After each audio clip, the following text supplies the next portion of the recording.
Hello, everybody. Happy Saturday. Hope everyone's doing good.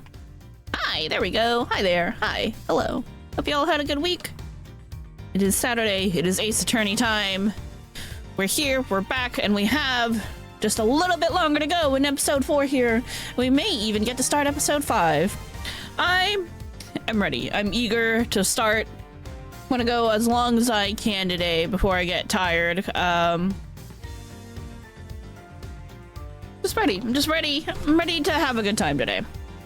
Toast Chirico. I don't know. I still haven't dug up like where the heck the cat cam went. I think it's just probably behind the desk. That would be my best guess. So I gotta manually pick up the cat. Oh, hello, baby. This is Chirico, keeping us company today. He's in his little box. His little cutie pie. And he is also ready to take down some wieners. He also said, don't hold me like that, I don't like it. I know, can you calm down? Do you want to just like sit and chill, Chirico? Do you want to just like be and exist? Can I get how much of you can I get in the frame? Okay, if I move the camera over a little bit more, maybe we can sometimes get him in the frame.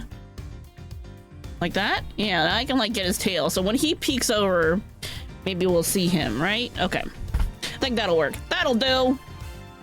All right. Let's say we get started here. Continue. Wait, hold on. Let me load manually. I'm like, I never know where the auto save exactly took place, so. All right, here goes nothing. I think this might be the last part of episode 4, but we'll see. Sometimes they go on for a while longer than expected, but we've been in this one for a bit. Chirico's like, pay attention to me. Hey! Hold on. Mama, what are you eating up there? Why are you chewing on like random shit? What did you even find up here?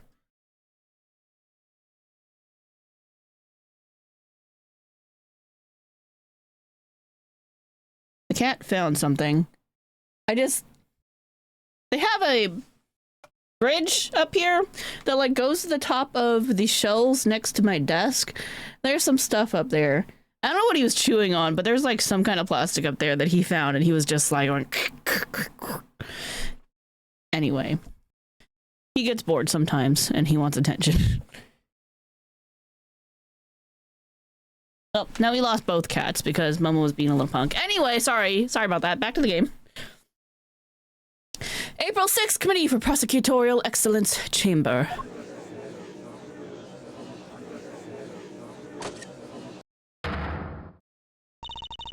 Silence in the courtroom, please. Miss Von Karma, if you would be so kind as to update us on the progress of the search. It's not good news, I'm afraid. The entire big building has been searched from top to bottom, and no auctioneer's hammer was found anywhere. I bet it's the one Winter's holding. I'm just saying, I bet it's his hammer. That is bad news indeed. Then, we have no choice but to move ahead with the verdict. Such a terrible shame. But I suppose only a fool would have left the murder weapon behind. I hate this guy so much. It's certainly not what I'd expect from a first-rate criminal mind. No, there's just not enough to work with here. I can't carry us any further there on my own. Yes, it really is a tragedy, but such is life, I suppose. I was just thinking back over the defendants I've made plea deals with over the years. People who poured their hearts out to me, who trusted me with every detail of their crimes. And then when it came to the sentencing, I recommended life in prison every time.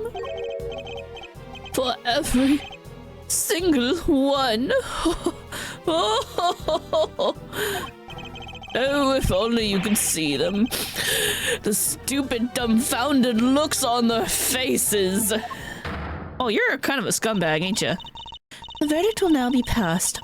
All present will accept the goddess's word as law. Gumshoe, somebody, anybody, help? There's nothing more I can do. Kay and I are both. If only we had some proof! I never imagined I would be passing judgment on you under such circumstances. And on the road, huh? By the power vested in me, Excelsius Winner, this court hereby indicts you for your crimes. Damn! Oh shit, she 180 that! We thought she was gonna pass judgment on us! She fucking called his ass out! Oh shit! She's on our side now, cool! I thought she needed like a little more nudging, but she's like, she's in it now. Alright, cool, I'm down. Huh? What on earth's gotten into you, Verity? I submit for the court's consideration the case file of a certain incident. Namely, the IS-7 incident, a murder that took place 18 years ago. What does that file have to do with? Wait, I mean... Your late night visit to this chamber, that was to... Precisely. I came here to retrieve these documents. Though sadly, it would seem that I arrived too early to catch the auction itself. We spoke of the matter before. I implied that I had come to retrieve files pertaining to your own case. You'll have to forgive me. That was a ruse to buy myself more time. Oh. IS-7 case file. Okay. Hold on. We gotta look at this. What was in these files that we needed to know about? December 24th, 18 years ago, Prosecutor Manfred von Karma, defense Gregory Edgeworth, victim Artie Frost, suspect Samson Tangaroa. Case summary, body of Artie Frost discovered in mansion belonging to Samson Tangaroa. Persons of interest, Delisha Scone, Judy Bound, Carmelo Gusteau. Notes, Carmelo Gusteau and Artie Frost's sons would both visit Tangaroa's mansion up through the day before the incident. From the day of the incident onward, their whereabouts are unknown.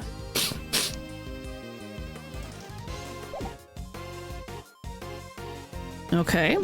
What the heck are you doing, Gavel? You can't just accuse my dad! Not proper grounds, it's defamation! I think you mean defamation? Eustace? An excellent observation, Eustace. It is?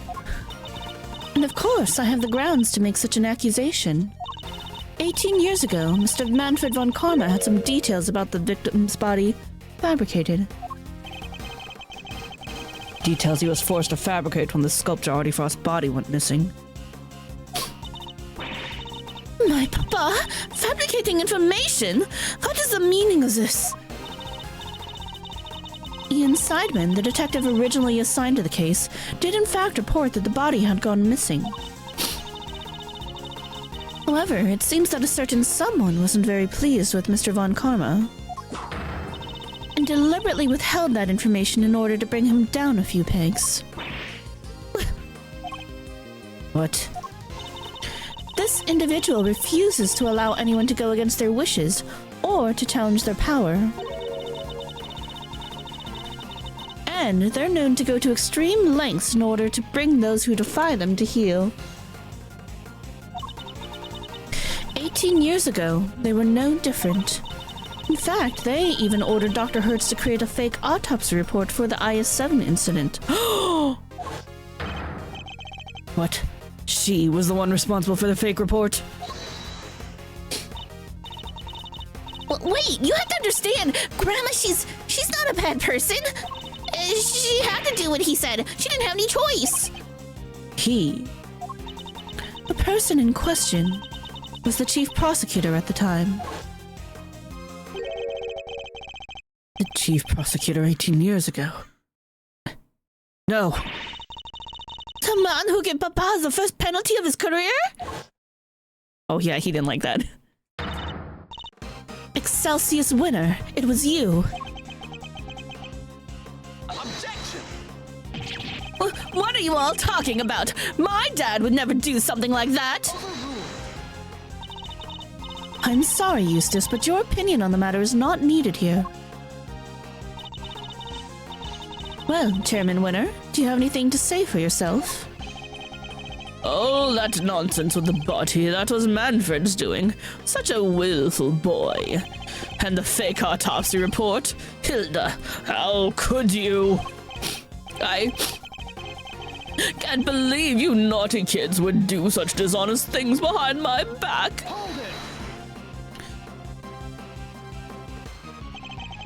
I could just ask her why she did it. She is standing right over there, after all.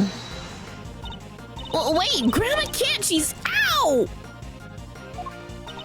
Grandma, I'm sorry. I knew. That's why exactly. If I didn't, everybody would have found out about what you did. They said he was going to charge you if I didn't help them with their plan. They said he would... I just had to do what the auctioneer said. So you were coerced into it, were you, Nurse Needler? And just to be clear, the auctioneer was Chairman Winner? I'm sorry, but I honestly don't know. The person forcing me to help them was the auctioneer. And they definitely looked to be about the same build as the chairman, but I never saw their face. Well, there must be something. Any detail, no matter how small, will do. Oh, wait! Their mask didn't cover their whole face. And the part that wasn't covered had a tattoo on it. I remember that much for sure. Ringleader wore a white jacket, white gloves, a magenta flower, and a mask. Also had a tattoo on the part of their face the mask didn't cover. Interesting. A tattoo. Objection.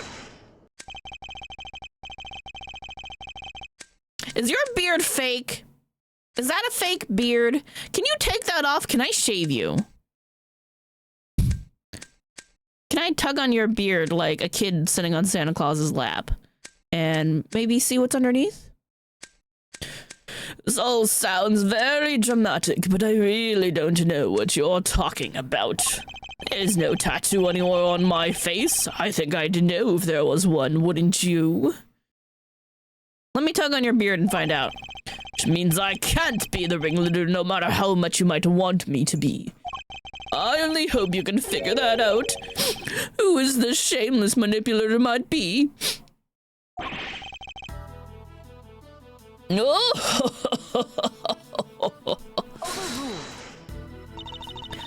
contempt for this courtroom is an insult to the goddess. You sure it's not you who's feeling insulted here? I am not the only one who has been trying to bring you to justice. Miss Ringer had been trying too. Ooh, are you two in cahoots to try to help me out? Even though you're being really aggressive at me. Did I start winning you over finally? Did you think I was in his pocket for the longest time and then you're like, oh shit, maybe not? Is that what's happening here? And I refuse to let her sacrifice be in vain.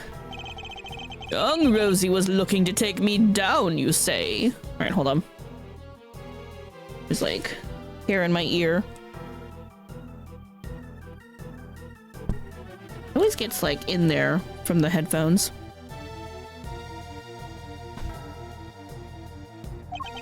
But why? I barely knew her. I've always had a certain magnetic charm, but I don't remember ever catching that particular eye. You barely knew the victim? Why, I do believe that is a new statement. The goddess demands that you offer your full testimony on the record. So that's how it's going to go, You mean to hound me until I finally break?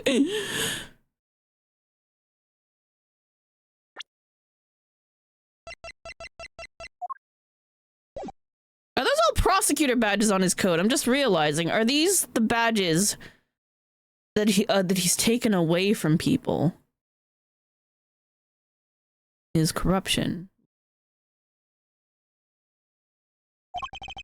Well, if that's the way you want to play it, fine. I'll destroy you all. Every last one of you. Mr. Edgeworth, please allow me to work with you on this one. All right, sure.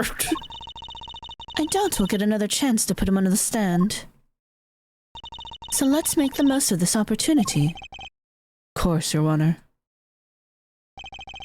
Wouldn't have it any other way. Now, Chairman Winner, you will tell this court everything you know about Miss Ringer. Everything I know about Miss Ringer. Young Rosie was a member of the committee, of course. But we never really had any personal interactions, at least none that I remember. I had no motive to murder that poor girl whatsoever, and I've absolutely no idea why she was after me. So you don't... Oops, wrong one. That's Edworth, not Gavelle. So you don't mean to accept your part in any of this? Of course he doesn't. He isn't guilty. How could he be? He's my dad, the winner of winners. That's very kind of you, Eustace, but you'll need more than mere words if you plan to cover for me. Right, you got it. I won't let them pin this on you. I believe in you, Dad. You'll beat Edworth. I know you will. Yes, yes, you really are such a sweet, simple child.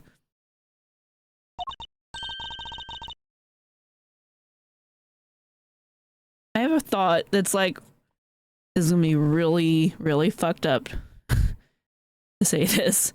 I have a thought though. So you know how the kids are missing from the IS-7 incident, Gusteau's kid and Artie Frost kid, right? So you know how they're missing? What if Eustace isn't actually Excelsius's son and he's actually one of the missing kids? That'd be incredibly fucked up. We don't know! He really loves his dad, huh? But that's no excuse for him to ignore his father's crimes. Brainwashing. No matter how much he respects him. Yeah, Francisco should know from first-hand experience. Regardless of their station in life, all criminals will be made to atone for their sins in time. This won't be easy on Mr. Winner. But it has to be done. Can't let his father get away with this. It would also explain why Excelsius does not give a shit about Eustace. Alright. Press everything! Let's go! As a member of the committee, you must at least have been familiar with her face. Sure, but that's about all. I saw her every once in a while. Never had any personal interactions. So you're saying you barely knew the victim at all?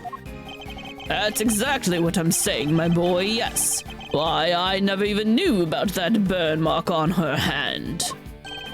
You didn't. I mean, what's the point? You get to know someone, but before you know it, they're gone. You didn't know about the burn mark on her hand.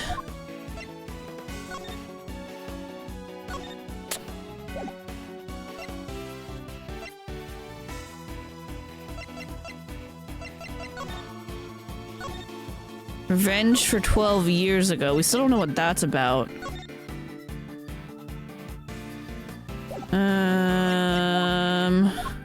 Well, this was recorded as... One of the people recorded as a prominent burn. Yeah. Swap places with Rosie Ringer. I don't know yet. We'll see. It's become such a pain to remember things about others. They're here one day and gone the next. Yes, because they dare to stand up to you and you make them disappear. You could please add your remark about the victim's burn to your testimony, Chairman Winner. Shit. That was it. Crap, I don't know what evidence to use with that, though. He doesn't know about the burn on her hand? I mean, yeah, that is sus, but... How do we know?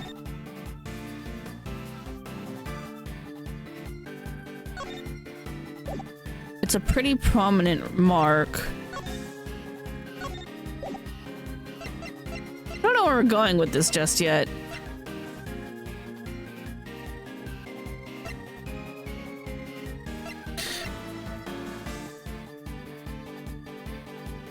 Auctioneer wore gloves.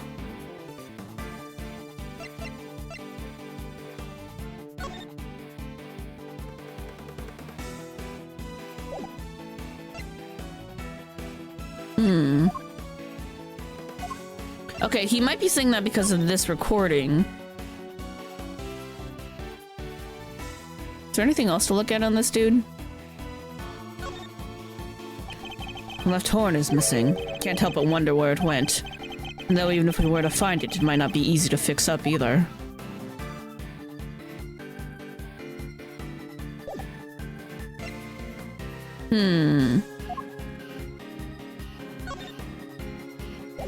Bloody hand.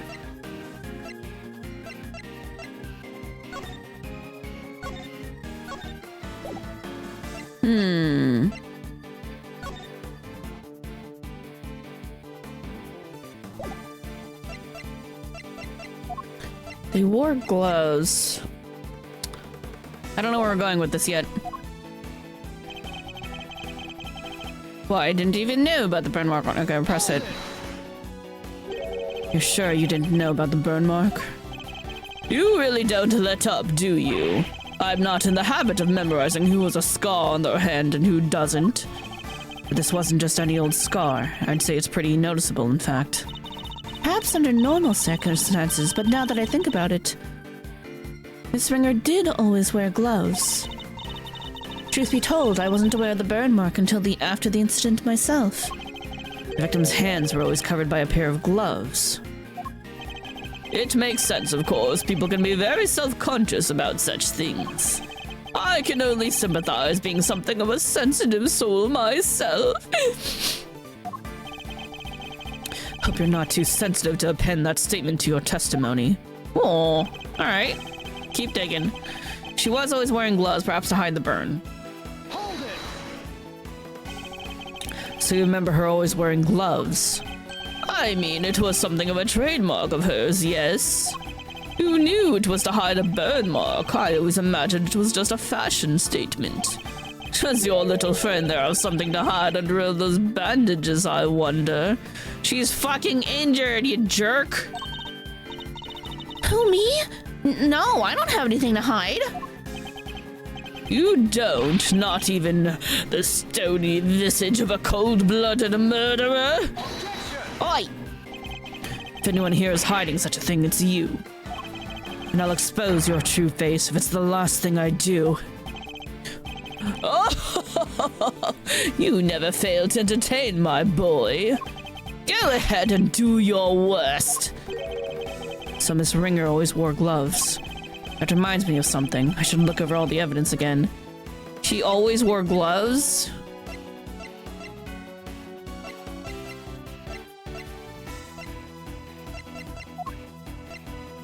Hey, Warlock. Thanks for the lurk. Hope you're doing well. Also, white jacket, white gloves, magenta flower. Tattoo on the... Also had a mask... had a tattoo on the part of their face the mask didn't cover.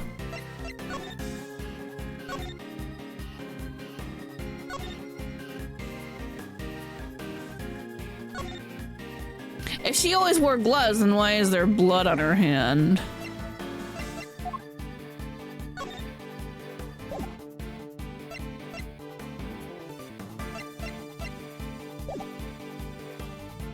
I don't know. We'll keep pressing. No motive. I gotta get the rest of this. Rest of the dialogue. Recovering from your cold still?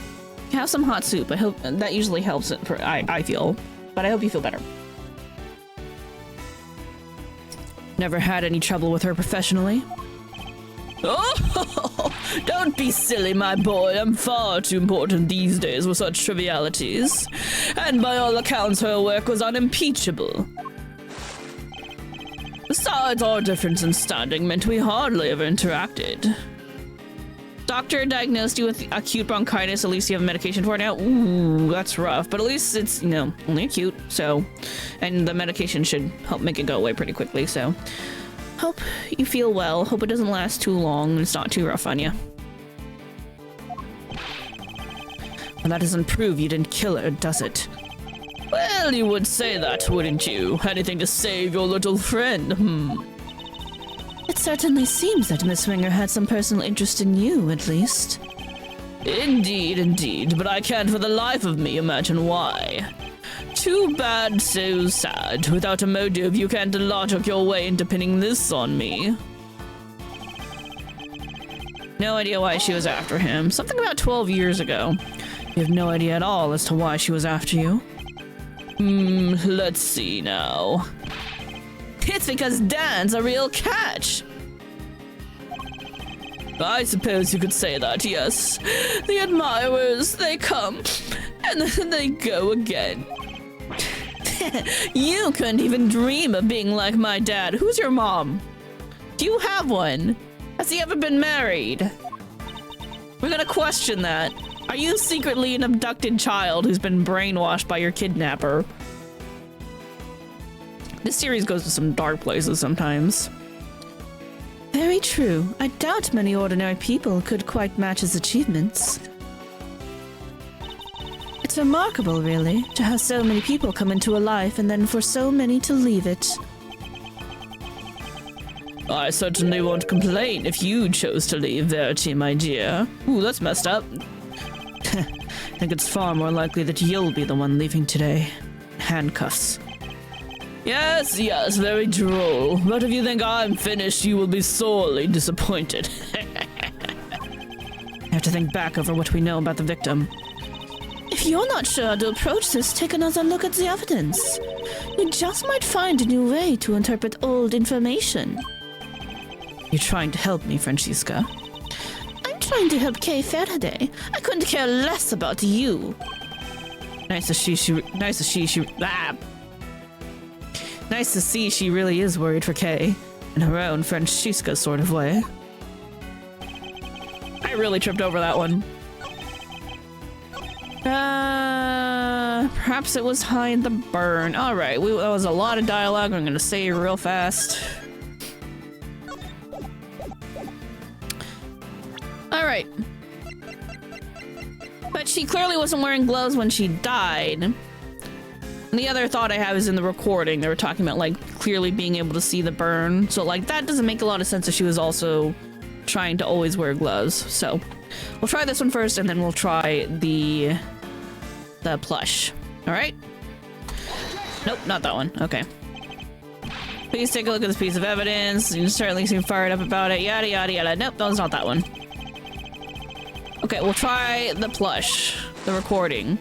Because if she was always wearing gloves, then why wasn't she wearing them during the transaction? Can't win against a winner. Eustace, stay out of this. Let me represent the other one! Come on! No ordinary opponent, that's for sure.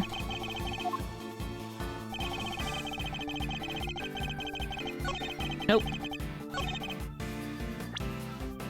Okay. One of the people recorded as a prominent burn. Like, why would you show that?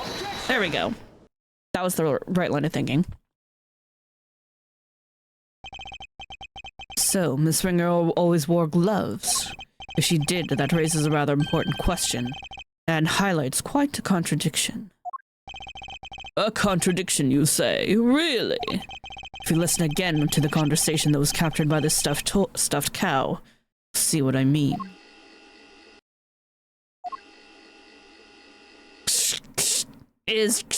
And I knew it was you the moment I laid eyes on you. Can't hide that burn from me. I really should have put the voice mod on for this, but too late. Nothing to say for yourself. I've waited so long for this day, and now I'll finally have my revenge.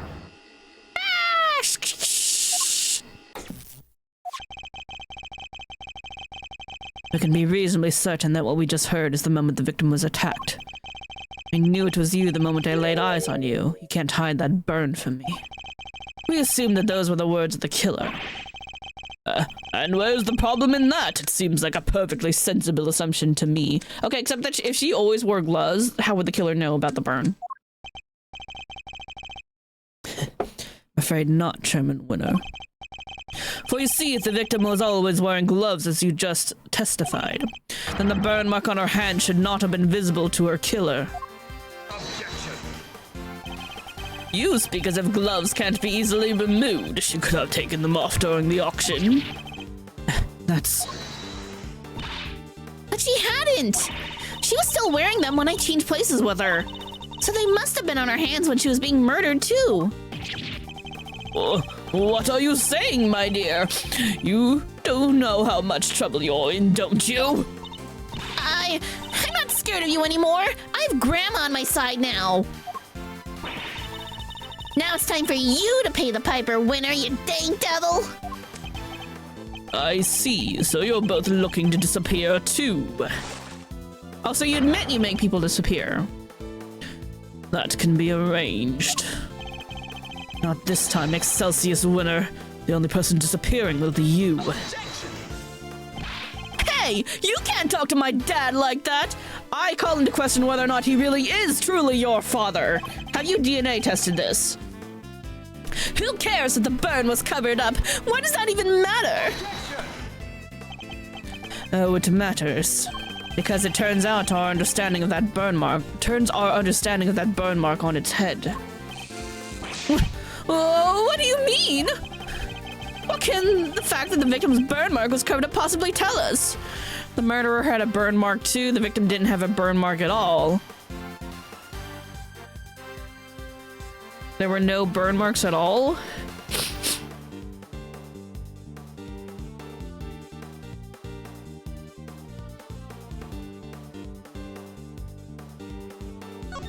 I think we're trying to get it that it might be...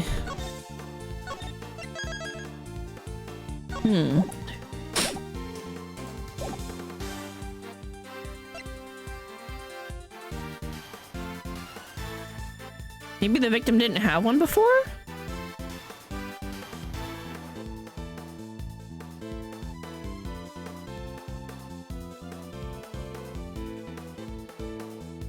Maybe she didn't originally have... She was killed with the candelabra. Or stabbed with one of afterwards, post-mortem.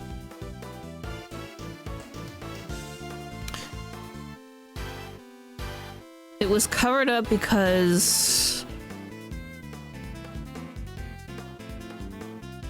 Maybe she didn't have one originally. Victim's burn mark was covered up.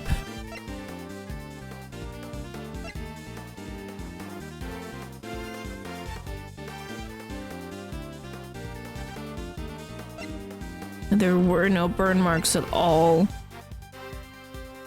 It's one or two. I mean, clearly there was a burn mark because it was in the recording. So somebody has a burn mark. So it's one or two. Take a guess. Victim never had a burn mark in the first place. Might want to take another look at the picture of her body. Yeah. Murder was unable to see the victim's burn mark. What did the speaker see? And what does that tell us? First one?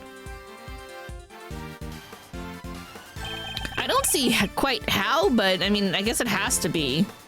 Think about it like this, Mr. Winner. The victim was wearing gloves, therefore the burn mark on her hand would not have been visible. In which case, whose burn mark was it that was being referenced in the recording? Somebody who, wasn't the victim? Precisely, which can only mean that the culprit had a prominent burn mark too. Or to put it another way, I knew it was you the moment I laid eyes on you. Can't hide that burn from me. Those were the words spoken not by the murderer, but by the victim. No way! Ooh. What if it's not a face tattoo? What it's a face burn? Oh.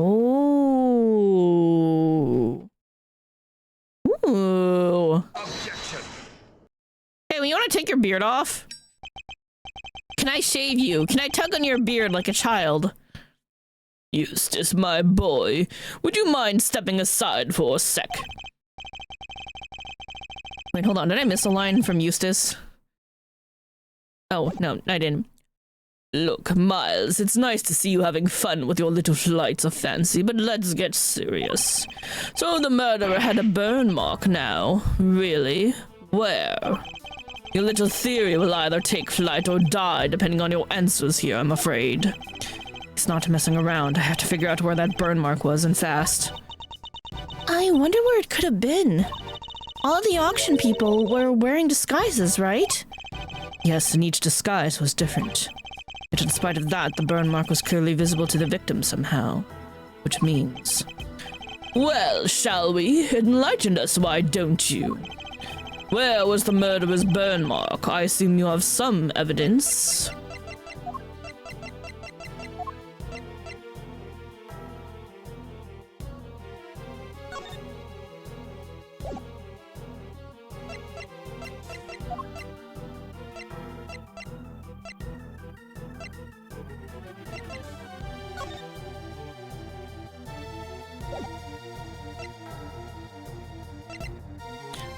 Tattoo on the part of their face the mask didn't cover. It was probably a burn. Take that! Here is my evidence. The outfit the ringleader was wearing throughout the auction. Or rather, the outfit you were wearing, Chairman Winner. Oh, and what exactly is that supposed to tell us, Objection! A suit, white gloves, and a mask. This disguise should have covered almost all of your skin. But according to Nurse Needler's testimony, the auctioneer's mask didn't quite cover your entire face. Not only that, she claims to have seen a tattoo on the part that was exposed. But was it a tattoo, or did she simply mistake a burn mark for one? A burn mark? On the face? Objection! You do be playing with fire a lot. Okay. Do we think his breakdown's gonna be him accidentally catching his beard on fire and then that going up in flames and then we see the burn on his face? Or do you think it's just gonna like get yanked off somehow and then we'll see it? Because he is playing with fire, so my assumption is he'll probably catch himself on fire by accident at some point and then it's gonna be super funny and then we'll know that it's him. Sorry to interrupt while you're so clearly enjoying yourself, dear boy, but I regret to inform you that none of the committee members have such a burn. Myself included, of course. Dad, I mean... Eustace, do you think you can be quiet, please? You can be quite foolish on your own time later. Well, you may be an annoyance most of the time, Mr. Winner, but on this particular occasion, I'm grateful for your presence. A reaction like that from you, his son, is as good as an indicator of the truth as I could have hoped for. And it gives me a much-needed confidence boost concerning another theory of mine, namely who that one unexplained item belongs to. What's the matter with Mr. Winner? I think he might be in shock. After all, he's usually the last to figure things out. But in this case, he seems to have gotten there all too quickly. He knows that his father's indeed the real murderer. He's sad because he knows the truth. So, it's better not to know the truth at all? Okay, it's what we came here for. It doesn't matter how we get there. The important thing is finding the truth. You yourself told me that once, right when I needed to hear it the most. And now it's time for me to repay the favor and show you the truth of your innocence. I want to know, too, the truth of what really happened. So please, Mr. Edgeworth, would you show me? I very much intend to. Oh, you don't know when to give up, do you? Where is this burn, then? Perhaps you could point it out to me. But you can't, can you? Because it's nowhere to be found. Just like your evidence that I'm the killer. Yeah! Hunt for contradictions all you like. You won't find any. Take his damn beard off.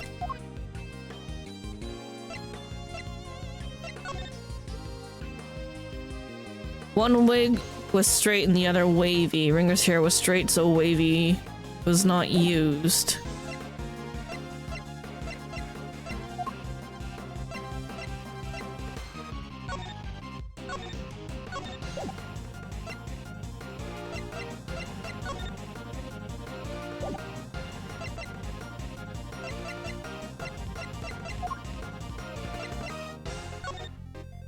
You said cheap plastic. I don't know. Cause he's my dad! A winner through and through! I understand, Mr. Winner. I completely understand why you don't want to believe it's true. But if you ignore the truth now, you'll regret it for as long as you live. Dad! What do I do?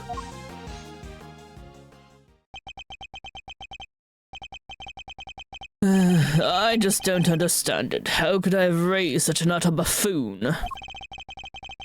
If you really wish to help your father, Eustace, you can try thinking on your own for once in your life, you useless nitwit. But I try all the time, Dad! All I do is try! I went to the school you wanted me to go to. I aced every test. Look at my jacket. They only give these to the valedictorian. I did everything you told me to. I worked like crazy and graduated to the top of my class. I tried to be just like you and win as many trophies as I could.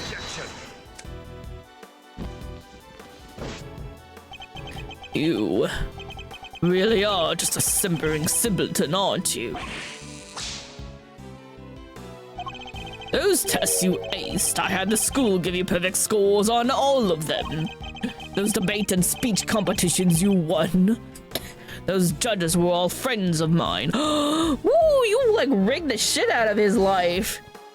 You know, he's never gonna like actually learn anything if you do that, right? If you never even realized that much, there's no hope for you, I'm afraid. None at all. You're no son of mine. Even you must see that. So he's definitely probably like Artie's kid, possibly Gusteau's. One of the missing kids.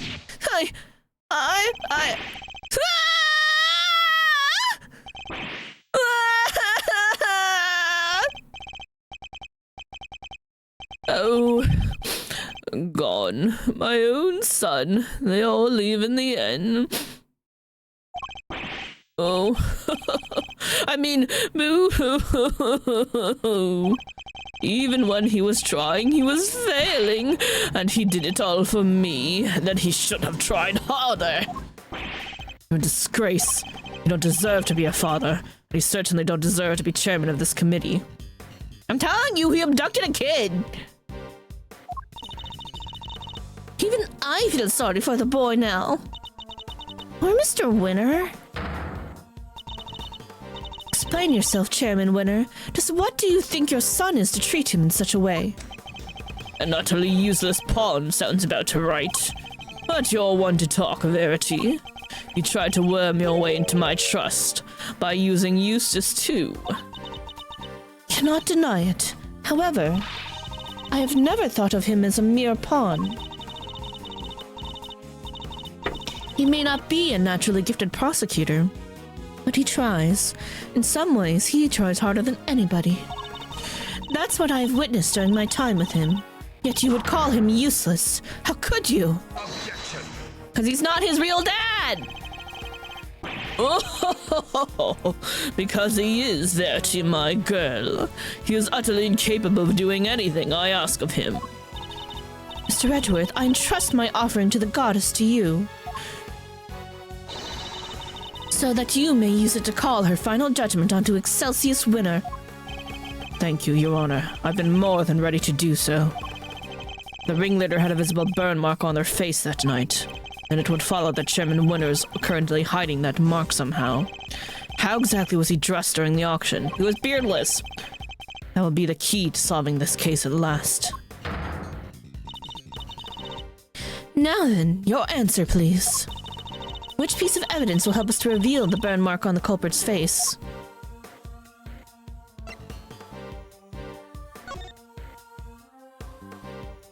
I have a feeling the wavy wig is not a wig, and it is, in fact, actually his beard. Take that!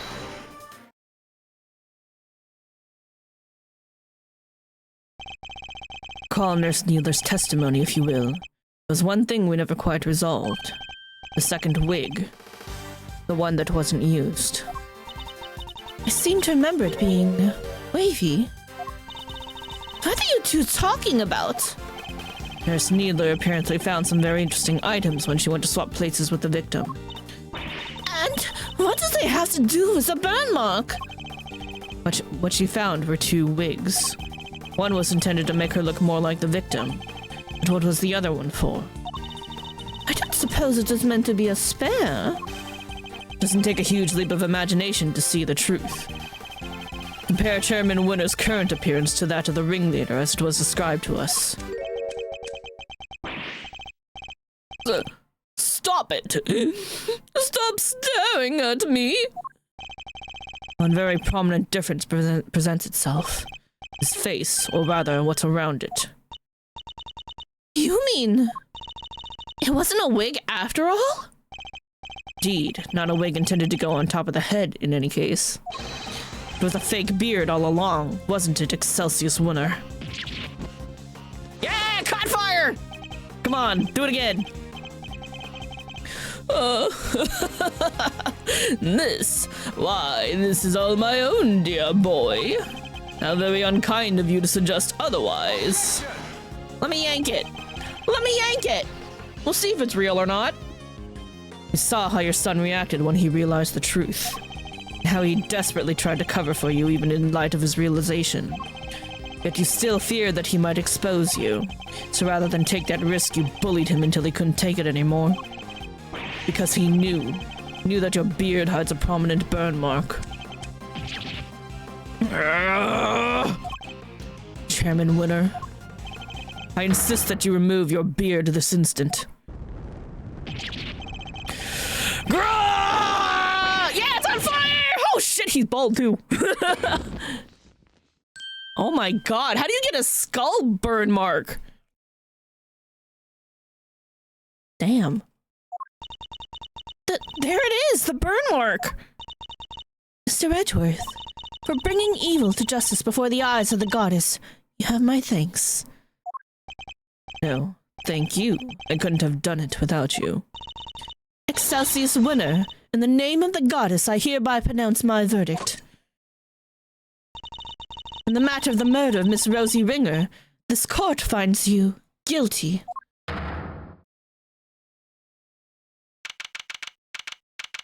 That's it? We got him? Feels a little anticlimactic. Is this why we go into episode 5? Is there more? April 6, 9:44 a.m. Committee for Prosecutorial Excellence Chamber. Mr. Edgeworth, I can't thank you enough. You never gave up on me even when I gave up on myself. It was very kind of you. There's no need to thank me. As a prosecutor. No, as a friend. It was the least I could do. Mr. Edgeworth, rejoice. I've learned that Chairman Winner has been safely delivered to the detention center. The search for the missing auction hammer continues, however. We are talking about Chairman Winner here, so it's highly likely that it's already been destroyed. In addition, there is one other matter I must inform you of. The chairman made a rather strange statement. Of course he did, because there's still one more episode to go. According to him, the letters were not part of his plan. Ooh. What? How could that be? Thanks so much for agreeing to help with my plan. Now we can both get what we want. He claims that he and Miss Needler found this letter on Miss Ringer's person.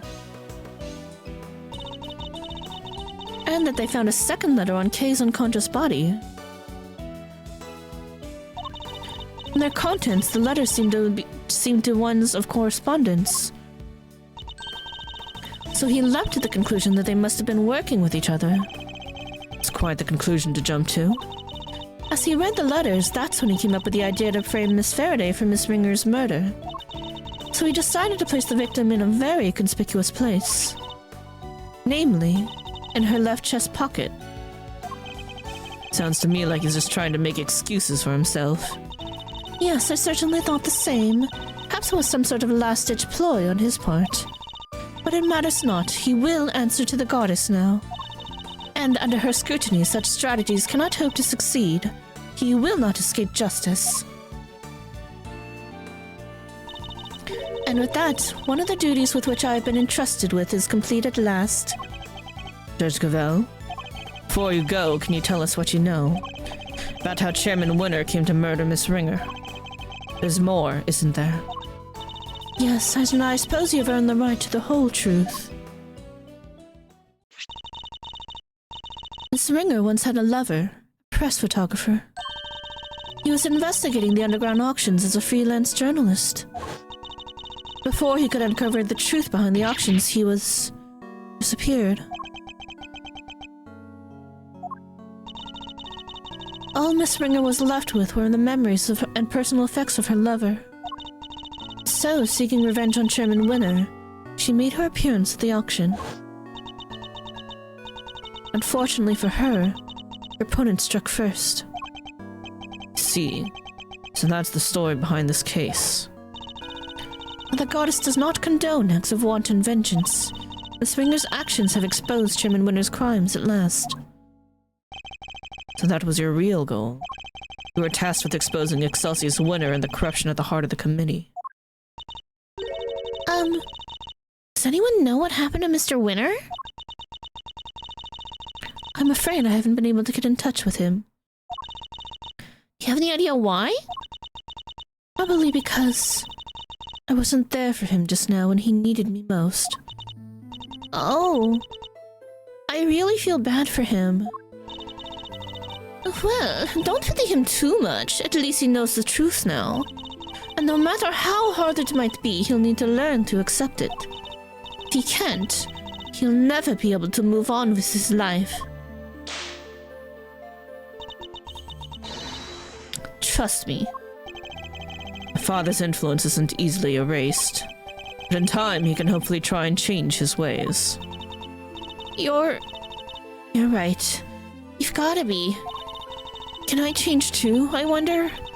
Can I move on with my life? Are you okay, Kay? How's the head feeling?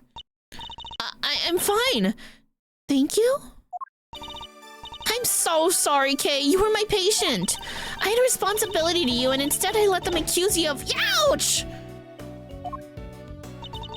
Dang right, we ain't just in the business of fixing bodies, Missy. The mind's where it all begins. You're right, Grandma. Speaking of which, how's your memory? It's like, with a little more time, maybe I'll be able to remember some more? Please forgive me, but I had better be on my way. I am to preside over the trial of Fifi Lagarde in a bit. The Bronco Knight case, huh? Who's the defense attorney? It was supposed to be Miss Ringer, but as she is no longer with us, we are still in the process of finding her replacement. Miss Ringer was scheduled to represent Warden Lagarde.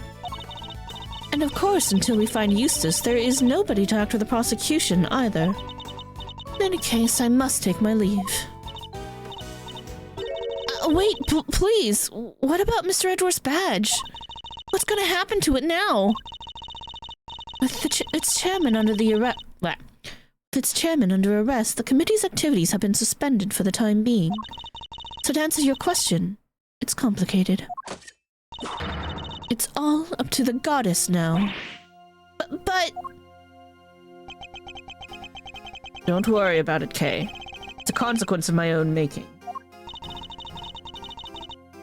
And I assume you do not mean to change your mind? Of course not. I chose the path of the truth, and I chose it willingly.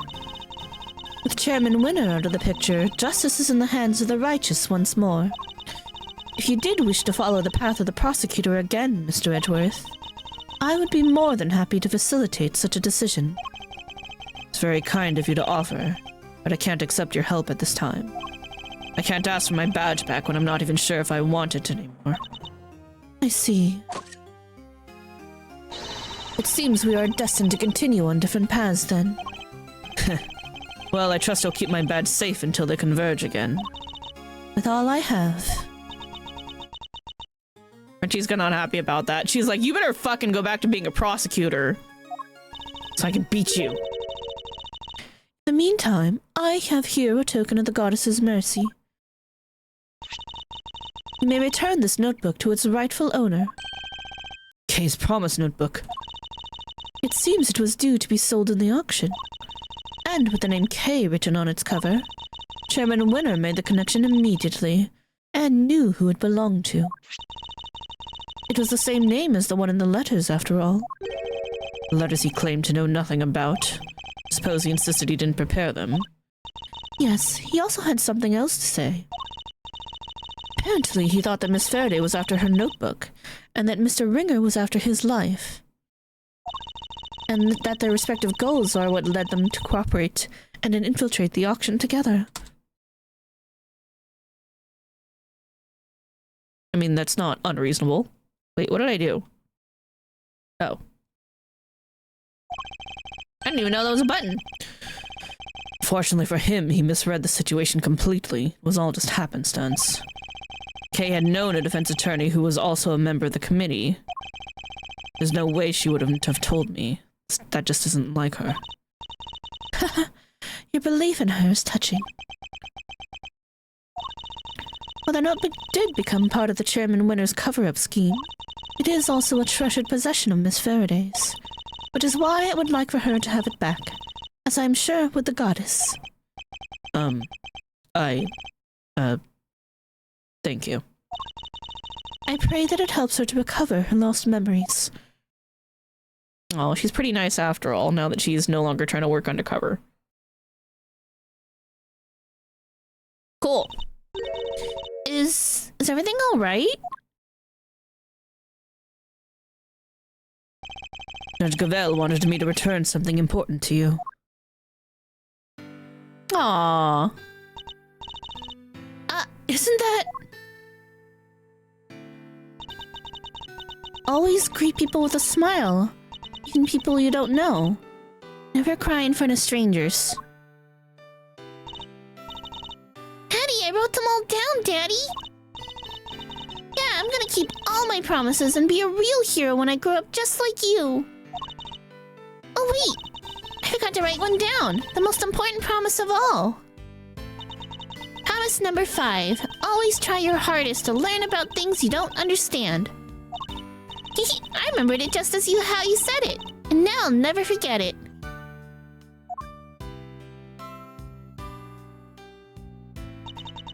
Always try your hardest to learn about things you don't understand. That's right, I have to try.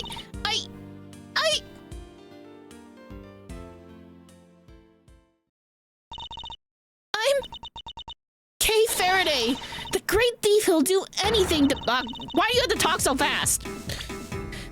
The great thief who'll do anything to get our hands on the truth. Second Yatagarasu and assistant to Mr. Edgeworth.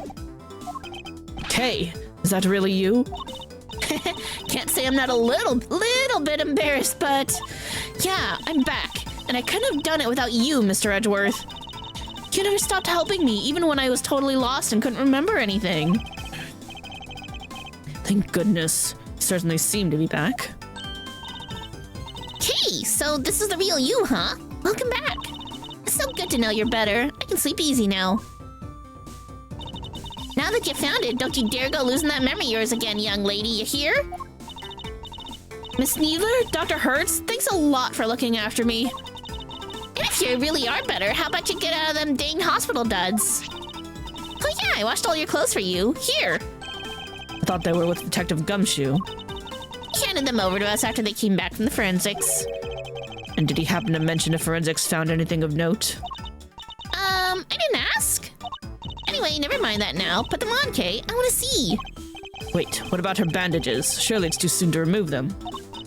Oh, it's probably fine. She may have taken a big old bump to the head, but she wasn't really hurt otherwise. But then, why all the bandages in the first place? Prevention is better than the cure. A stitch in time saves 9. Those are just a few of my mottos.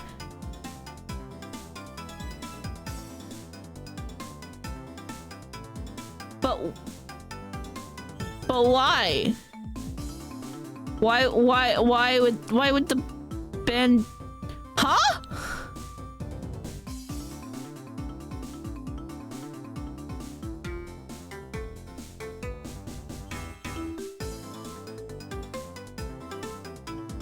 Okay. Ace Attorney be Ace Attorneyin'. Both of which sound like painfully annoying practices for your patients. Okay, Kay, transformation time! Yeah, now this is what I'm talking about. Fits like a stolen glove. That smile suits you better too. As it always did. Thanks to you too, Miss Von Karma. I'm so glad you showed up when you did. I simply came when Scruffy asked me to. I'm sure he'll be very happy to see that you're back to your old self too. Speaking of Gummy, where is he? Who knows? Perhaps the well of his devotion ran dry when a certain someone threw away his badge. Detective Gumshoe. Anyway, I have to be going, and I'll be taking those two with me. Wait, what's gonna happen to them? Acting as an accomplice in a murder and forging an autopsy report 18 years ago, their crimes can't be allowed to go unpunished. But the fact that Excelsior's winner coerced them into cooperating will, of course, be taken into account. Don't you worry about us, Kay. As long as Graham and me together, we'll be alright. Take care, Kay Faraday, till we meet again. So, Kay, I know you only just got your memory back, but I need to ask you some questions. Sure, ask away. What happened the day you lost your memory? What were you doing? Let's see. Somebody asked me to meet them at the Gourd Lake, but I didn't know who it was. So there I was, just looking up at the moon when somebody in a red raincoat started walking toward me. Wait, so the real area where she got hit was in Gourd Lake? They must have drugged me somehow because that's when I fell unconscious. What? Not sure I follow. Kay was at Gourd Lake looking up at the moon? Anyway, when I came to, I was on the roof of this building. I was in a daze and stumbling around up there when I saw the person in the red raincoat again, but they were lying on the ground. I was so surprised I stumbled backward. And then I was falling and everything went dark. When I came to the second time, I couldn't remember anything. Person in that red raincoat, who in the world were they? I'm sure they were walking in midair. Thinking about it's making my head hurt. Just breathe, Kay. You only just got your memory back. You're still confused. I imagine the root of your confusion is your fall down the hatch, your memory of two different locations. The name on the promise notebook. Two different locations, I would say. Not that I'm pretty sure this doesn't matter, but we're gonna say it anyway. I imagine things are all mixed up in your mind because you were at Gourd Lake one minute and then at the top of the big building the next. Because you saw the moon in both locations, your mind blended your memories of the two together. Huh? But those are two totally different places. I know I was pretty out of it, but I don't think I could have gotten them confused that easily. I believe these things on the roof may have made you more likely to become confused. The stand? Take that! There are two key similarities between the scene by Gourd Lake and here on top of the big building. Cherry blossoms and food stands. Wait, you're right! Those similarities are what caused your memories of both places to overlap. The person in the red raincoat wasn't walking in midair. They were walking toward you from across the park. But in your blurry memories, that same sight played out over the viewing platform instead. No way! Who steals and grate these memories, huh? That's cheating! Even still, this doesn't answer the question of who attacked Kay in the park. Was it the person in the red raincoat she saw?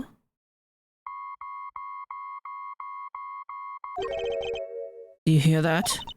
Sounds like it's coming from up in the storeroom. Come on, let's go look! Yep, let's go! Well, howee! I smell another scoop in the offing. You're still here? It's okay, she's real good at taking pictures. April 6, 9:53 a.m., 51st floor, storeroom.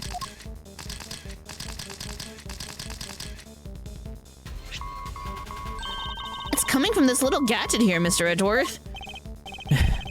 This transceiver. I feel like I've seen it somewhere before. It's still going! But I'm no good with technology. Come on, you have to pick it up. Fine, I'll do it. Hey, this is Edgeworth. Okay, if you could refrain from answering strange calls from me. Mr. Edgeworth, I presume. I know that voice. Shelley the Killer. Congratulations on another case solved. Yet I can't truly say it's been fully resolved, can you? I'm sure you've noticed by now that there was a mastermind at work orchestrating the entire incident. How do you even know about this case?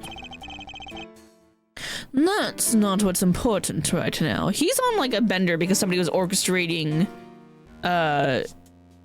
the assassination, or rather a fake assassination, and they hired him and he didn't like that. It was like a whole thing. Anyway, he's pissed about the first case, so I'm not surprised he's showing up again. Let's focus on this certain individual for the time being, shall we? I've indeed been wondering myself if somebody else could have been involved. If not, how are we to explain the piece of evidence that proves so damning to Kay's case? No way, an evil mastermind? But who? Indeed. Perhaps you could share your thoughts. What is the evidence in question that points to somebody else's involvement?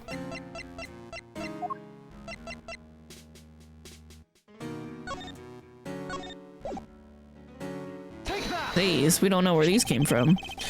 Letter K supposedly wrote to the victim. Yeah, I don't remember ever writing that. So who did? Who would prepare such a thing? I know I'm not the only one who would like to know. How do we know it wasn't you? Now why would I go do a thing like that? I believe the truth can only fully come to light in a court of law. But since you've had your badge revoked, that is no longer an option. So how will it all end? I, for one, will be watching from the sidelines with interest. Who knows about my badge? Oh, and one last thing. I do hope you won't betray my trust in you. Now, I bid you farewell. What the heck did he mean by the case hasn't been fully resolved? And why is he so interested in us anyway? Everything's just one giant ball of mysteries. Seems we've only scratched the surface of this case. But even without my badge, I'm going to carry on doing what I can. However this ends, one thing's for certain. Come what may, I will expose the truth. Hey! That is episode 4 in the bag. Wow. If I knew it was only going to be an hour and not 3 hours, because they often end on 3 hours, I would have did this yesterday. Or not yesterday, 2 weeks ago? Last time. I meant to say last time. I'm real good at wording. It's fine. Alright. That is Mr. Winner right there. Alright, episode 5. Turnabout for the ages. Alright, let's change the title real quick. Episode 5. Start. Who is Eustace, really?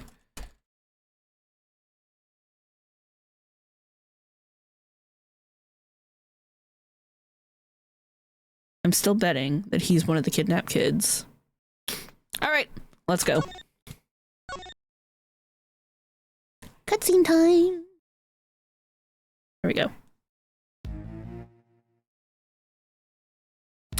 What do we got?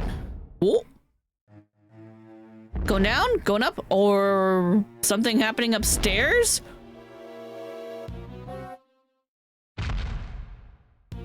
Squeeze me?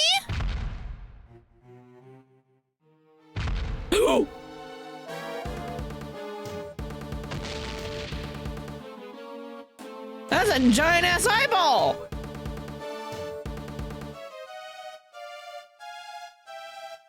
Oh, are we shooting a movie? We doing the movie shoot thing? I forgot about that little thread that they planted in the beginning.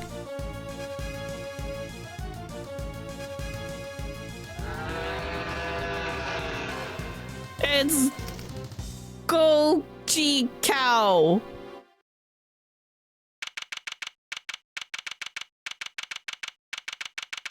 April 6th, 10:02 a.m. Big Building Plaza. So what's next for the great Miles Edgeworth, huh? Wait, you are serious about not being a prosecutor no more, ain't ya?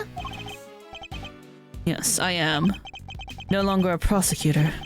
It's hard to believe, and yet... I can't stop thinking about what Mr. the Killer said. Me either. Congratulations on another case solved. Yet I can't truly say it's been fully resolved, can you? This isn't over. We still don't know who the mysterious figure in the red raincoat at Gourd Lake was. Or who really wrote that letter. Been dancing to somebody else's tune this whole time. But whose? Still can't let it go, huh? You're like a dog with a dang bone. Both of y'all are. Well, I got me some reportering to do, so I'll catch y'all some other time, I guess. Wow, you have a new story to chase already? You trying to patronize me, girly? You bet I got new stories, more than you can shake a stick at. Good reporter always has 3 or 4 leads bubbling away in the old scoop pot. Somebody, please! Whoa, what now? Ain't you the producer? Or the assistant? I don't know. You work for the movie industry, though. Please, you have to help me. Huh. Do I know her? Edgeworth, we literally met her like yesterday or something. What's the matter? Something happened? There's a body. It almost looks like a monster might have. Monster? Well, I'll be. Anybody else smell the sweet, sweet smell of scoop soup? This way, hurry!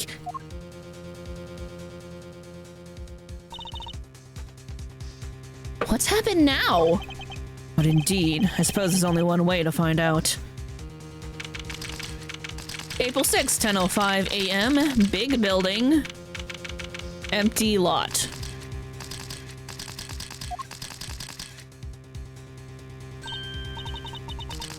Huh?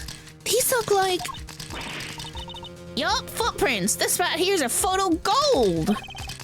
Footprints? But how big would a creature have to be to leave prints like that? Remember they're shooting a movie or a TV series or something? I mean, they're clearly prop footprints. I'm just saying. Mr. Edgeworth, look! Oh, fuck! What the hell are you doing here? Both of them. That's the both of them. I knew he was gonna come back later eventually because he only made like a very brief appearance in the first case. I guess it is the last one, so of course he would have to show up, both of them. We gotta tie up this whole thing. This whole thing's gotta come full circle and we gotta tie everything up now. Shilong Lang? What's he doing here? Wait, the guy on the floor, that's... No. Yeah, wasn't he trying to like fake his death and now he dead souls for real? Wait, hold, what? Tijun Wang, the president of Zhengfa. What's that yellow paint on him? Are you actually dead? Like, what happened? Why is there a giant, or like a horn next to him too? Is that from the doll or is that like a prop? Is the doll based on the monster in this show? Agent Lang. Mr. Prosecutor, how did you get here so quick? What is going on here? Huh? You don't think that that's exactly what I'm trying to figure out myself? Can't blame him for being on edge, I suppose. The leader of his country is dead. Speaking of which... the body is lying inside one of the footprints. What on earth happened to him?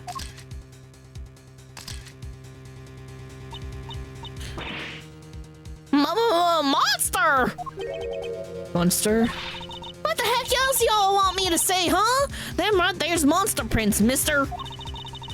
That big old bad old Taurus. What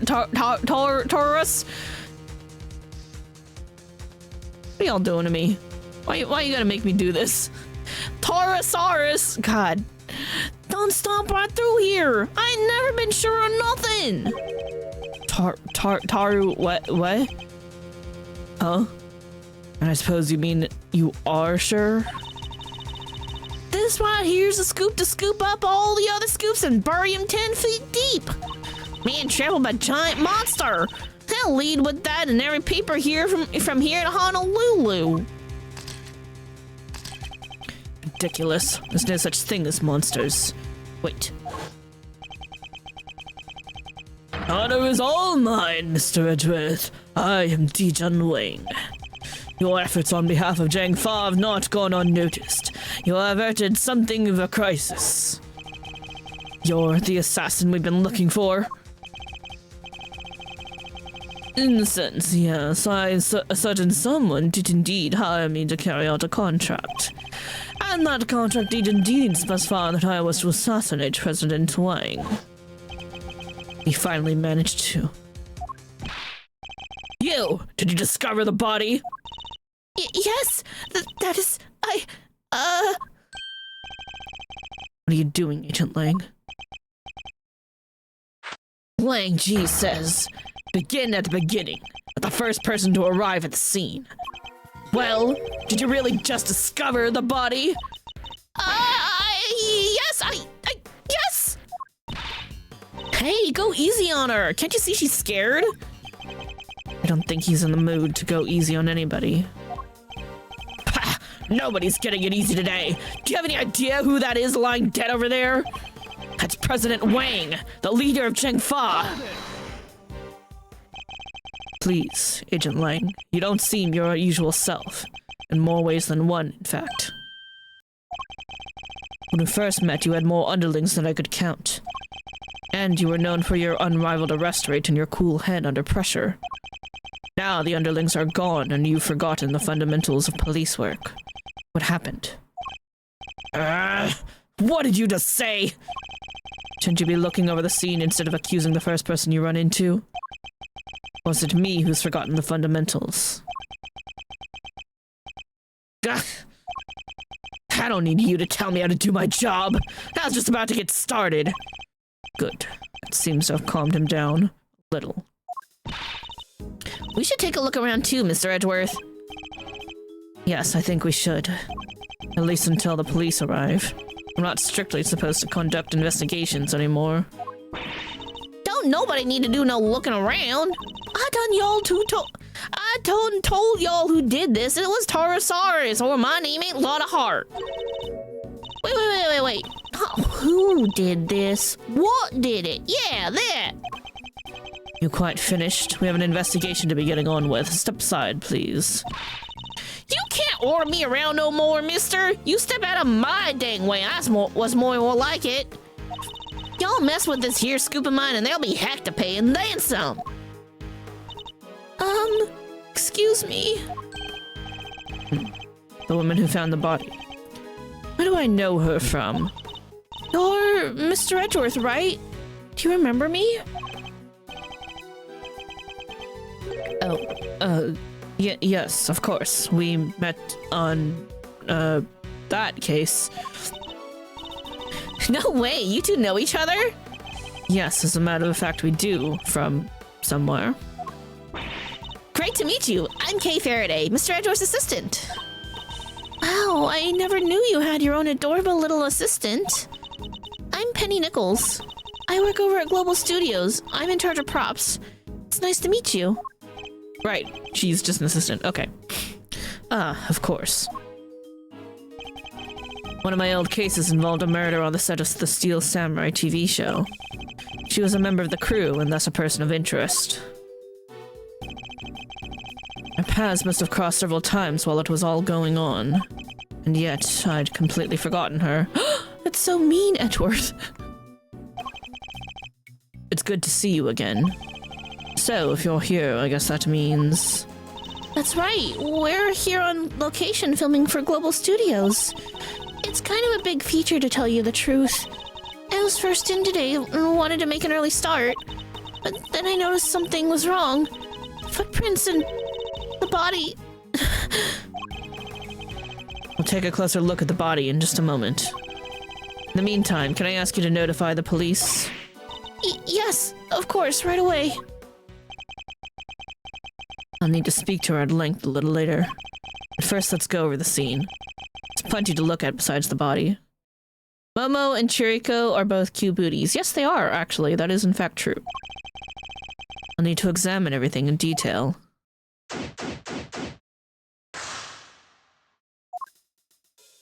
Let's talk to Kay. We haven't talked to Kay in a while. What is it, Mr. Edgeworth? Can I show you your own badge? Because I don't have mine. Yeah, seeing my pin just gave me an amazing idea. You really looked after me while I was sick, Mr. Edgeworth. I owe you big time. Momo times 2/3. So Chiriko is in the box? Is that what I'm reading? Did I math that right? So I'm gonna carve you a super cool badge of your own out of an eraser. I don't know if I want that. Yes, okay, cool. Should it be of your profile though? Or face on? Ooh, maybe halfway in between? Said I wanted the super cool badge to be of my face. Oh, damn! Nice 5-star. Congratulations. Ooh, or we could go for something a little more edgy, like from underneath? That sounds less edgy than plain surreal. Losing my memory was like walking through a cold rain that just wouldn't stop. But getting it back, that was like... never mind. Just thank you, okay? It wasn't me who helped you get your memory back, Kay. If you want to thank somebody, thank the person who made you write those promises down. Thanks, Dad. But thanks to you too, Mr. Edgeworth. I feel a lot better for saying that. Could you have said it a little more quietly, perhaps? This is hardly the time or the place. Notice anything? I can't believe somebody murdered the president. Well, I say somebody, but maybe I should say something? You don't really believe that, do you? That a giant creature trampled him to death? What? Are you saying that's not what happened? And who did kill the president, huh? We still gotta investigate to find out. Could have been any number of people. A person in his position is never short on enemies. Shelley the killer himself was hard to go after him, as we know. So you're saying maybe somebody like Mr. the Killer murdered him? Can't say anything for certain, but it's a possibility we can't discount for now. Right, just like the possibility that a monster killed him. That's a monster footprint he's lying in, Mr. Edgeworth. What else could it be? And there's a horn thing right by the body, too. A horn thing? Guess we can't say for sure that it's not related to the case. Maybe we should compare it to some of the items of evidence we've found so far. Shilong Lang. I can't believe we ran into Agent Lang here of all places. He seems a little out of sorts though, huh? He does, but that's to be expected. He's from Zhengfa, after all. We can't expect him not to be affected by his president's death. Hey, where were those guys in the black suits he always had with him? I thought they never left his side. There indeed. What happened, Agent Lang?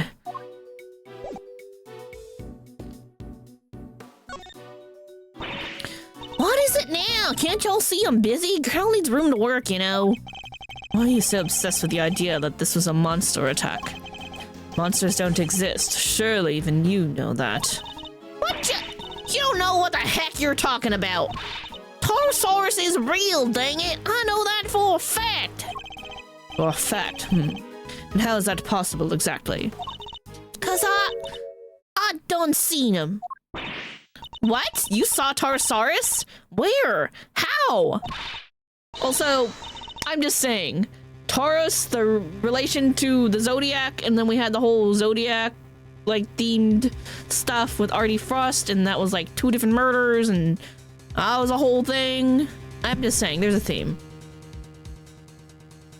Heck yeah, seen him, that big bad bull himself, right there in front of me.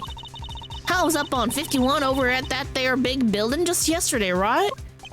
Gathering materials for your story on the underground auction. Yes, we remember. Well, ain't you just Mr. Memory Man? That's right, I done seen him right when I took that photo. The person in the red raincoat, Miss Ringer, right? Yup, y'all see that blonde right there next to little Miss Red Raincoat? Well, Well, guess who was on the other side of that at that very moment? That's right, Torosaurus! There's nothing there. Well, I can't rightly capture every dang thing. It was just a little too far away, that's all. I seen it all right. Boy, did I. Boy, did I. Torosaurus' big old eyes staring right at me, peeking right in at the window. A window peeking monster. Yeah, I wouldn't like that. I probably would have screamed. Hey, I don't got time to be shooting the breeze with y'all. I got snaps to snap, reporters to report. Quit bugging me, will ya? Go on, get. The entire story was ridiculous. You didn't believe a word she said, did you, Mr. Edgeworth? Is it that obvious?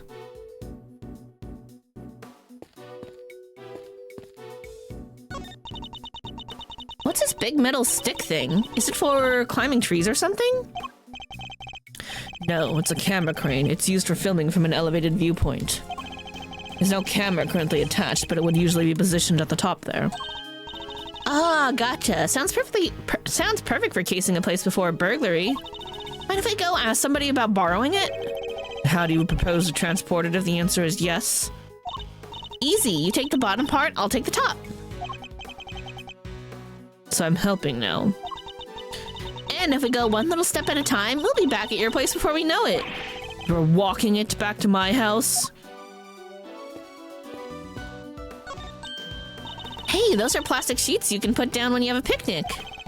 They're plastic sheets, that much is true, but I don't think that's what they're used for. Want me to explain, Mr. Edgeworth? Those are waterproof sheets. Use them to protect the camera when it's up on the crane. If it starts raining when we're shooting, we can just cover up and keep going. I see, so they must be pretty big, right? Oh yeah, they have to be able to cover the whole rig. Wouldn't be much point using them otherwise. The weather was pretty patchy yesterday, so we wound up using them quite a bit. Okay, interesting. Miss Nichols, where does this exit lead? That? Oh, onto the grounds of the big building. Yet another case with direct ties to that same building. The building with the hidden 51st floor used to store the lots for illicit auctions. I guess it wouldn't be much of a surprise if it turned out to be hiding yet more secrets. Side of the underground auctions, there's an entrance to the hidden 51st floor on the roof. Huh, look at this chain and padlock. Oh, look at that. Somebody cut the chain. They did? I'm sure it was still intact when I left yesterday. I'd say it's possible that this is where the killer entered from. Chain holding the side gate closed was cut. Did the killer do it? Eek! What's the matter now? Look at that huge dent. How did that get there? Oh, shit! You're right, that is a big dent. It would have taken a sizable object to make it, and a heavy one, too. That wasn't like that yesterday either. It wasn't? I guess that means the dent must have been made last night at some point. It was fine yesterday, did something heavy bump into it?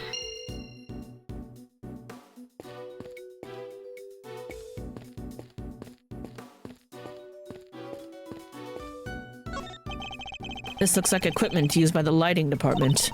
Oh, wait, I just remembered there was something I wanted to ask you. Could you maybe light me up when I'm doing my next robbery? Help me look super cool? You want me to shine a light on you while you're committing a crime? You bet I do. What's so weird about that? What's the point of doing my great thieving in the dark? The folks in the cheap seats won't be able to see a thing. Wait, you're imagining you'll be committing this robbery in front of an audience? I think she wants to be an actor. This thing in front of the trailer here looks like a monster costume. What? That's a costume? You're sure the creature that made these huge footprints didn't just shrink or something? Perhaps I didn't make myself clear. This thing in front of the trailer here, it looks like a monster costume. A costume. Is it missing a horn? I think it's missing a horn. I'm sorry I got a little upset before.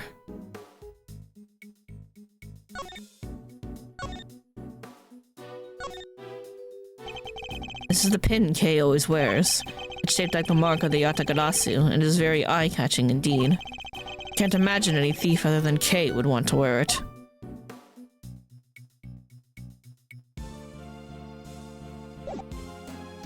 Look at Kay's badge, because I don't have mine. I don't have a badge. Wait, that's... You recognize it? Huh? Oh, sorry, I must have been thinking of something else.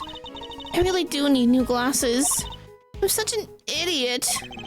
It's really not something to get so upset about. Wait, nope. She doesn't know anything. Alright. Talk about the Biggs building? Nope, alright. No evidence for you. Got it. Alright, let's talk about you finding the body. You were working here alone? That's right. I came before everybody else so I could get everything ready. But as soon as I walked through the gate, I saw the footprints. Monster prints first thing in the morning? That must have been a real shock. It was. They weren't there when I left yesterday evening, I'm sure of it. So the footprints must have appeared late last night. At first glance, I thought maybe they were part of the set. But then I got closer and I saw that somebody was lying in the middle of one of them. I'm pretty sure the body would be more damaged if he actually got stepped on and crushed by a monster.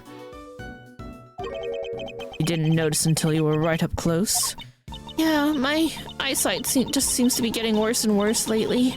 I think I need new glasses. I didn't notice it was a body until I was right by it, which is why I got so shocked and ran away. That must be when we bumped into her. What are you shooting? So you're shooting a movie? Wouldn't happen to be a Steel Samurai movie, would it? Nope. Oh. Oh, Edgeworth, you fanboy. This one's a creature feature. You know, the Torosaurus movies, right? I'm afraid not. You'll have to forgive Mr. Edgeworth. He only cares about the Steel Samurai. That's not... Hey, that's alright. Not everyone's a fan, but they soon will be. He's back after 12 years of silence. The big bad bull himself, Torosaurus. It's the first Torosaurus movie in a long time, so the crew's super excited. So the crew's super excited about it. And parts of it are set here in the big building, so we've been shooting on location. It explains what we saw yesterday. Yeah, she was here yesterday, see? I'm not crazy. She's right there. What's happening here? What's going on with the building? Just stay calm and talk to me, kid. Cut! I'm so sorry, we're shooting a movie. Could you, That must be what they were filming. So does Torosaurus smash the big building to pieces in the movie? I bet he does, right? Wouldn't you like to know? But you'll just have to wait to find out in the theater. Here, you can have this if you like. Oh, thank you. An epic rivalry is born! Torosaurus versus Gordy!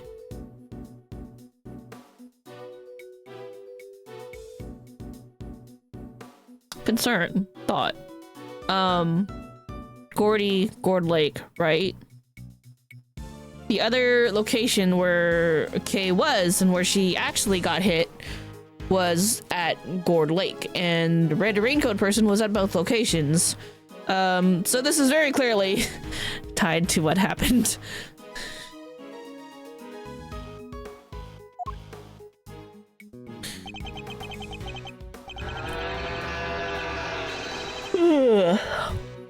An epic rivalry is born! Torosaurus versus Gordy! A Global Studios production. Gordy, huh? That's right!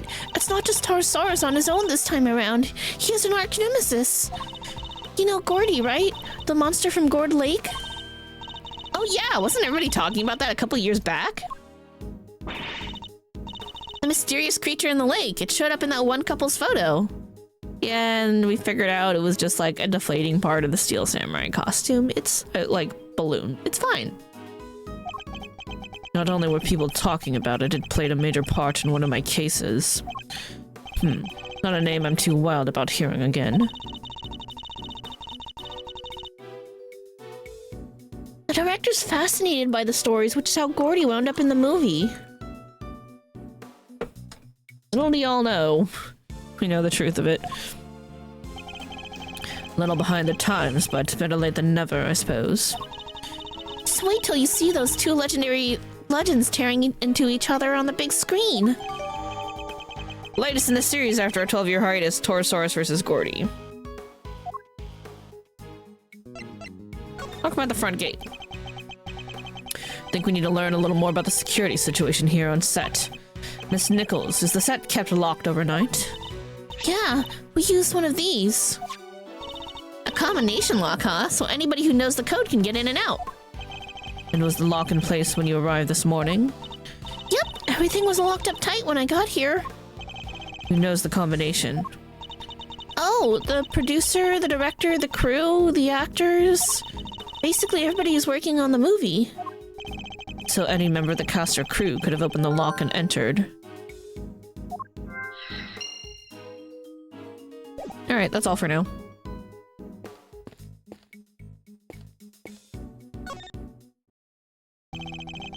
So, Mr. Prosecutor, we meet again. Yes, we saw you at the detention center the other day, too. You had some business to take care of, I take it, Agent Lang? You could say that. Nothing that need concern you, though. Yeah, you really have a habit of showing up in the wrong place at the wrong time. You're a bad penny, a bad omen, and a bad smell all rolled into one. Just stay out of my way, okay? Got a president to avenge. Wanna look at the Yatagarasu pin? For fun? That's the pin your assistant always wears, right? Yep, it represents nature's toughest and fiercest creature, the Yatagarasu. Pretty cool, huh? Toughest and fiercest? Isn't it just a bird? Sorry, but I'm not about to let that pass. Lang Ji says, the wolf outstrips the raven in every respect. Hey! That little black bird of yours wouldn't survive even a single swipe of a wolf's claws. Those are big words, Mr. Howls a lot. But you know what us thieves say? The ravens are pretty darned amazing. Not sure if that's really helping. I could peck you to bits and then fly off before your stupid claw swipe ever got close. You think a wolf can't jump? I'd snap you out of the sky before you could fly away like a coward. Ha! I'd just flap my wings super hard and blast you across the room.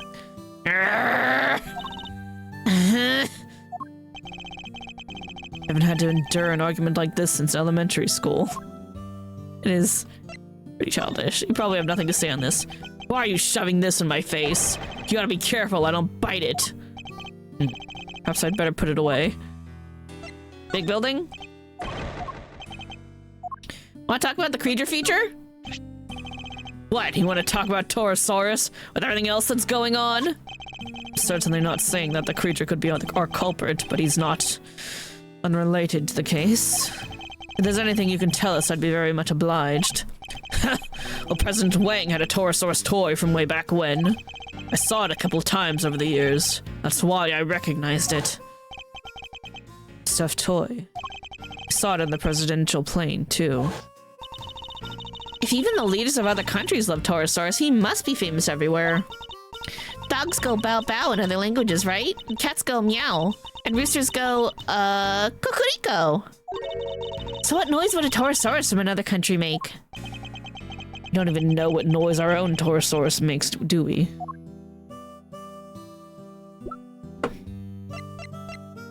Interpol agent with an unrivaled arrest rate, originally from Zhangfa. President of Zhangfa and the victim in this case, his body found on a film set. Freelance photojournalist we met in the past, known for ability to sniff out scoops and snap them with our trusty camera. Self-styled great thief. Props person in Global Studios. Okay. Why are you here? You were already at the scene when we got here. Why? What were you doing in the area? What, am I a suspect? You might be. Look, I heard a scream and came running, okay? Guess it was our friend from the crew. Came in from that gate over there. Somebody already got rid of the lock for me. Not completely. I can still see it on the floor there. Perhaps I should take a closer look. When I got here, I saw a movie girl running out of the other gate. In other words, he arrived right around the same time we did. So you had business here at the big building? Something like that. A date with destiny, let's call it. He was similarly enigmatic when we saw him at the detention center. Let me guess, you're a huge Creature Feature fan, so you came to see them filming the Taurosaurus movie, right? Creature features? What do you think I am? Not the type of person who thinks a creature might have done this, I hope.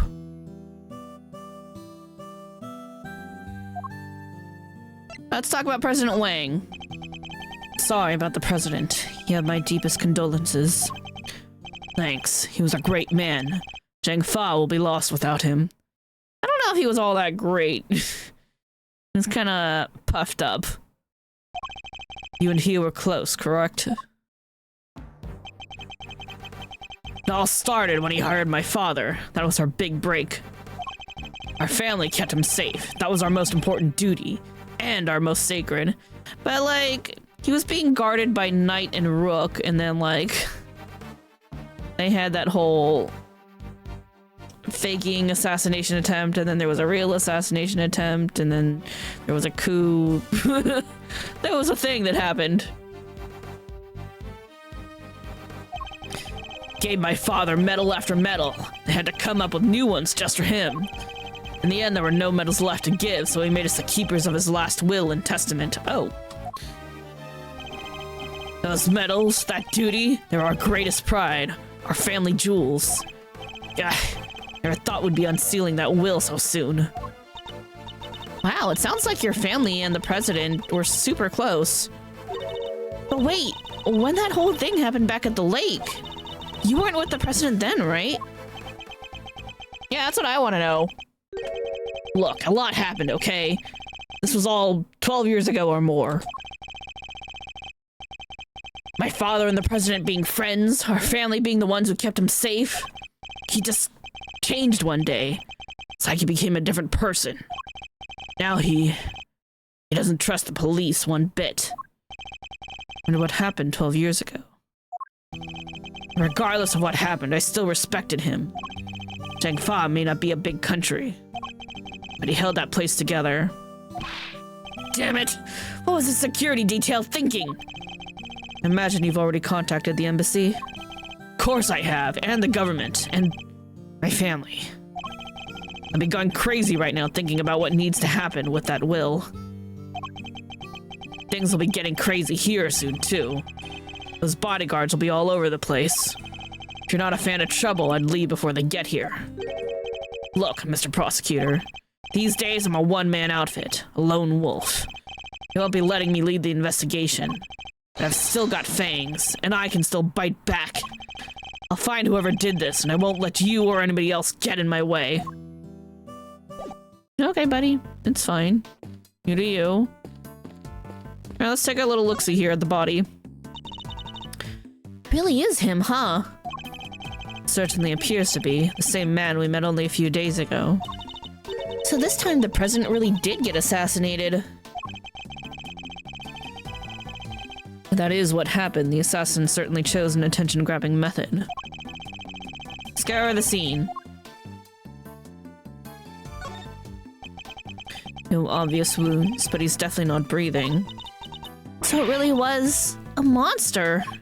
Trampled by a giant creature? Possible. President found it in a giant footprint. Could a monster have... Unlikely. Huh? There's something stuck to the front of his clothes there. Yes, speckles of a yellow substance. I bet it's monster jewel. Yeah, that must be it.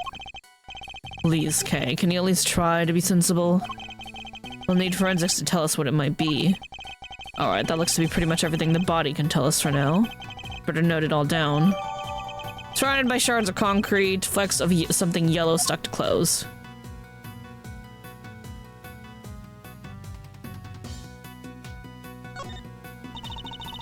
Body surrounded by pieces of smashed up concrete. Yes, they look to have been thrown clear when the ground was broken. Phew! Sent flying by the mighty impact of a giant creature's foot. Sure, assuming that this was the work of a giant creature. Concrete was broken and the earth exposed, but are these really footprints? Just look at the shape. I know a hoof when I see one. It's only one thing that can possibly be the footprint of an enormous, terrifying beast. And it's not just the one. There are three. Three giant cloven hoof-shaped footprints were found at the scene. But you know that's impossible, don't you? You know that monsters aren't real? Sure, I probably know that somewhere deep down. But it's way more fun to believe that they are. Our job is to pursue the truth, Kay, not to believe what feels the most fun in the moment. But I like fun. Huh? What's this white thing here? Oh, wait, it's a bone. Does that mean 2 murders? It looks more like a horn than a bone to me. Don't we have a piece of evidence that might tell us whose horn it might be?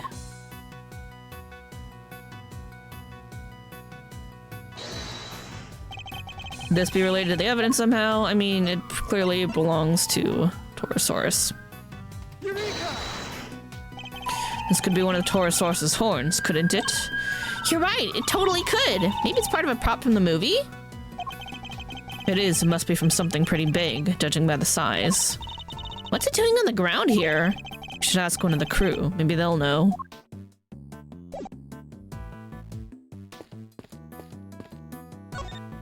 Hi. Oops, shit, I didn't mean to hit that one.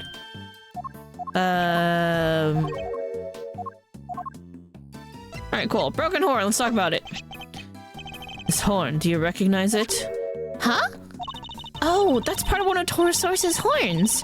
It's from a model we used for promotional stuff. Where did you find it? On the ground near the side entrance. That's weird. We keep a replica of Torosaurus's head up on the roof of the trailer over there. And it's quite large, I assume?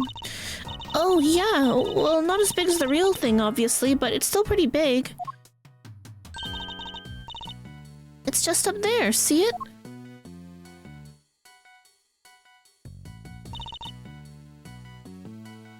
Right there. Oh, it is a piece. Wow, it's a pretty small piece of the broken horn. Found fallen next to the body. The head's usually kept up on the roof of the trailer. That's where it was supposed to be yesterday as well. Interesting. It really is big.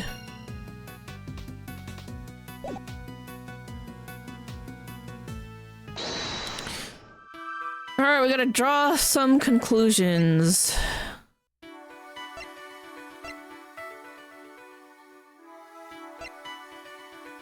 Something hit it? Probably the horn.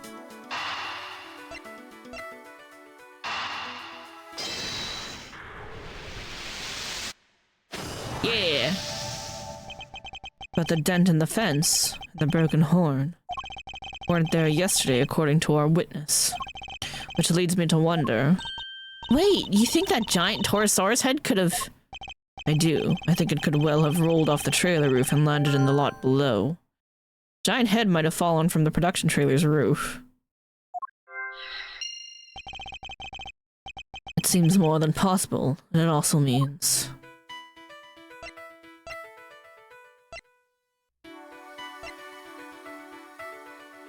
The giant head must have fallen from the production trailer's roof.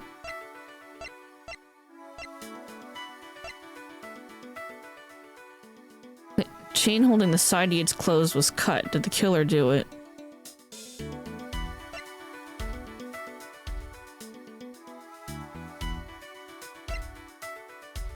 Three giant hoof-shaped imprints.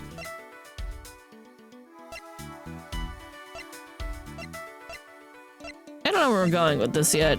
Let's try putting the locks together.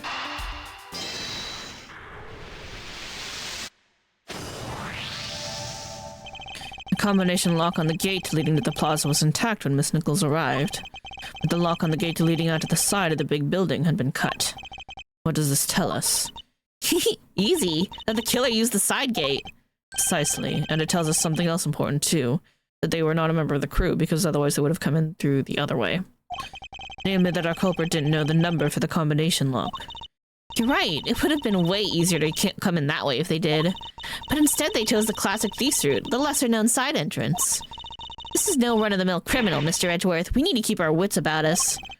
Not sure we should be excited by that fact, Kay. Anyway, we know that everybody working on the movie knew the combination, which makes it likely that our culprit wasn't a member of the cast or crew. Combination lock on the front gate was left untouched, while the side gate's chain was cut sometime last night. Was he stomped on? There's 3 footprints. Nope, okay. Not quite right.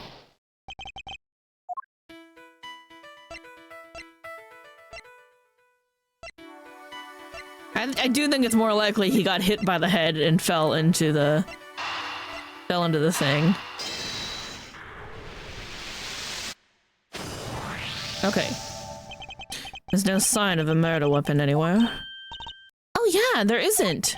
Now this is still only a possibility. But if the Taurosaurus head somehow fell from the roof up there. Yeah, that could kill someone for sure. Miss Nichols, would you mind if we took a look up on the roof of the trailer? Wanna go up there? Sure, I don't see why not. Knock yourselves out. Oh, but don't do that literally. The steps can be kind of slippy. Alright, I'm done here. I found out what I need to know for now. What might that be, I wonder?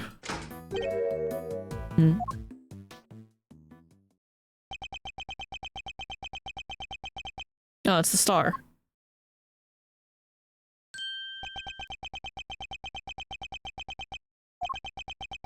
Do you two know each other? Like, what are we doing? Move, old man. What'd you say to me? You need to learn some manners, kid. He drinks lots of milk. No, you need to learn when you're in the way. Quit whining and get out of here. What the? I'm so sorry about him. Sean, apologize to the nice man.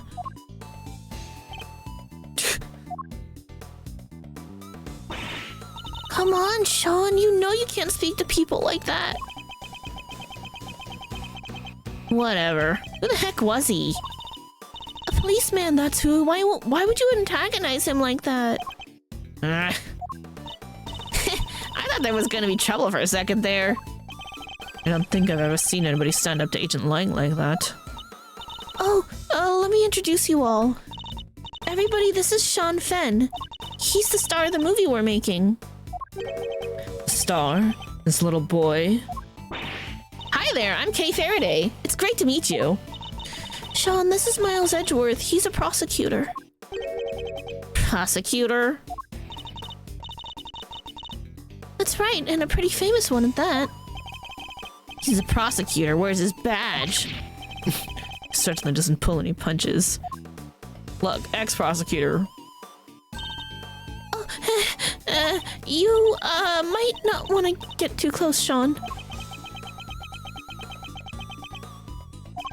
She's right. It's no sight for a child. But he's involved in all this nonetheless. I'll need to speak with him. Okay, but I still want to go on the roof.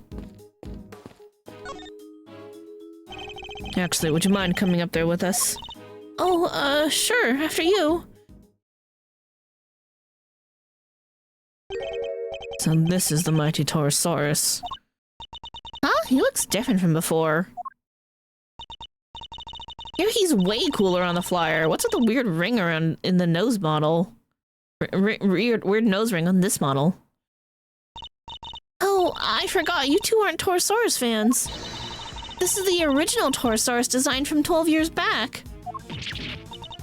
Huh? So, what's the one on the flyer? That's the all-new Taurosaurus. They gave him a makeover especially for the movie. Looks so much more contemporary now, don't you think? A makeover? He's totally different! This one's... it's just... a cow. Well, he is just a cow. Or at least he was originally based on a cow. He's a monstrosity. Monstrosity?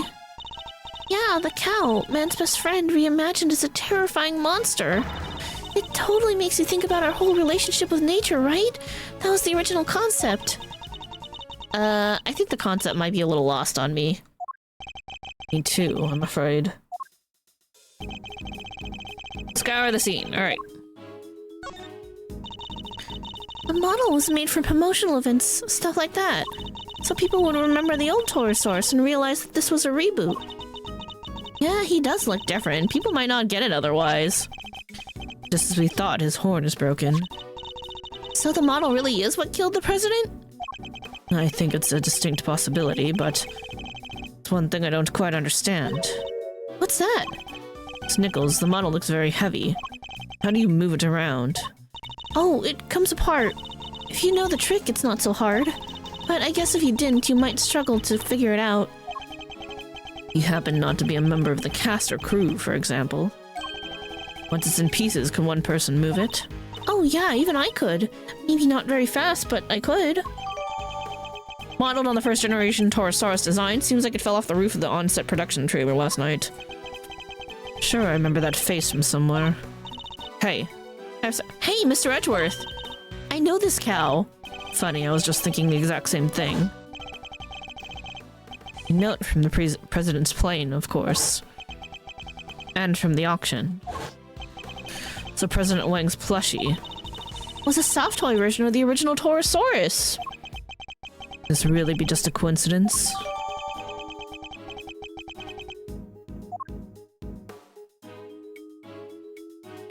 He killed the man with his favorite toy, so sad. These look like cans of paint thinner. I guess they were being used by the prop department. Look at the ground around them, Mr. Edgeworth. It's all burned.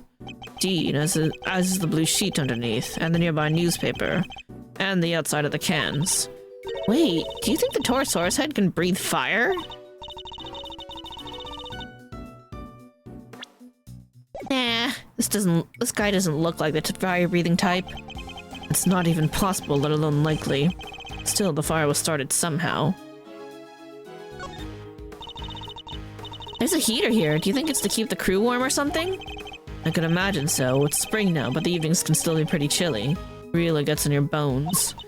Oh, come on, Mr. Edgeworth. You can't start talking like an old fogey. You already look like one. Rude! You have to talk young and bright and happy. You may not have noticed, Kay, but that's not exactly my style.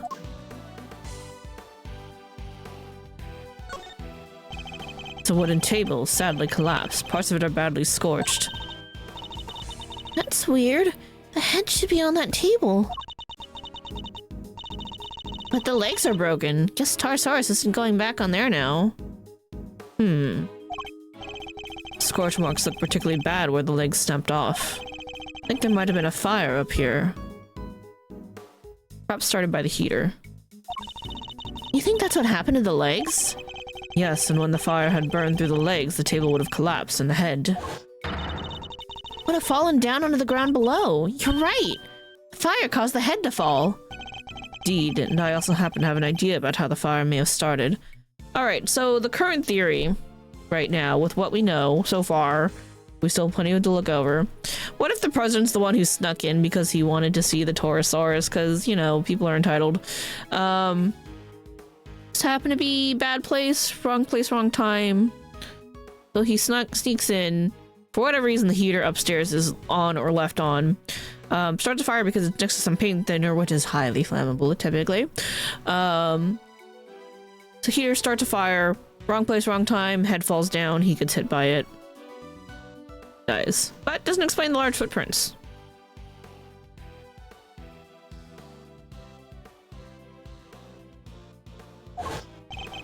Those cans of paint thinner by the heater are pretty flammable. See? Told you. Not a great place to keep them. Oh, you're right. I'm sorry. I'll make sure somebody moves them. But the stove didn't get used yesterday. Not while I was here, anyway. Which makes the question of what could have started the fire all the more interesting. What if it was the president who turned on the heater because he wanted to do some schnoopy-doopy? Yeah, I think I could probably throw that little baby over my shoulder and carry it out of here. You're not thinking of stealing it, are you, Kay? No! I was thinking I could just carry it around with me. Then every time you shout, "Objection!" I can light you up with it and make you look super cool. Yeah, I can picture it now. You look amazing! Well, do I get the job? When do I start? Hopefully never.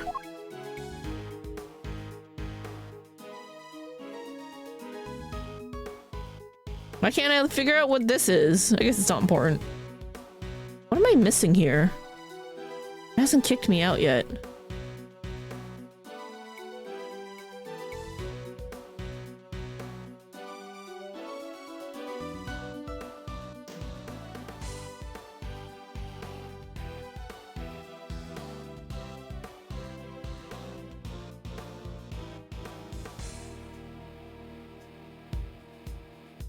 Why are you not kicking me out of the scene? It makes me think that there's something I haven't looked at yet, but I don't see anything that I haven't looked at yet. As far as I can tell, I've looked at everything that needs to be looked at.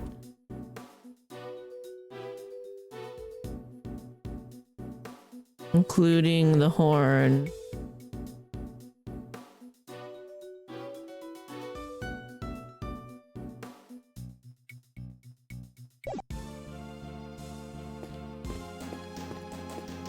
Alright, let's talk to the kid.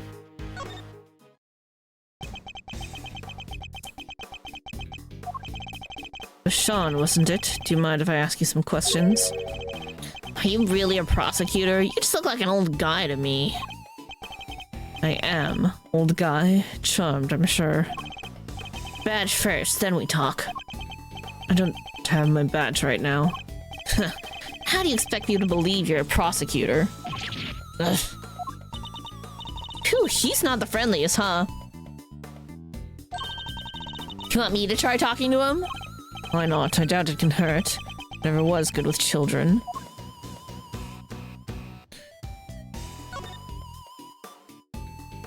Look at this badge. What's this? If you're trying to bribe your way onto the movie, it's not going to work. That's not what I was trying to do at all. Huh, so, how would I get a part in the movie? Okay. Save it for another time, please.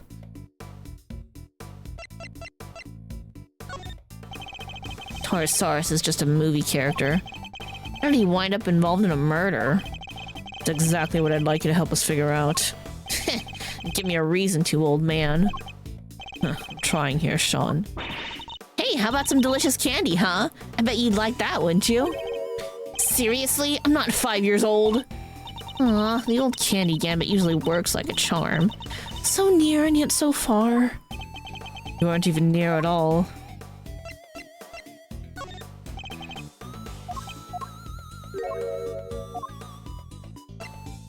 Hoof prints? Nope, okay.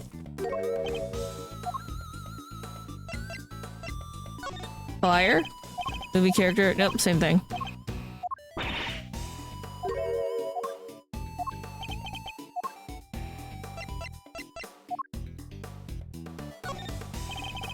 Nope, same, alright.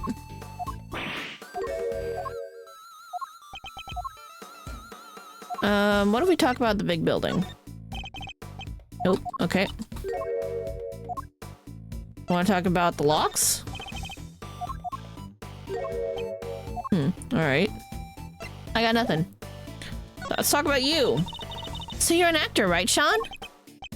Yeah, so what? That's amazing! You're so cool! It's not that big of a deal. Kay's approach seems to be having an effect. So, those horns of yours. Yeah, what about them? Oh, those? The makeup department made them. The character he plays has a special psychic link with Torosaurus. And the horns allow him to communicate with his giant friend. Isn't that right, Sean? Shut up, will you? You don't need to know all that stuff. Sorry. Well, that power dynamic here seems pretty obvious. Still, that's kind of amazing, huh? The lead character in a movie? Oh, you're still in elementary school? That's crazy! Is he not in elementary school? Oh. Is he a high schooler? Sean's actually 13. He just looks a little younger. What? But look at him. He's so little and cute. And the backpack, I just thought... Backpack's part of his costume. He's playing a role, remember? Yeah, I guess he is, huh? But he is kinda small, you have to admit. Oh, try not to talk about that too much in front of him.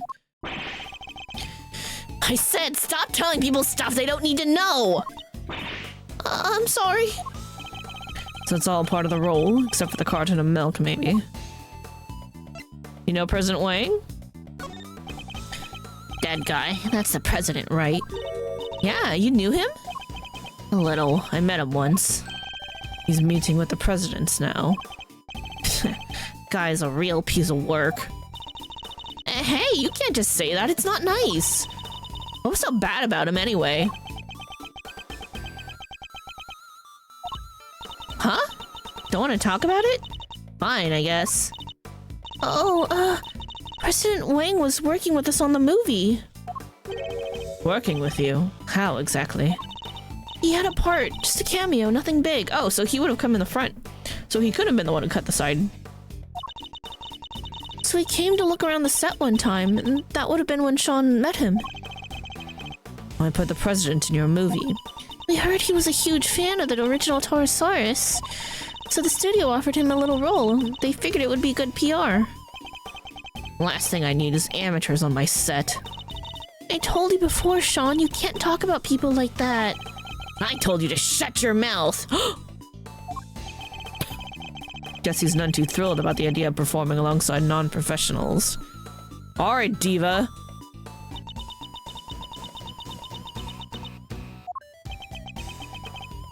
Now, here. What's this? Oh, wait, from yesterday? Photograph? Yeah, I just got them printed. You can keep it if you want. Wow, it's such a great picture. And you brought it specially for me? That's so kind, thank you. No, I just happen to have a spare, that's all. Aw, that's really nice of you. Hope you don't mind me asking, but can we take a look too? Oh, sure, here. Someone in the Taurosaurus costume, yeah. So it was taken yesterday. No footprints and certainly no body.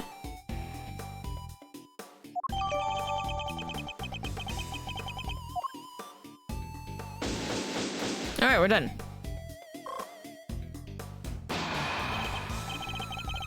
Alright, I think that just about wraps up our preliminary investigations. So he was killed by... Yes, by a falling Taurosaurus head. At least that seems the most likely explanation for now. Came down right on top of him, huh?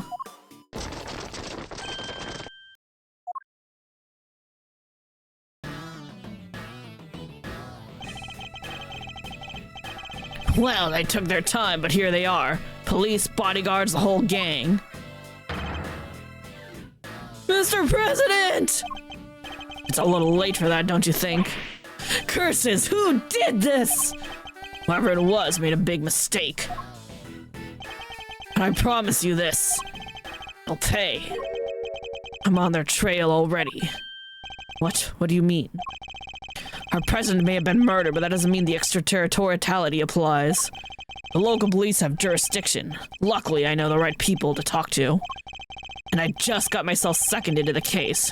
Lowly one-man outfit or not, I'll be working this one. Alright, good for you. Sounds like you already have an idea of where you'd like to focus your inquiries. More than that, I've already caught scent of my prey. Take a look at this. It's a printout from a security camera on the viewing platform at the top of a big building. That's... Verity. But she was with us most of the...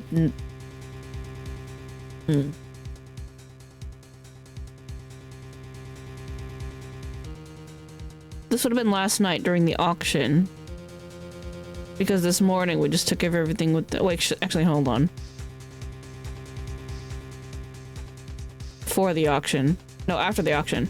The morning... This was last night. So it was while we were going around looking for Kay, I think? Because she was missing. Because auction happened, then we showed up the next morning, and then that's when we ran into them. Probably when they took that photo and everything was fine. And then we ran around the city looking for Kay, found her on the roof, and then we went down. That's when we found the storeroom. And then we resumed everything this morning, I think.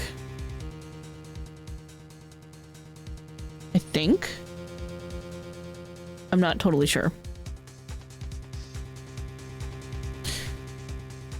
It's pointed at the elevator, so that leads onto the roof, so it records everybody who goes up there. And in this particular case, it recorded the president and his murderer clear as day. Why do you think it's her? Because she was a little busy. She has no reason to murder him.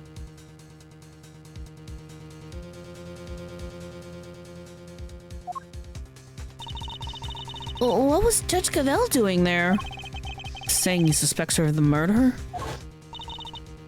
Mr. Edgeworth, I entrust my offering to the Goddess of Justice to you, so that you may use it to call her final judgment onto Excelsius Winner.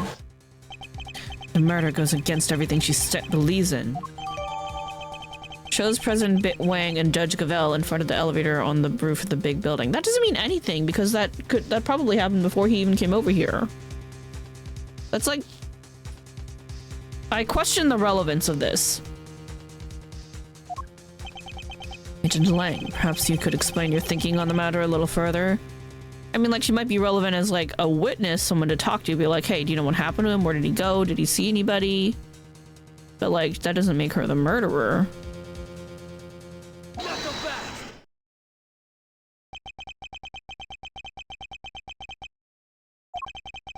Heard a little rumor while I was over at the big building. It was about you, Edgeworth. You're not a prosecutor anymore, are you? It's complicated, okay? Which means you don't have jurisdiction here. But you want to cross-examine me while I explain my thinking? Why would I agree to that? Versus... Hey, don't be like that. You were the one who was just talking about being a lonely one-man outfit. You know what? Maybe it should be you explaining your thinking to me. How come, even though you're not a prosecutor, you're still sticking your nose in this case? Because she ran over screaming and asked us for help? A valid question. Why am I still here? Perhaps I can clarify that with a question of my own, Agent Lang. Why are you so desperate to catch the person who murdered President Wang? Because above all else, you're an investigator, correct? Desperate to catch a certain somebody myself. Person who orchestrated a murder at the big building yesterday. Person who put Kay's freedom in jeopardy. Who put her in grave danger. That person is out there somewhere right now, lurking in the shadows, laughing. And until I uncover the truth and make that person pay, it doesn't matter if I'm a prosecutor anymore. I'll keep fighting. Find the truth. And don't give up until you do. And don't give up until I do. That's the rule I live by.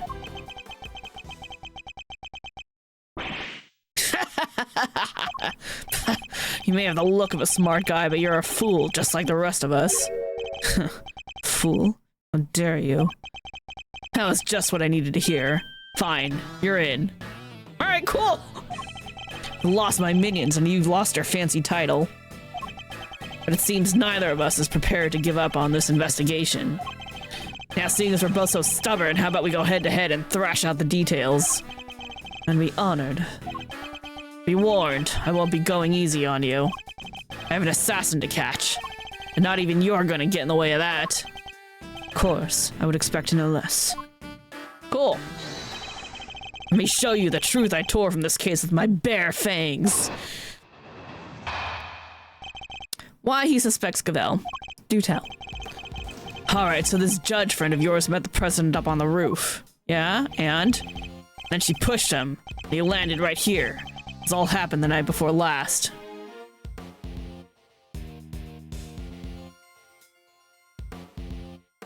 doesn't make any sense. We got a photo that contradicts this. Also, have you even gotten an autopsy report to figure out what the cause of death was? People had all been cleared from the viewing platform, so it was just the two of them up there. That pretty much sums it up. No doubt about it, she killed the president. They were there completely alone. No bodyguards. None. I checked. The security detail had no idea he even went up there. Must have gone in secret. Maybe it was a conversation they didn't want anybody to hear. What kind of conversation? How were the two of them even connected? Seems the president spoke to the owner of the building ahead of time. He had him set aside the viewing platform just for the two of them.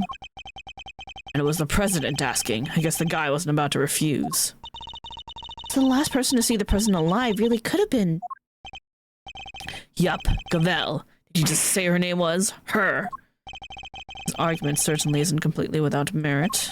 But I noticed at least one glaring hole in his reasoning. That's where I'll need to focus my counterattack. Alright, we're gonna press everything, even though we know that the photo pretty much, like, proves there was no body and a hoof print yesterday. Hold it. Yep. They met on the roof. How can you say for certain that the two really met? Because they were clearly there in the photo together. Edgeworth, get with the program. So the plan is to come in swinging, huh? I've seen worse approaches. Dominate the battlefield, counter your opponent's every move. It's a tried and tested strategy. And not what I was intending at all. This battle has barely even begun, Mr. Prosecutor, so shut up and buckle up. Then she pushed him. All happened the night before last. The night before last? How can you be so sure of that? Ha! If you're not sure, take another look. Take as many as you need. This picture's from the camera up on the viewing platform, like I said. The camera doesn't lie. That's from 2 nights ago. You have a picture of them both entering the rooftop area, but nothing from after that point, I assume? No, there's only one camera and it's pointed at the elevator. You can't see the viewing platform itself. Still, this is when the murder happened, I'm sure of it. The president really was killed 2 nights ago, then his body would have been here in the lot this whole time. Yeah, you don't think that the movie crew would have, like, come by yesterday and seen it and we would have been having a very different conversation? Taking a little moment there, Mr. Prosecutor. Save it, I'm not done explaining, not even close. People cleared on the viewing platform. It's entirely possible somebody else was up there, surely. Yeah, what about the cotton candy stand? The owner of the building received a request from the president himself to clear the area. He knew there'd be serious trouble if he messed up, so he went to work as quick as he could. They cleared everybody out, and I mean everybody, including your stupid cotton candy seller. Stupid? That's mean. Still, it wasn't enough. If it had been, the president wouldn't be lying there now.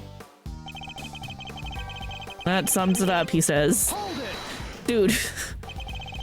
No doubt about it. Are you certain of that? Of course I am.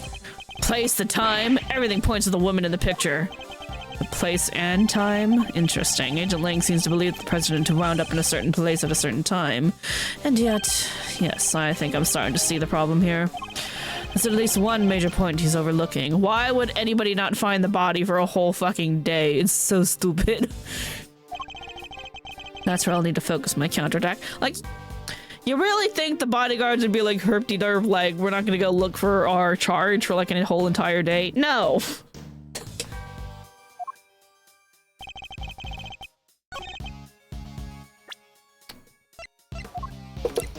Anyway, this is from yesterday. Objection!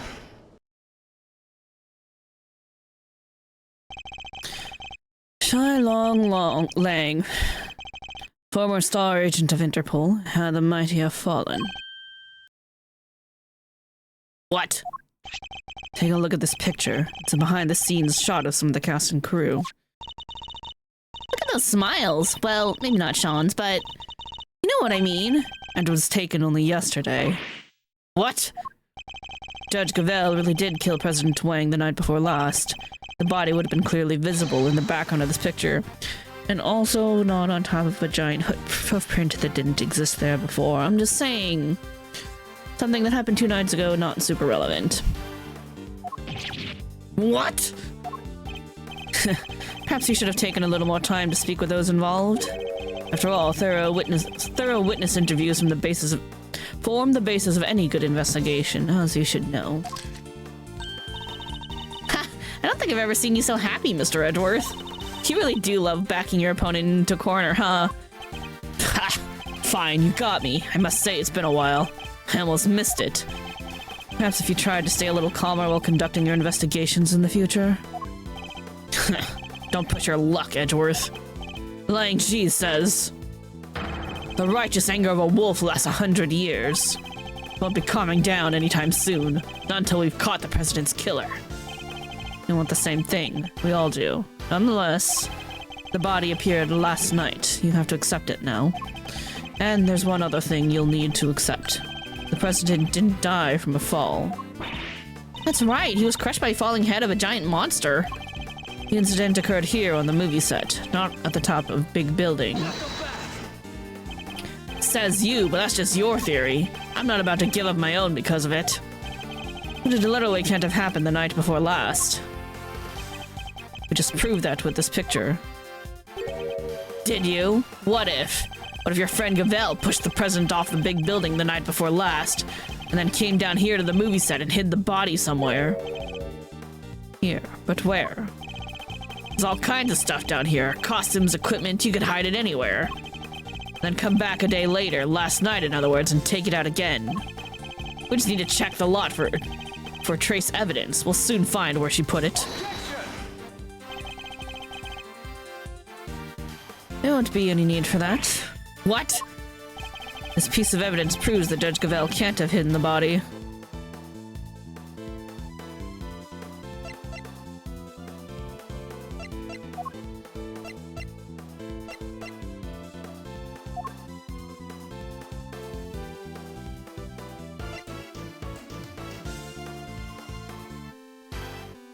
Oh, the locks. This is a secure set. Take that! Both entrances to this lot were locked, and we already know that the chain on the side gate was cut only last night. Judge Gavel had no way of getting in here to hide the body the night before last. But the murder has to have happened 2 nights ago. Why? Why are you so set on believing that? 'Cause if you remember, that picture was a printout from a video. There was more. Why he still suspects Gavel. There's footage from a few dozen minutes after your friend went up on the roof with the president. It shows her heading back into the elevator, alone.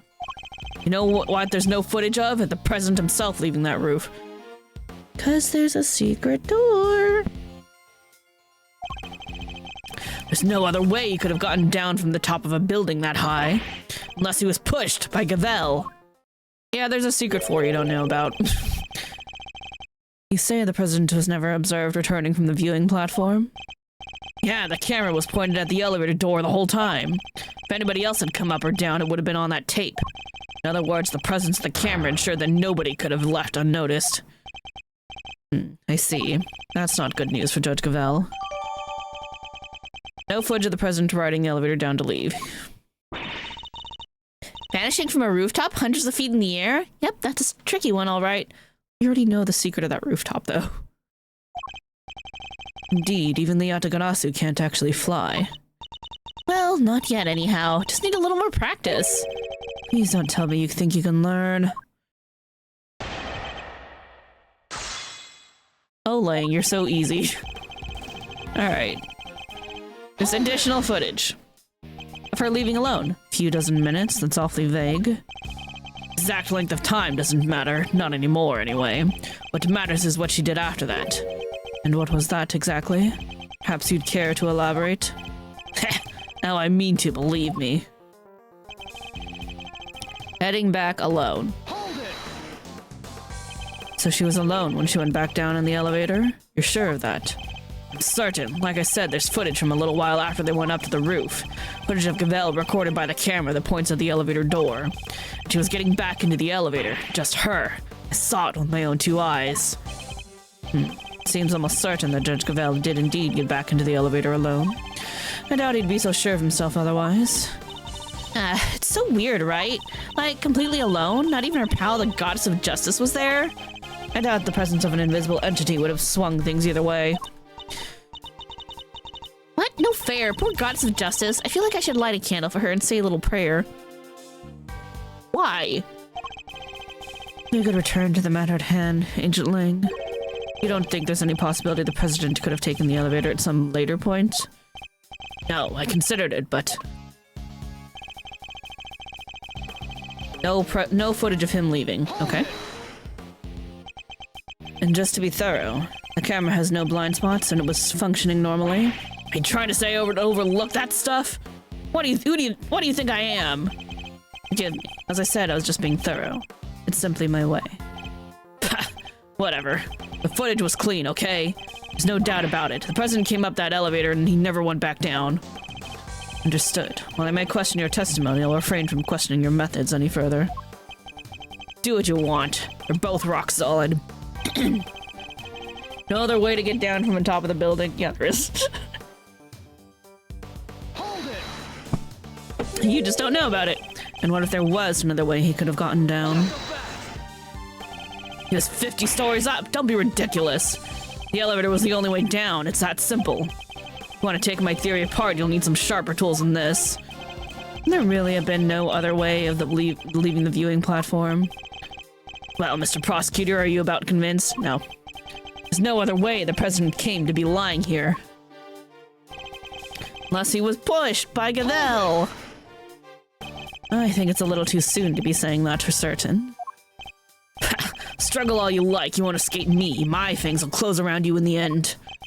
Your fangs aren't inescapable, and neither was that rooftop. I'll escape one by showing you how the president escaped the other. Ooh, nice. There's nothing this great thief loves more than a breakout. Talk a good game, Mr. Prosecutor. Now why don't you put your money where your mouth is? Escape away if you can. So the camera means no one could have gone unnoticed, or does it? Was falling really the only other way he could have left that rooftop?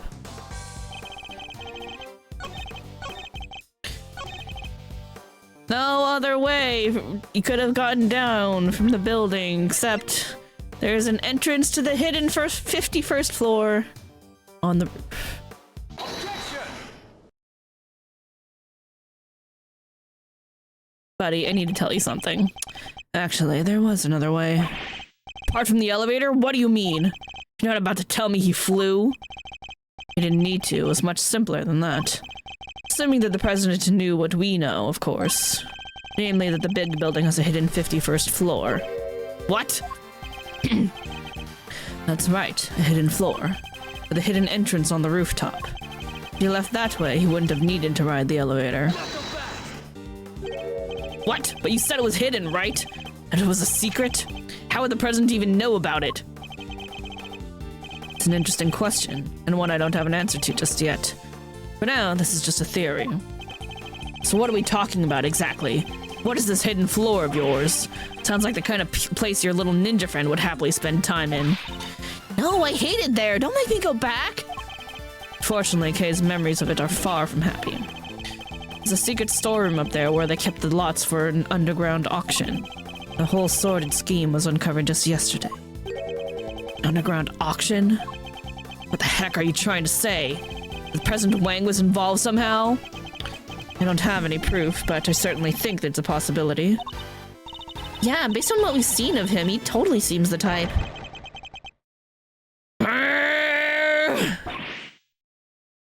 Eek! He'd never do that, not the president. Illegal underground auctions? No, he'd have nothing to do with it, nothing. What's gotten into him? Hope you two are feeling lucky, because when people start saying stuff like that, I start biting. Eek! Huh, she ran away. No, nothing, neither of you. You have no idea how much the people love him, how well respected he is. Is that really true? Guess we know what lurks behind that seemingly respectable public face. The people of Jiangfa clearly don't. Wonder if I should tell him the truth about his beloved president. No, what good would it do? It would only upset him more. Forgive me, Agent Lang, I didn't mean to upset you. We spoke out of turn, both of us. I can only apologize. Apology accepted. Reciprocated.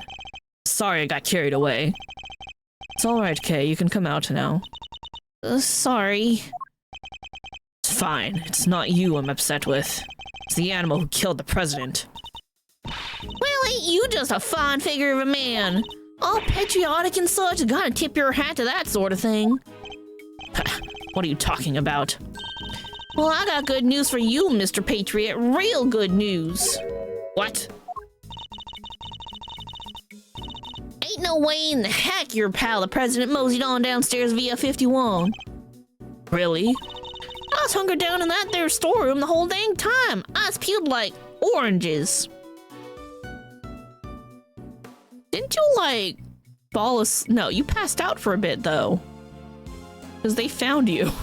Of course. She would have already snuck in by that point. His heart was in the 51st floor storeroom the night before last, but didn't see the president pass through. Interesting. Thanks, that's very useful to know. Well, Mr. Prosecutor. Huh, what? Guess my theory still stands, which means I'm not budging an inch. Nobody saw the president after he met with Gavel 2 nights ago. That's a fact. It's also a fact that the body appeared only last night. How could the president have fallen from the roof 2 nights ago and only been found today? That seems a little slow as falls go, wouldn't you say? Sure, there are questions that still need answering. I'll give you that. And I guess there's one thing we can both agree on. Oh yeah? What's that?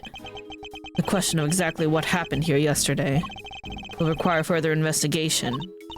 Yeah, I guess all we know for sure is that the body and the footprints appeared during the night. Officer Lang, we'd like to hand the body off to the coroner if you don't mind. Fine, he's all yours. Just take care of him, okay?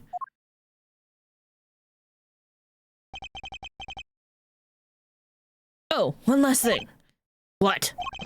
Found footprints near the body. I mean, footprints in the footprint, if you will. Little ones in the, big one. Human footprints in the monster print? Interesting. And what kind of prints? Sir, they were child's footprints, about the size of your average elementary school kid. Sean. What? Huh? Elementary school? Oh, it couldn't be. What now? Miss Nichols? I didn't mean to butt in, sorry. Is there something you wanted to say? She's so scared of. There's something I have to tell you. You'll probably think it was pretty awful of me, but... I'm sure it's nothing you need to be quite so nervous about. Well, what is it? Last night I came here. What? Eek! You mean you came back to the set? Why? Well, I just wanted to... I was worried about him, so I came back to check. Check on Sean, I mean. Sean, the boy. Makes sense. Yes, you see, he stayed behind on his own last night. Rehearse. Wow, he really takes the job seriously, huh? Well, this movie is his first lead role, and he's trying so hard to make it perfect. She might have seen what happened last night. Around what time was this? Let's see. It was already after 10, I think. It looked like it might be about to rain, so I got a little worried and came down. And when I got here, well... Saw something, didn't you? Yes.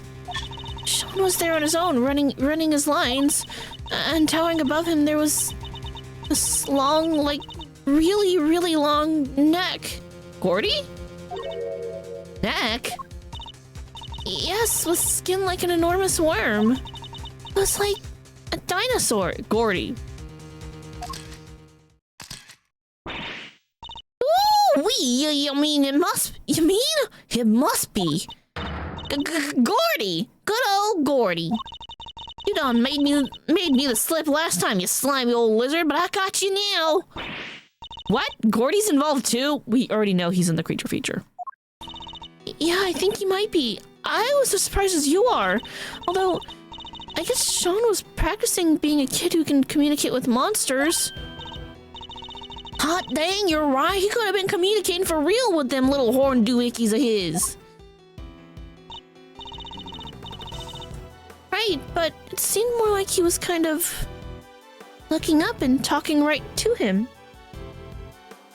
Are we sure it's not just the prop and he was just like rehearsing at the prop for practice? It was like they were friends. It is pretty weird, right? Can we go look in whatever this area was? Dang toon, it's weird. Wearing a mustache on a mule. How could he cheat on his best monster pal like that? I fear movies and reality might be getting a little mixed up here. And you're absolutely certain that's what you saw? Oh, yes, but only for a moment. I was so shocked I just turned and ran. Well, how about that, Mr. Prosecutor? Another mysterious beast to contend with. Don't tell me you believe this nonsense, Agent Lang.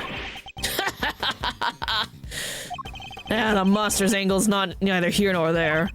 But I think we have a pretty good idea now who we need to speak to next. Young Mr. Fett, if he really was here last night, there's a good chance he saw something. My thoughts exactly. Prosecution calls Sean Fenn to the stand.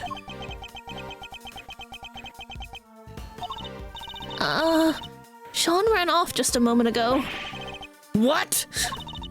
We need to go after him. April 6th, 10:54 a.m. Big building. Plaza. Mr. Taxi Man, have you seen a little kid? Ah, where the heck did he go? Maybe he just went home? You're right. They won't be doing any filming today after all. Sure, maybe he went on the lam. No, you're just overthinking things, surely. He's a child, Agent Lang. There's no way he killed the president, not on his own. Maybe by accident by turning on the heater. And who said he was on his own, huh? Maybe a monster gave him a hand? Maybe he summoned one of his creature feature pals to help him? Yes, very funny. Not saying the kid did it, not for sure anyway, not yet. But he's our most important witness right now, and we need to find him. Why didn't you have this kind of attitude about Gabelle? Why didn't you ask her what happened and where the president went if he went downstairs on the 51st floor? And how he got off the roof? Why are we only just now that it's a kid being like, maybe we should talk to him? Mr. Edgeworth! Hey, it's Gummy! Oh, where are you going? Gumshoe? Come back!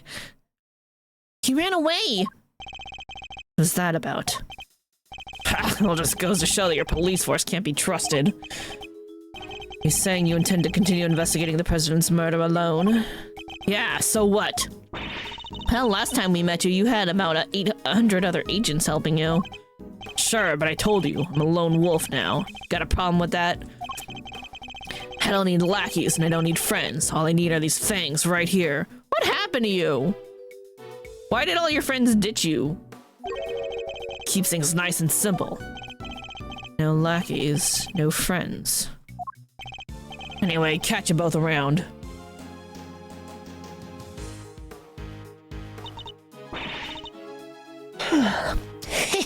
Things just done got interesting. It sounds like I got my work cut out for me. 2 big beasties on the prowl? Hoo-wee! That's raining scoops. If I don't catch at least one, I ain't no shutterbug worthy of my name. Wow, this all got kind of complicated, huh? Did. The Taurosaurus footprints were bad enough. Now Gordy? This might as well be a movie. Well, then we'd better get our monster hunting shoes on. No, that's later. I think, doesn't that come out later this week? No, we're not doing that right now. Suppose we had. Huh? Who's that? Who in a taxi? That's one of Agent Lang's old team. Come across a few of them on previous cases, but this one's on his own. Hello? Excuse me? Oh, Mr. Edgeworth, long time no see. How come you're not with Agent Lang? Shifu? He's not technically my boss anymore. Really? What happened? You remember that case from a month or so back? Yatagarasu sends card to embassy. The Yatagarasu case, how could we forget? Made kind of a big mistake there. Came about as close to aiding and abetting a serious criminal as you can come and still keep your job. Indeed, I guess that was pretty close. Well, being Shifu, he took full responsibility, so they disbanded our team. Oh. Wow, that's harsh. Explains why he's now a lone wolf, as he puts it. So, what are you doing here? Well, to tell you the truth, I was worried about him. I think he's been chasing ghosts. Ghosts from 12 years ago, to be precise. What happened 12 years ago? It must have something to do with the death of the journalist that was dating Rosie. Because that was also 12 years ago. And whatever the fuck Chairman Winter did at the time. Ex-chairman. 12 years ago? What does that mean? Sorry, I already said too much. I'd better be on my way. These ghosts of Agent Lang's. Could they have something to do with the case we're currently investigating? Oh yeah, for sure. Well, looks like everybody left except for us. What do we do now? Check that taxi right there that's really suspicious because there's a dude in it. And see if maybe the kid's in there. Good question. His heart went off monster hunting, and I guess Agent Lang is busy trying to track down young Sean. Perhaps we should try investigating another angle. What kind of other angle? Somebody needs to get Judge Cavell's side of the story. Oh yeah, you're right. What did she say again? Please forgive me, but I'd better be on my way. I'm to preside over the trial of Fifi Lagarde in a bit. I guess the trial will be beginning about now. Indeed, I think we'd better head down to the courthouse, don't you? Alright, let's go. Yep, alright, we're not gonna talk about how the fact that it was just a dude in a taxi just chilling there. Alright, got it, understood. Alright, let's save. And we're gonna take a short break for a few minutes. I'm gonna go heat up some more water for tea so we can go as long as we can. Alright, I'm gonna put you guys on the break screen and I'll see y'all in a few. Money. No smoking! Smoking is bad for you! If you didn't smoke, I wouldn't have to hit you with that ashtray.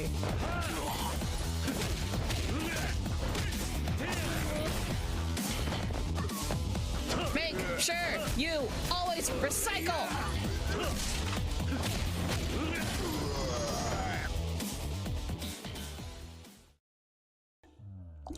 Typical. Most of the time these trees won't stop rustling. But as soon as I need their opinion, then silence is golden.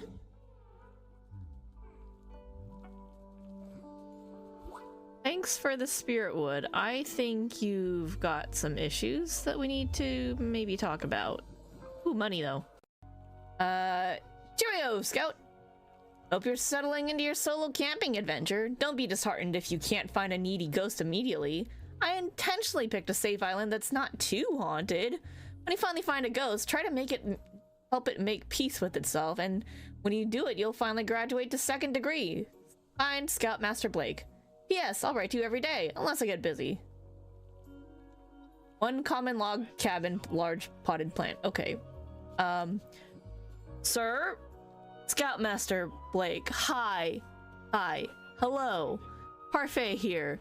You certainly did not send me to a relatively unhaunted island where I might take me a little bit to find a ghost friend. You in fact sent me to a very haunted island of bears. Sir? One that curses people and traps them here. So thanks for that.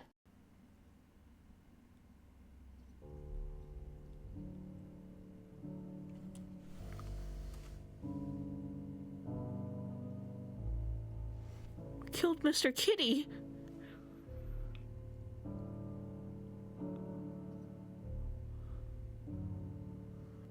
Jesus!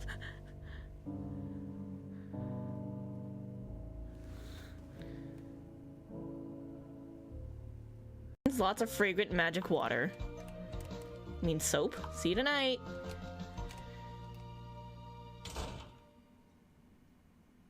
What? Did you guys see that in the mirror?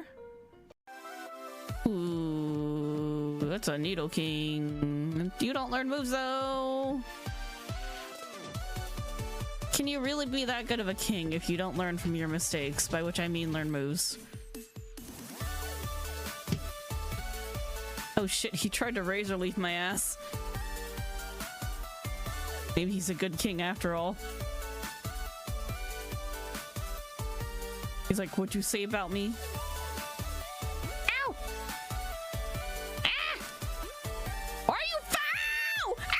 Ow! I shouldn't have talked shit about the Needle King.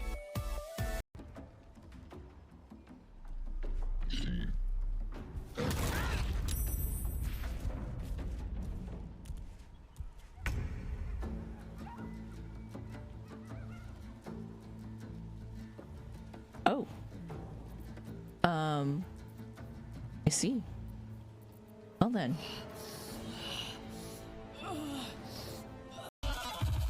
Huh? Could have been lying through my teeth this whole time. I mean, you could have. But listen. Have you tried the critically acclaimed MMORPG Final Fantasy XIV that comes with a free trial all the way through the award-winning expansion, Heavensward? Have you? I think that would keep you busy. Is there no formal job training? Do they just throw you into the fire and expect you to swim? No, wait, hold on. Throw you into the ocean and expect you to swim? Sorry, got my things mixed up there. Yes, what is it? I believe we have found the man to whom the package was intended. Look, you can swim in fire if you believe.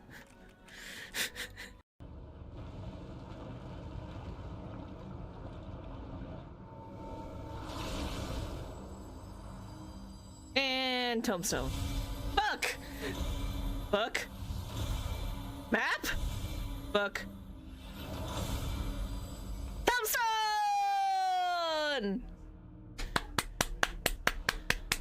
Good job, us. I'm so proud of our Warrior of Light. Fucking tombstones. You look pink. Tender and very cute. Weirds me out a little bit that my Twitch profile icon is also pink-haired, so, you know. Why did she say tender? I don't know. Is she gonna eat us? Concerns? So call you Sweet Potato.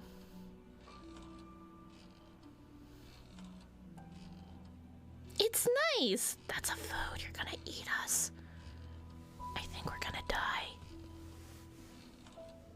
Same initials. That's not cool. Yeah, why'd you gotta bring that up? Oh, I gotta wait for him to get up. Alright, I can just kick him a circle. Alright, I figured it out. Time to introduce your style of gun. Yep. That was underwhelming. No, Majima-san, you're just too strong. But why did you pull out a shotgun? That just seems excessive and rude. Also, kind of illegal. Where did you even get that? Bought from a temple. Nice. You gotta let me fall. Two of us need to jump. Yeah, looks like it. Looks, Yeah, okay, looks like it. Alright, ready? Go, go. Alright. Ready? 1, 2, 3. Choco, you're not supposed to jump! You have to stay there and pull us up! Bastard! Beam. Beam. Beam on me! Beam on me! When you... God. What? It's too strong. So happy, yo. So happy, yo. Keep pouring it on. Alrighty, I am back. You guys all had a good break. Let us continue. April 6, 11:23 a.m. District Court. Courtroom. Number 3. Oh. They got our good friends Fender and Francisca to stand in for prosecutor and defense attorney respectively. Interesting. I'm so used to them being on the other sides though. Oh, wait, hold on. Camera, did you move?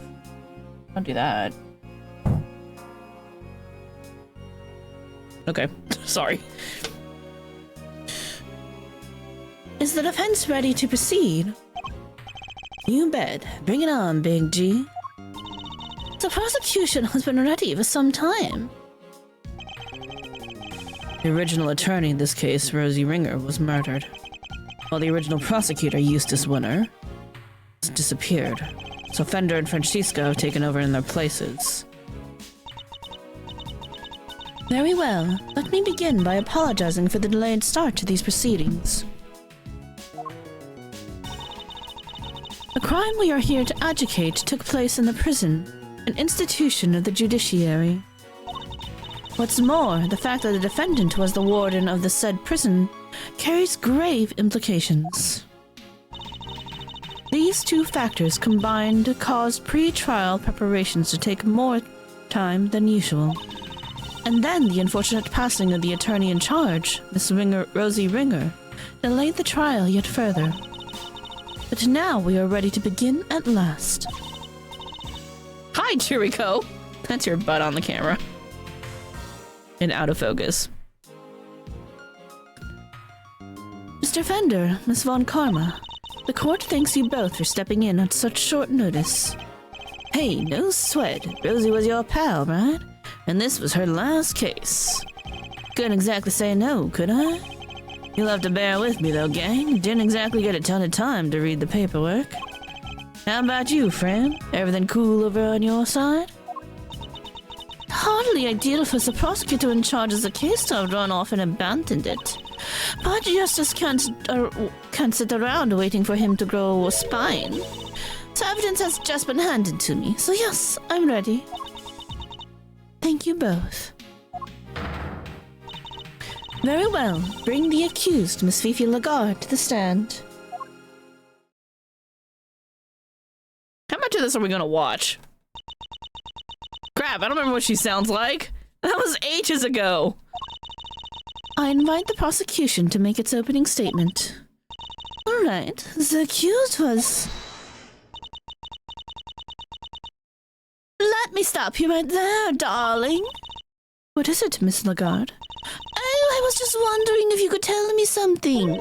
That something being why on earth I'm here. Just the opening statements will clarify that for you. But will they, dear? Really? Fine, carry on if you must. I fully intend to, if you can stay quiet for one moment. The murder in question happened in the prison where Miss Lagarde worked as warden. The victim, one Bronco Knight, was being held in the detention center. But the prosecution's case will show that Miss Lagarde took him from the holding cells and murdered him. And she did so with this knife. Huh? Something wrong? Is something wrong, Miss Von Karma?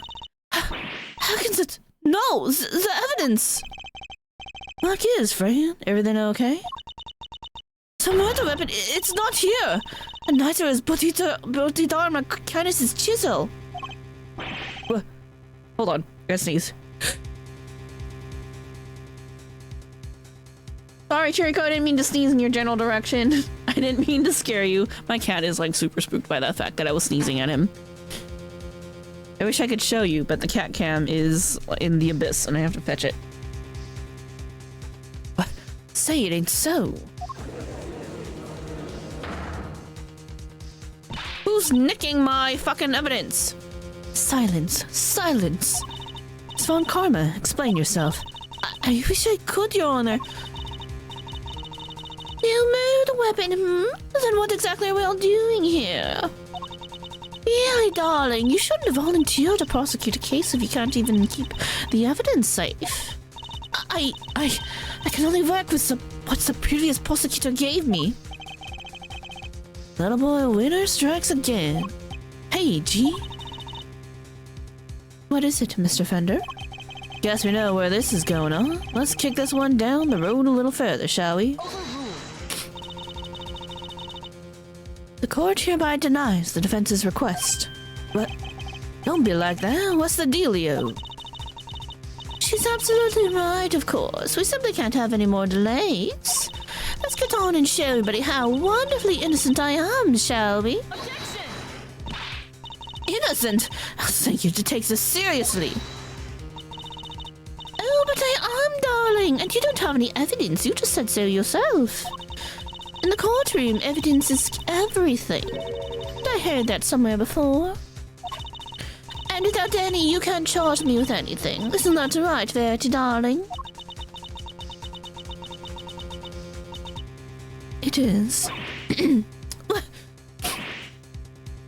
What?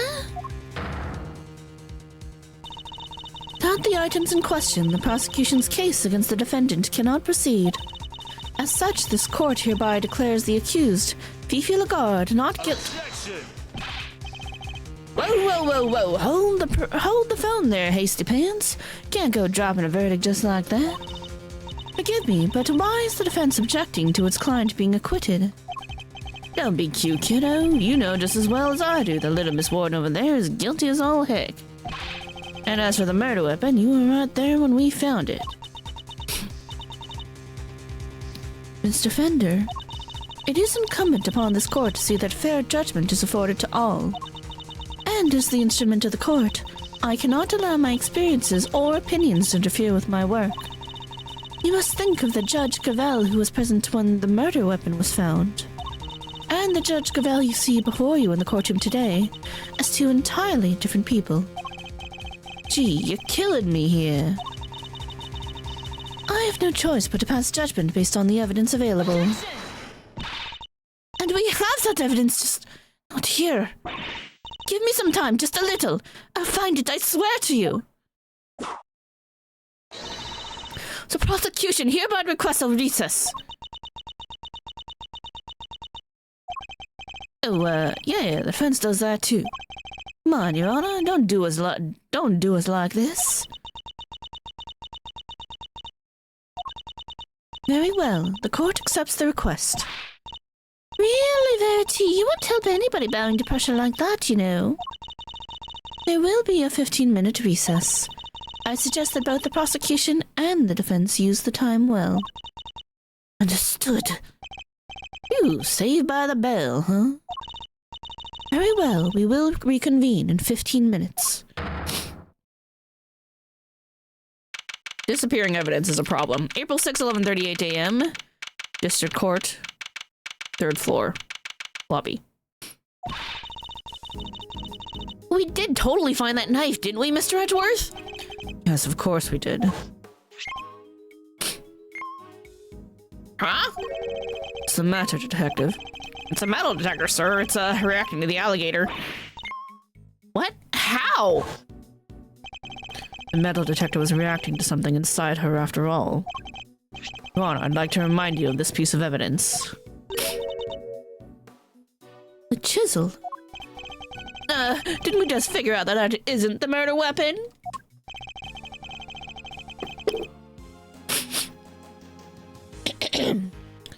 Might recall that Mr. Canis hid this chisel in his dog's mouth.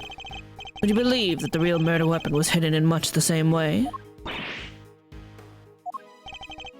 That's right, the murder weapon is hidden inside the alligator in that pond over there. So did somebody steal it or what? Mr. Edgeworth! Oh, Mr. Edgeworth.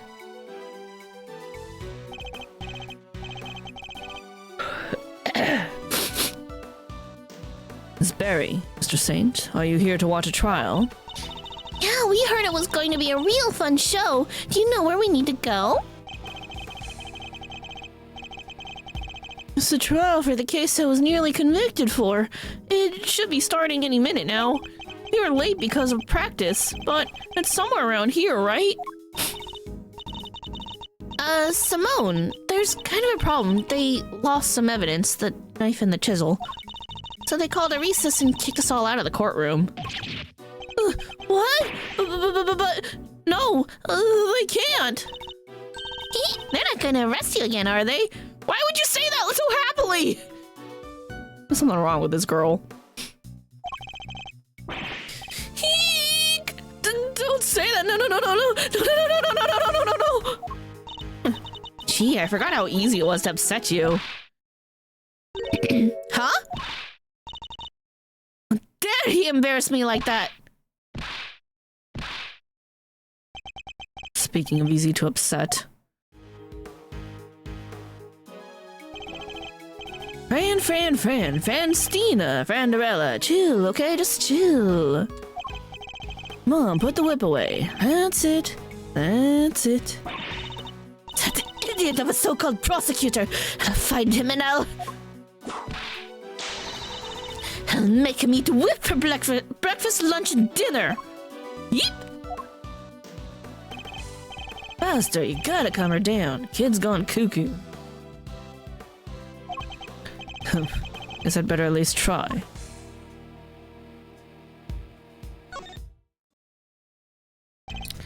Game Master, so you got the old memory back, huh?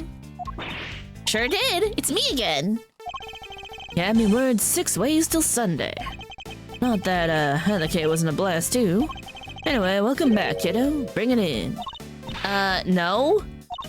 We need to be thinking about this trial right now, okay? Yeah, I guess things did go pretty pear-shaped in there, huh? Oops, wrong button. Look at her badge! Cute pin. Favorite of yours? Yeah, I can see it. You'd look a picture in it, Mozzie boy. Hey! This is one of Kay's most treasured possessions, so I won't be wearing it anytime soon. Is that so? Well then, guess there's only one thing for it. Come here and let me pin a big old attorney's badge on that handsome chest of yours. Ugh, walked right into that. Nice. Hey, you interested in creature features? I think I get it. So this is it, huh? The key to unraveling this whole mystery? Yes, perhaps. Great, you keep hold of it then, yeah? Quickly now, back in your pocket it goes. Guess he doesn't think much of it.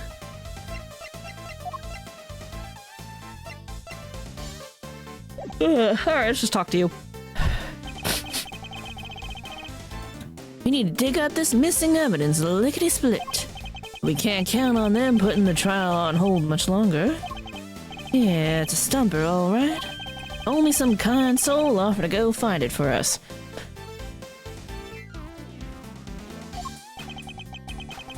That's an expectant look if I ever saw one. Yep. I volunteer as tribute. Can't help but notice you still haven't asked for your prosecutor's badge bag, bucko. Finally decided to come walk the path of righteousness with me and your old man, huh? Committee has my badge, that much is true, but I haven't given it up just yet. I'm still not ready to walk in my father's footsteps. No? Well, it's not like there's a deadline. You do you for as long as you need. The old family office will be waiting to welcome you with open arms when you're done. Thank you, Fender.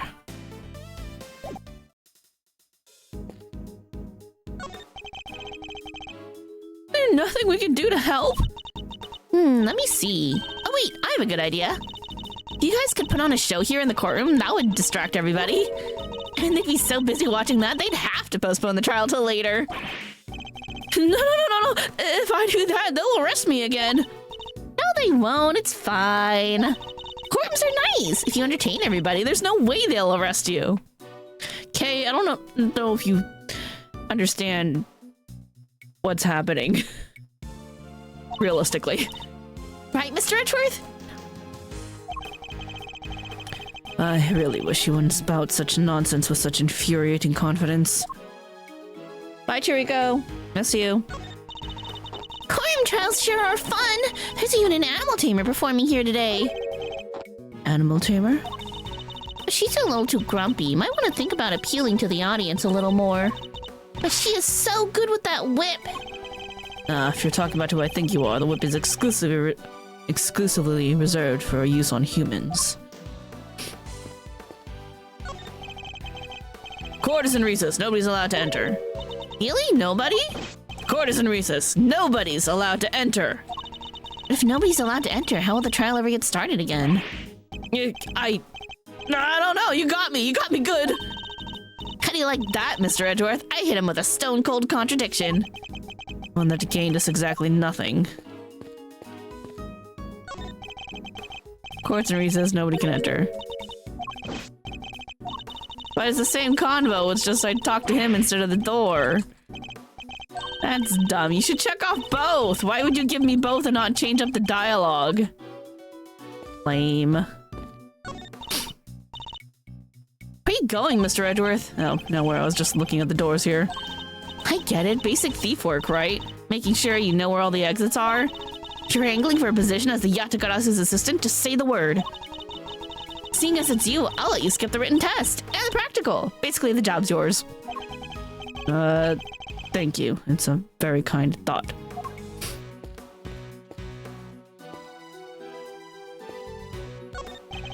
There's a sign stuck to the water fountain here.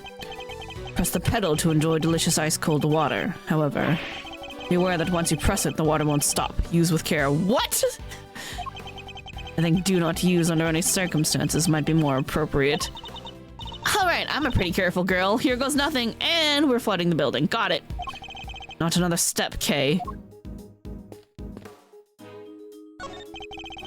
Shows a list of trials due to take place in this courtroom. Miss Lagarde's trial features prominently, of course. Hey, Mr. Edgeworth, if we don't find this missing evidence... I know. It'll be bad for all of us. I need to speak with Francesca and Fender. I will, momentarily. Or now. Hi, Francesca.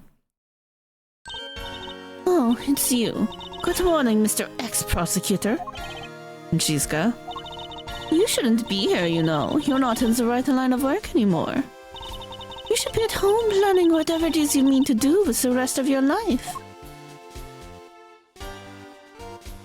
Hi, let's just talk. What are you going to do, Francesca? You only have 15 minutes. Don't you think I know that? And what's that infuriatingly reasonable look off your face? You're like a news anchor calmly reading the news or something. And it's utterly exasperating. Probably better that I don't rise to that. Let's talk about Knight's murder. I never imagined you would be the one prosecuting this case, Francesca. Nor did I. But what a case. The murder of a presidential bodyguard. And by the warden of a prison, no less. The murder weapon was properly entered into evidence and everything. And yet when you went to present the knife to the court, it wasn't there. That imbecile, not only did he abandon his case, he made me look like a total fool. Wow, she whipped Edgeworth. The next time I see the little coward, I'll whip him into shape if it's the last thing I do. You go ahead and do that, but quit taking it out on the people around him. Yeah, if only somebody would go sniff out that evidence for us.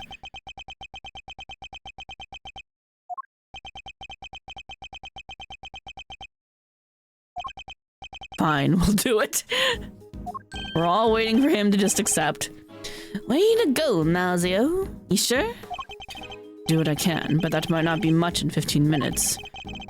Right, and me will buy as much time as we can, okay?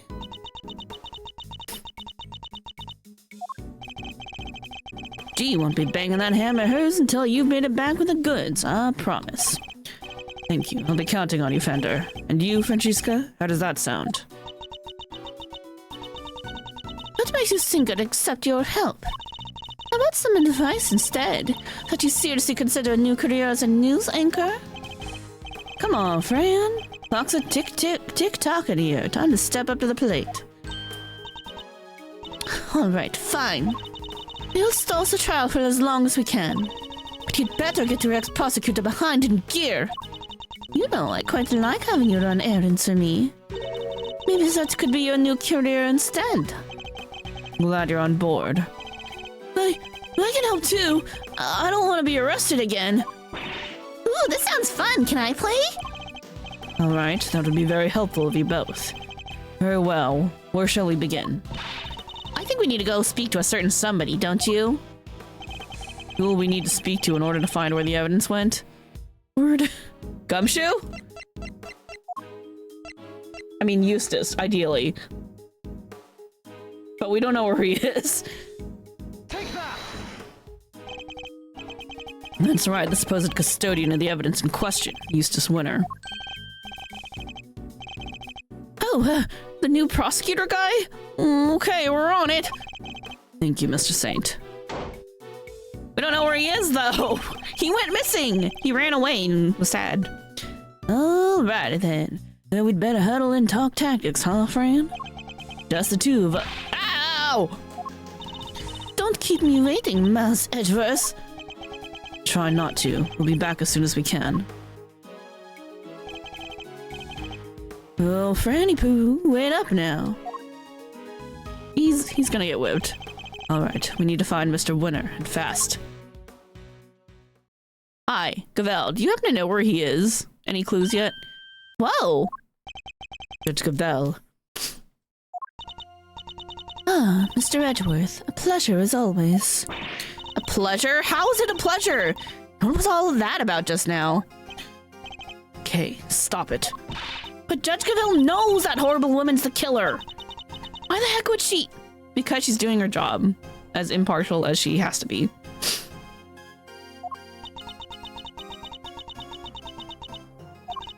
Evidence is the only language that the goddess of justice understands. My own personal thoughts and feelings do not come into it. Is this all Judge Verdi Gavel is? You may believe my way of thinking to be heartless, but it is my way. Too good at her job. To be this hard and unforgiving. Something I'd like to ask you. Don't mind. Please go ahead. What were you doing on the roof of the big building 2 nights ago? Oh right, we do need to ask her about that. That's why we came here! The roof. You met the president up there, didn't you? You've seen security footage of the two of you. And is there something wrong with that? Oh yeah, he's dead. Only that his body was discovered this morning, right next to the very same building. What? Think you understand what I'm getting at. You're considered a suspect. What happened between the two of you? Nothing. Simply talked for a few minutes. And when we were done, I left. I took the elevator back downstairs alone. That much we know to be true. As I said, we've seen the footage. And what business did you have with the leader of a foreign power?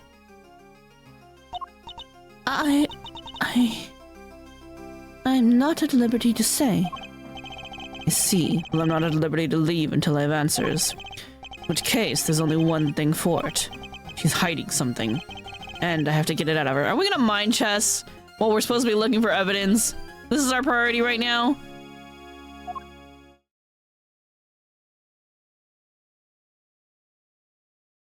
Alright, Edgeworth. Judge Gavel met with the president of Zhengfa the night before last.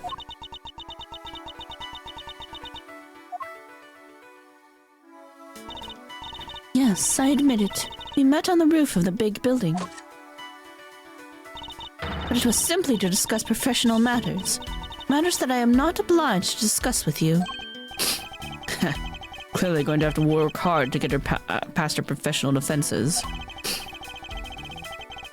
If she puts up too impenetrable a facade, I'll probably be better off biding my time. I should start by asking what she met the president to talk about. What'd you talk about? Perhaps you could begin by telling us what you met with the President Wang to discuss. As I told you, professional matters. Professional matters which I do not intend to share with you. Fine. So glad you understand. Must say, you are a very busy woman. A judge, a committee member, an occasional aide to us in the field, even. Thank you. I take my professional duties very seriously. And do those duties include meeting with foreign dignitaries? Yes, of course. From time to time. The law is my life. Nothing I do falls outside the scope of my duties. You helped us this morning. Returned Kay's promise notebook to us just this morning. Surely you can't claim that that fell within the scope of your duties. I am not yet a perfect servant of the law, that much is true. Enjoy the ASMR of me pouring tea.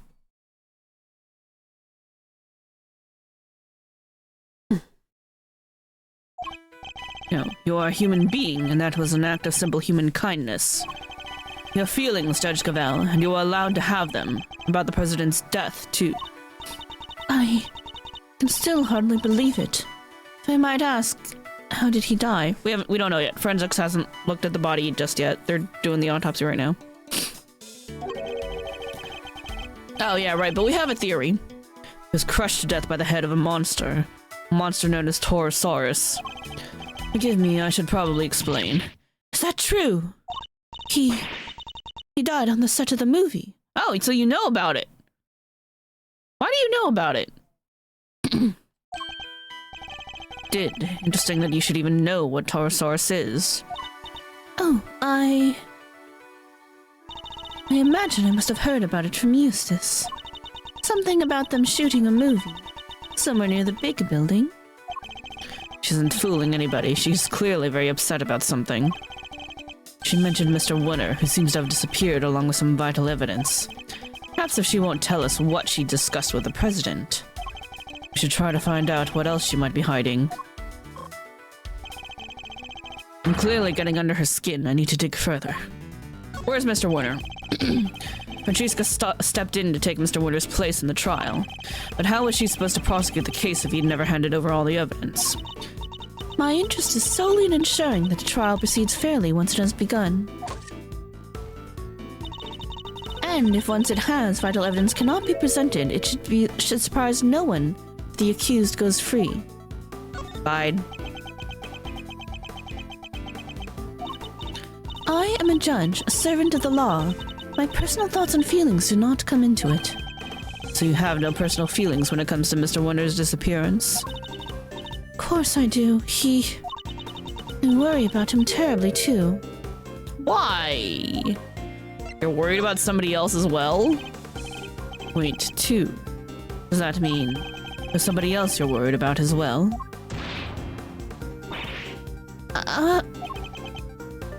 I imagine their identity might explain your strangely agitated state. I don't know what you're talking about. I am a servant of the law. My feelings are immaterial. You're a fucking person! We are all servants of the law, all of us who stand in the courtroom. But we're not superhuman. You, me, everybody else. We're just people underneath it all. Much as we would like to bury our feelings and remain impartial, that simply isn't possible.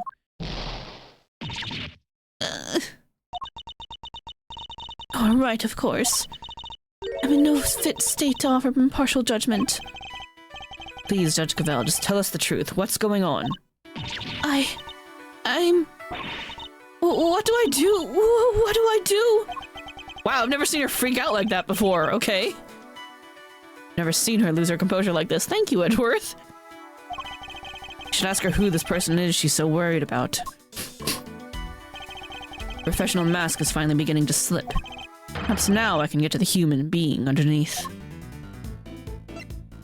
Are you worried about Mr. Winter? The person you're so worried about, is it Mr. Winter? He's not been seen since he discovered the truth about his father. Who, I'm still theorizing, is not really his father. Of course I'm worried about him, but this could also be a valuable test for him.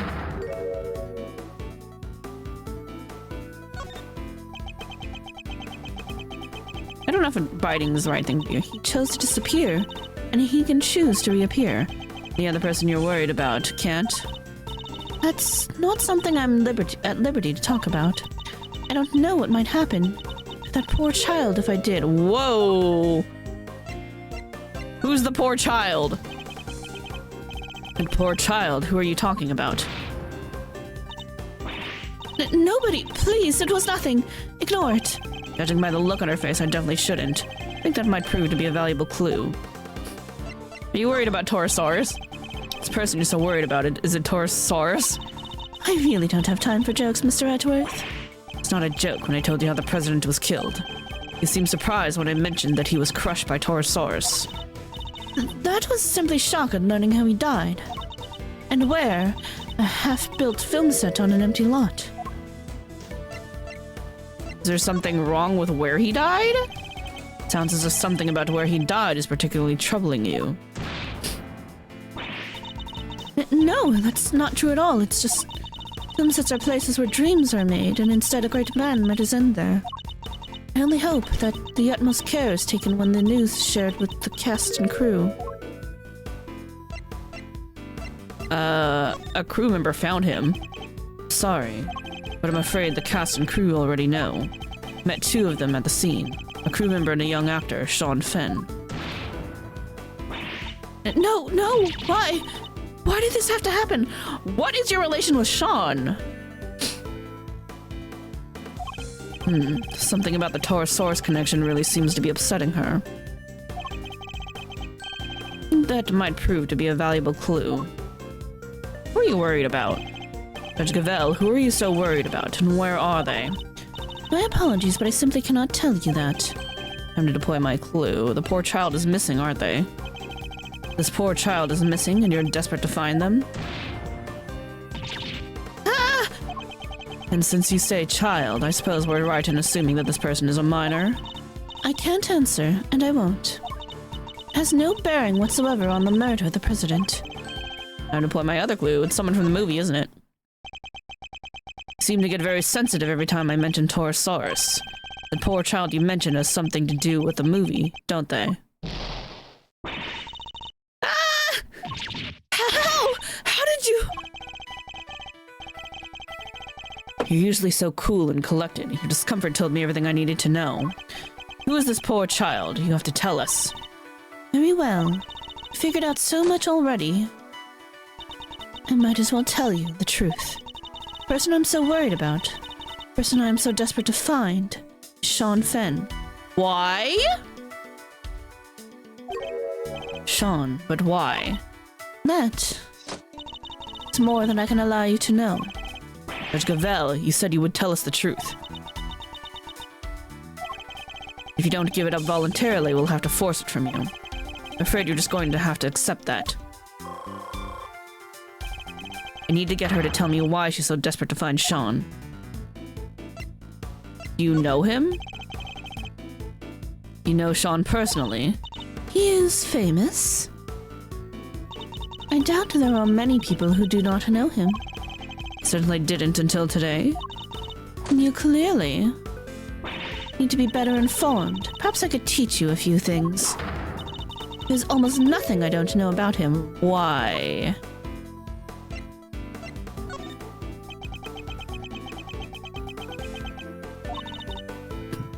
Forgive me. I allowed myself to get a little carried away. Seems to happen quite a bit when the subject of Sean comes up. Look, I do not know him personally. I simply know a lot about him. What were you doing 12 years ago by any chance? By chance. Need a clue if I'm going to pursue this line of questioning any further. Try another tack. Are you a fan? You're a fan of Sean's, perhaps? Am I? Yes, I am. I'm an ardent admirer of the work of Sean Fenn, child actor extraordinaire. Are you actually his mom?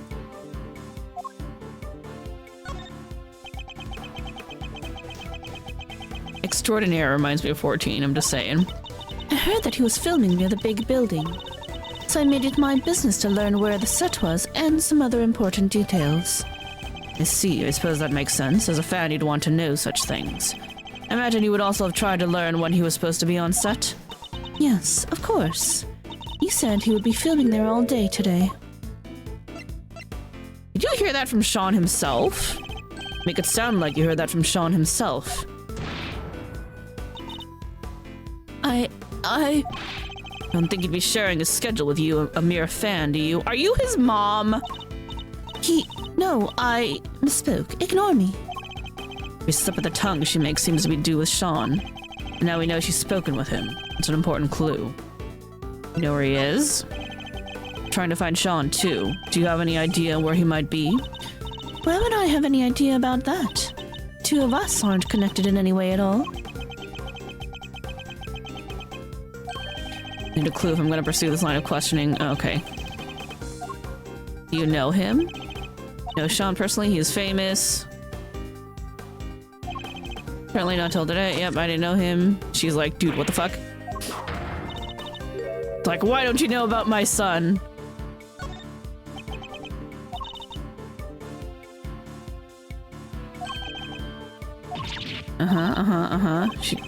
Time to deploy my clue. Alright. You must have spoken to him. I can understand you're being worried about Sean, but you seem a little too worried. And you implied that you had spoken to him, which must surely mean that you know him personally. How did I give away so much? So the two of you are acquainted. This is surely an important clue. Do you know where he is? Trying to find him? Do you know where he is? Why would she know? They're not connected. Two of you are very much connected because you've talked to him personally. I don't know what exactly the connection is between you and Sean, but I know for certain that it exists. You've as good as told us that it does. Please, Judge Cavell, you have to help us try to find him. Help you? That would never be allowed. By whom? The goddess of justice? By the one person who knows where he is.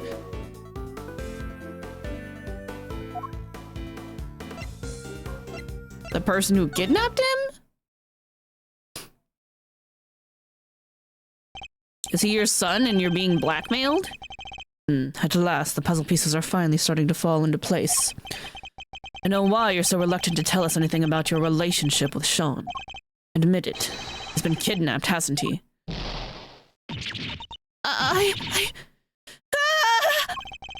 Judge Gavel. Oops, sorry. That was a weird one. I need you to tell me the truth. All of it. Very well, this time. I will tell you everything. Your intuition was correct. Sean has been kidnapped. Knew it. But why does that have anything to do with you? I am... That is... Sean is... He's my son. I know it! What? I mean, it was pretty obvious.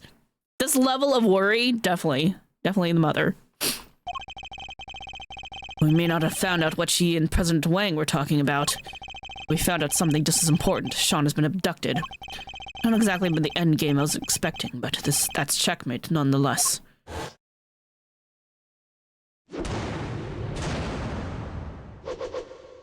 And are they pressuring you to dismiss the case because of the missing evidence? What? You're Sean's mom, Judge Gavel? No way, come on, you're too young. It's true. I am Sean's mother. Look.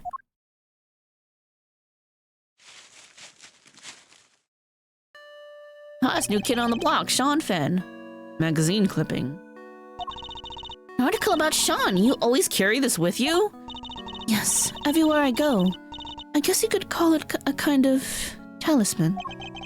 That certainly speaks to the bond between them.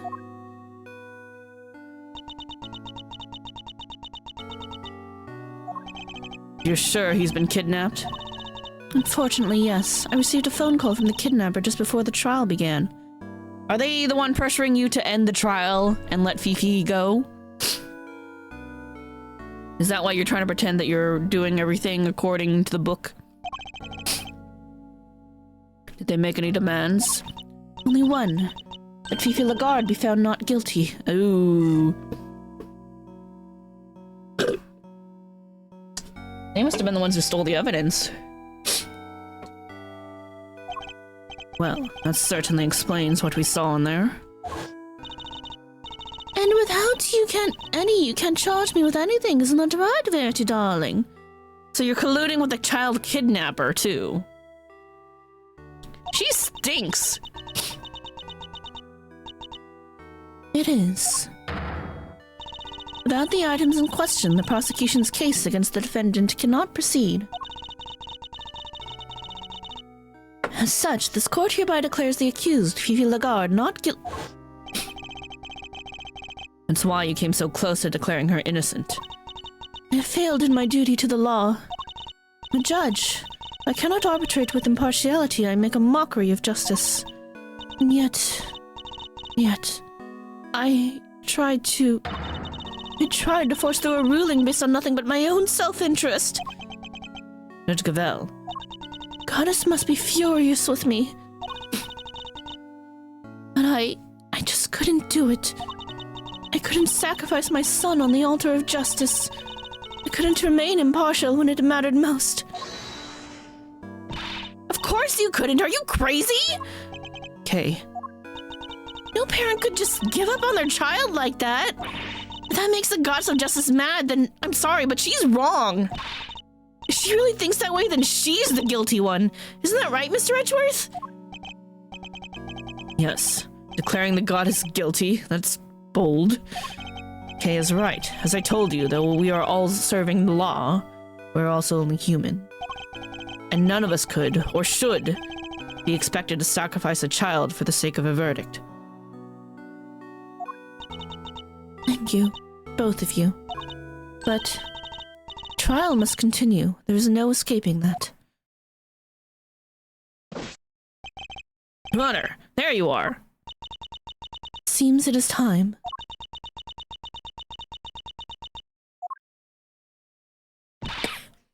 Judge Cavell! My dad was a prosecutor. He was.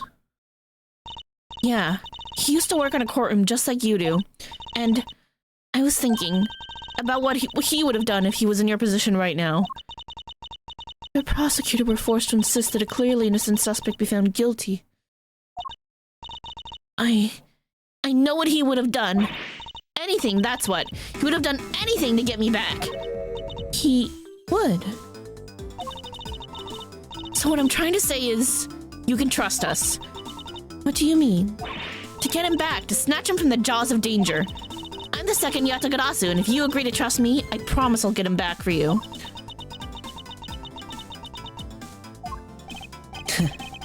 The thief who steals only the truth and perhaps one or two other things. Well, Judge Cavell, what do you say? Will you trust the great thief to steal back that which matters most to you? Mr. Edgeworth. I'd like to help too, if that's all right with you. Thank you. I know I'm in no position to ask this of you, but please, see that he comes home safely. We will, don't worry. You can count on us. Here, take my cell phone.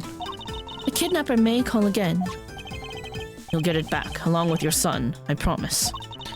I'll do everything I can to draw out the trial, but I don't imagine I can give you more than about 2 hours at best. 2 hours. That gives us until 2 p.m. Please, I'm counting on you.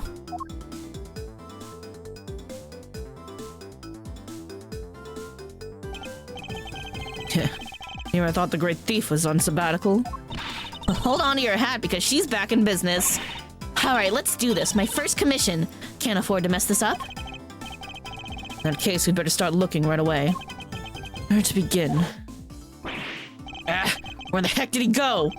Maybe he just went home? You're right. They won't be doing any filming today after all. Sure, maybe he went on the lam. Perhaps we should see if Sean left any clues behind at the big building. Again, why didn't we question that taxi? It was weird that they left a person in there. They don't normally just have random NPCs like that. It's pretty odd. Hey, what are you doing giving orders? This is a great thief operation. I'm in charge now. That's so. Then what am I? You're my assistant. First assistant to the great thief Yatagarasu. Talk about an honor. Been relegated to thief's assistant. Alright, let's get to work. Team Yatagarasu, move out. L. Edgeworth. Let me talk to that taxi driver. April 6, 12:10 p.m. Big Building Plaza. Alright, here we are. Ready? On 3. Just follow my lead. You'll be fine, okay? What exactly are you talking about? Even in the depths of night? You want him to say the thing? You're not gonna get him to do that. Hey, your turn. Keep up, will you? Why are you making me do this? Because the great thief Yatagarasu just arrived at the scene of the crime, dummy. How's anybody supposed to know that if we don't announce her appearance? Maybe a thief, but most certainly am not. Fine. I'll do it on my own. Even in the depths of night, when no other bird dares to take flight, one alone soars to shine the light of righteousness on the world's blight. Why do I feel like Team Rocket right now? And that one is me, for I am the great thief Yatagarasu. I'm very much aware of who you are, thank you. Now shall we get on with the investigation? You're no fun at all. We don't have time for fun. We have less than 2 hours, in fact. We'd better get started. All right.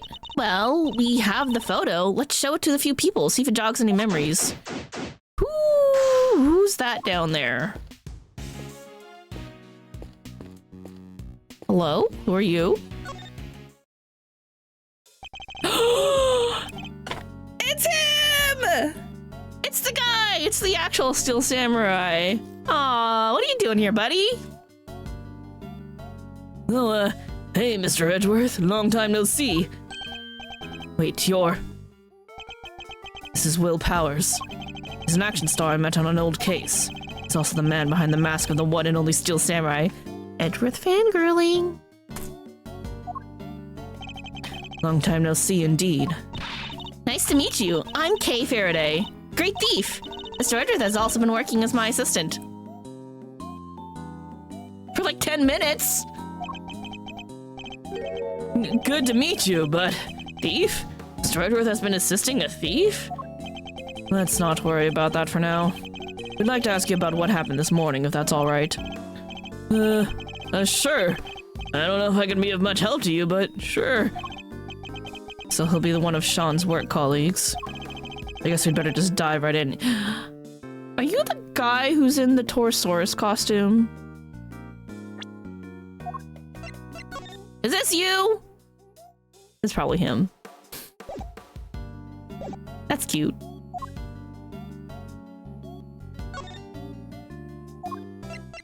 Is this you? Feels like you're right there behind the scenes, huh? This has been such a great shoot. Everybody's so into it. Crew, cast, everybody. Sure, it's not always been easy, but we kept smiling right through it all. What an atmosphere. And now, this. How did this happen? There's not much we can do right now about the fact that shooting has been suspended. If we can solve the case, maybe there's a chance the movie can get back on schedule. Another reason to do what we came here to do. Because you're a big fan of Will Powers, got it.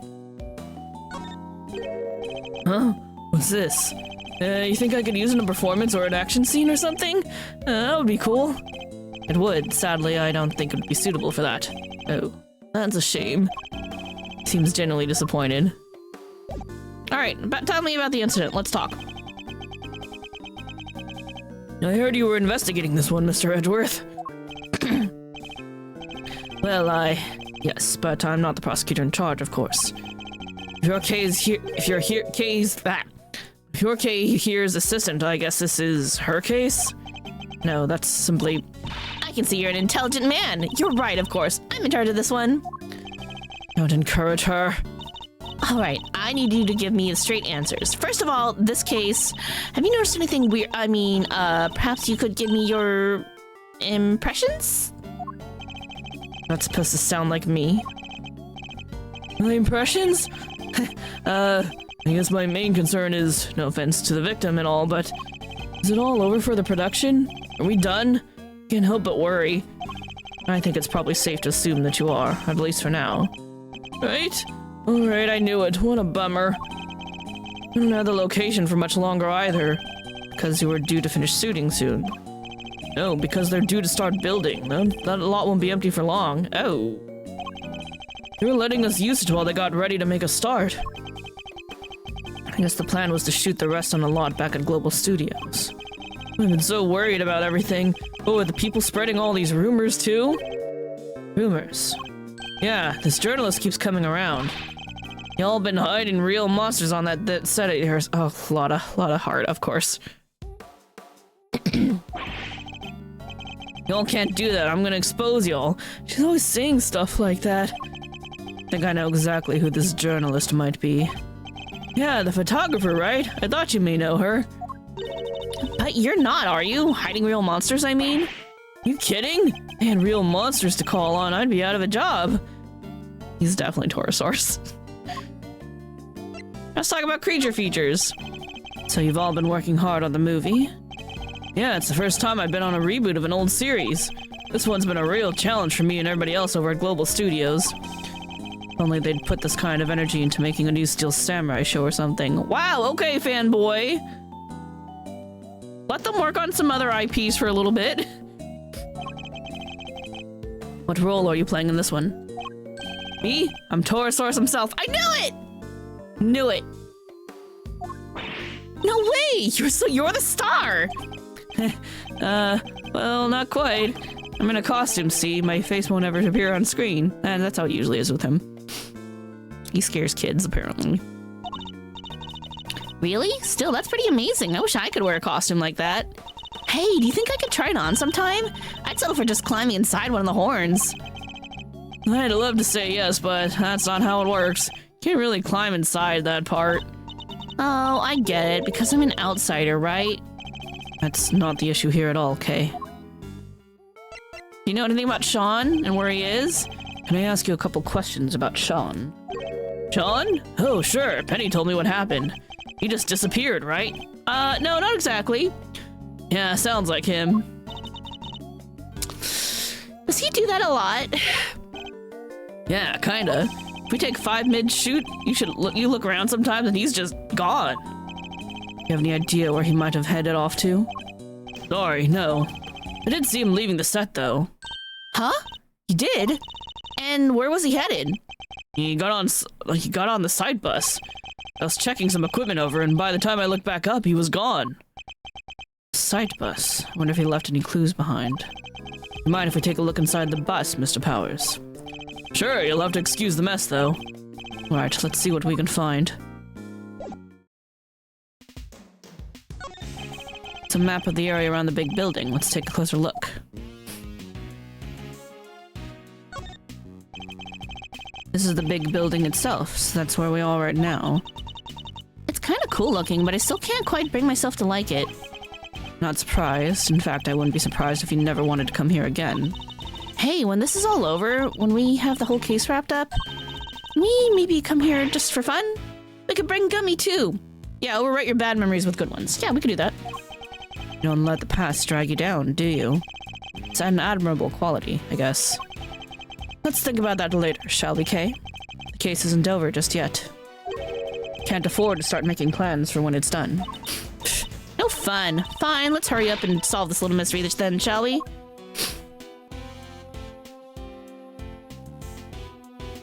Sundown Sanitation Plant. Sundown Sanitation Plant. What do they Make cleaning products there or something? No. Usually they're cleaning up pollution stuff. Sadly not. I think they just incinerate all the garbage the trucks bring back. Oh yeah, that's true too. There could also just be... There's different kinds of sanitation places now that I think about it. Oh, but if I think to like what sanitation means in like a city area, yeah, it's usually the garbage area. As I think back to my GTA experiences. By the way, Kay, you seem a little antsy. Oh, it's nothing. Hey, did you see up there in the corner of the map? There's another garbage facility. Indeed there is. I imagine it probably fulfills a slightly different function. There seems to be quite a few such facilities in the area. Yeah, this place is littered with them. Really? That's what you were so excited about? A third-rate pun? Mornington Park? I don't really buy into all that stuff. But they do say the light from the sun in the morning gives you more wrinkles, right? Why are we talking about this? Why do you think? Because they called it Mornington Park. I'd certainly like to be basking in the morning sunshine without a care in the world right now. But it's Mornington. Like the ton. Like Bridgerton. Like the town. Morningtown. Sunshine Coliseum. Sunshine Coliseum. They hold all kinds of events there. Yeah, I wanted to go to the World Thief Symposium, but they canceled it this year. Excuse me? It was so cool. Thieves from all over the planet all gathered in one place. I mean, there was this thing where they arrested pretty much everybody who attended, I guess. And some people did say the whole thing was just a trap set by the police. Yet you still wanted to go? There's a garbage processing facility right next to the fishing port here. They process Garbage they pull out of the sea or something? Maybe? Guess they might. But I doubt that's all they deal with. So what else? Oh, like garbage that washes up on the shore, shells and fish bones and stuff?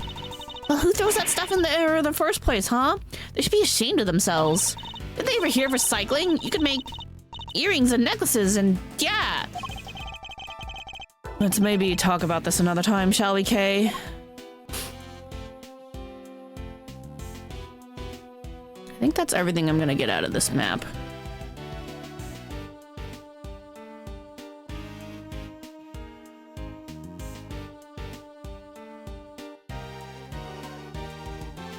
Alright, we're good.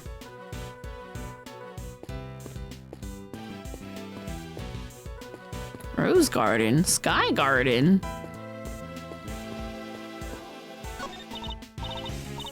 Sean! Sean! You in there? No sign of him here either. I thought that basket on the back of the truck there looks suspicious. She's not wrong, it does.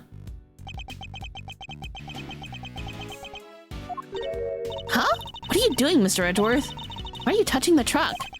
The engine's cold, which means it's been here for a while. No way, you can tell just from that? I mean, most people can, yeah. If it's been parked here for a while, I guess the driver might not be nearby either. We don't really have time to stand around waiting until they get back. Parked in front of the big building, driver's nowhere to be found. Interesting.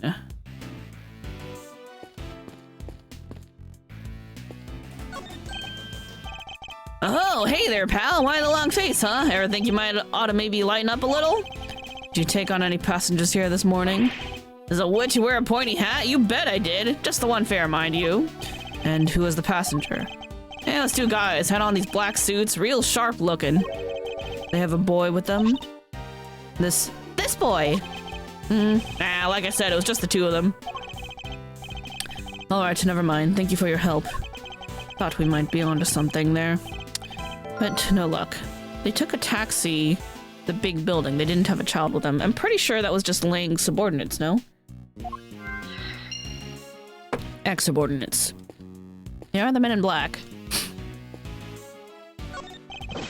A very good day to you, Prosecutor Edgeworth, sir! Huh? I'm not a prosecutor anymore. But he doesn't seem to know that, I guess. Good day to you too, officer. Can I ask why you've been posted here? Me? Oh, I'm just keeping an eye on things. Excellent. Then perhaps you can tell me if any vehicles have come in or out of here this morning. None except that taxi and that blue truck over there, sir. The two vehicles have come in or out. That could be useful to know.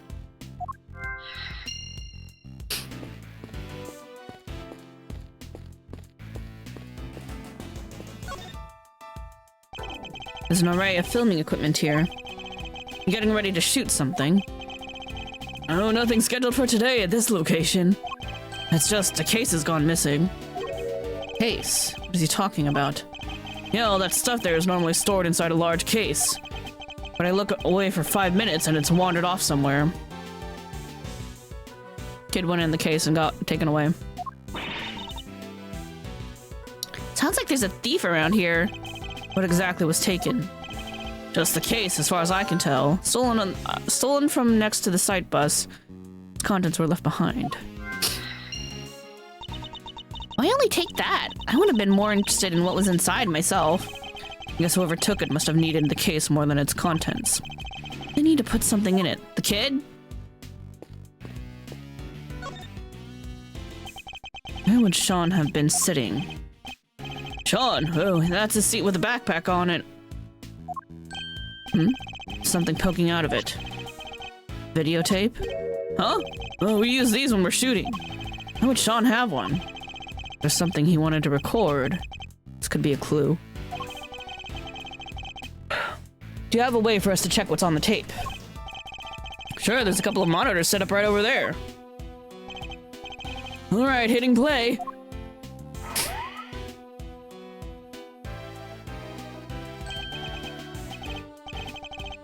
Ah, the long neck was one of the cameras in the, on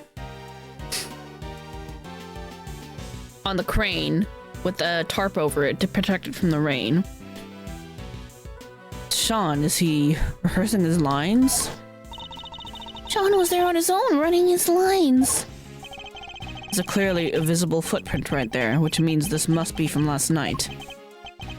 Yeah, he does this sometimes. When he's not happy with the scene, he borrows the equipment and goes over it on his own time. Wow, he's really dedicated, huh? Sure is. He may be young, but he takes his craft seriously. You gotta admire it. Well, that was part of it, at least. Using the kit without asking for it, not so much. And he would have been able to use the equipment on his own. Sure, if all he wanted to do was shoot something pretty basic. Huh? What is it, Kay? Where did Sean go? He ran off somewhere. And just left the camera running? Stopped. Guess he ran out of tape. That's all that's on there? Sean's rehearsal? Filmed yesterday evening shows Sean rehearsing by a monster footprint. It's midpast midday already. Think Judge Gavel and the others are doing okay? Not sure. How long is it realistically possible to drag out proceedings, I wonder? We have to find Sean. Indeed we do. Ah, heck, not like that, dang it. Oh, right. You had an assistant. I forgot. How you think we're gonna get a scoop like that, huh? Sorry, Chief, my bad. How many times I gotta say it? We're scoop fiends, wild critters that survive on scoops and scoops alone. Every second we ain't scooping, we're starving. Scoop or die out here. Yes, Chief. And look at who it is. Although I can't help but wish it wasn't. Hey, that black bear, you came peeking in at just the right time. Yep, right in time for a lot of heart. When did those two get here? Hey, Mr. Edgeworth? We should go talk to them. Should we? Fine.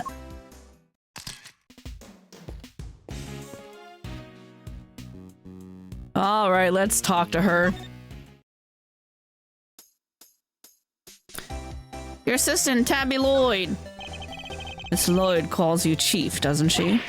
Sure does, because that's exactly what I am. She's my #1 cub reporter.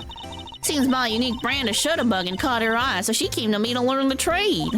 She might be a scribbler, not a snapper, but the both of us are hungry for scoop soups 24/7. Besides, who don't want to be called Chief, right? His heart pictures were what drew Miss Lloyd to her. I suppose it's no surprise that this particular chief attracted an apprentice with such unique tastes. Scoop soup? Yeah, she keeps saying that. Sure, she didn't score no big stories just yet, but she's hungry. Boy, is she. Hungrier than me, even. And she wants a Torosaurus exclusive batter and a coyote wants a chicken. She's been turning this place upside down all day looking for leads.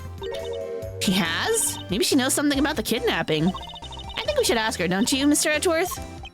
Agreed. We need all the help we can get to find Sean. And I can think of one piece of evidence that might encourage her to tell us what we need to know. Really? Well, how's your scoop doing? So, now that the story of the underground auction is in the bag, what's next?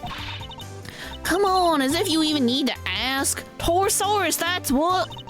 Fate done dropped him right in my dang lap, snuck up and upstairs to cover the auction. And then he shows up right on the doorstep and stomps big old footprints everywhere for good measure. Do you have a particular news outlet in mind for this big scoop? You forgot how hard it was to read Lotta's lines. It's a little bit challenging, yes. I'm trying. Ha! Does a bear do its business in the woods? I got me 2 or 3 in mine. They'll be all over this like a rash. Heck, there's even one right here in the big building. Tabby and me, we're in and out there all the time. I mean, mostly on account of how fond they seem to be of throwing us out on our ears, but still. Sounds as if they're both more out than in.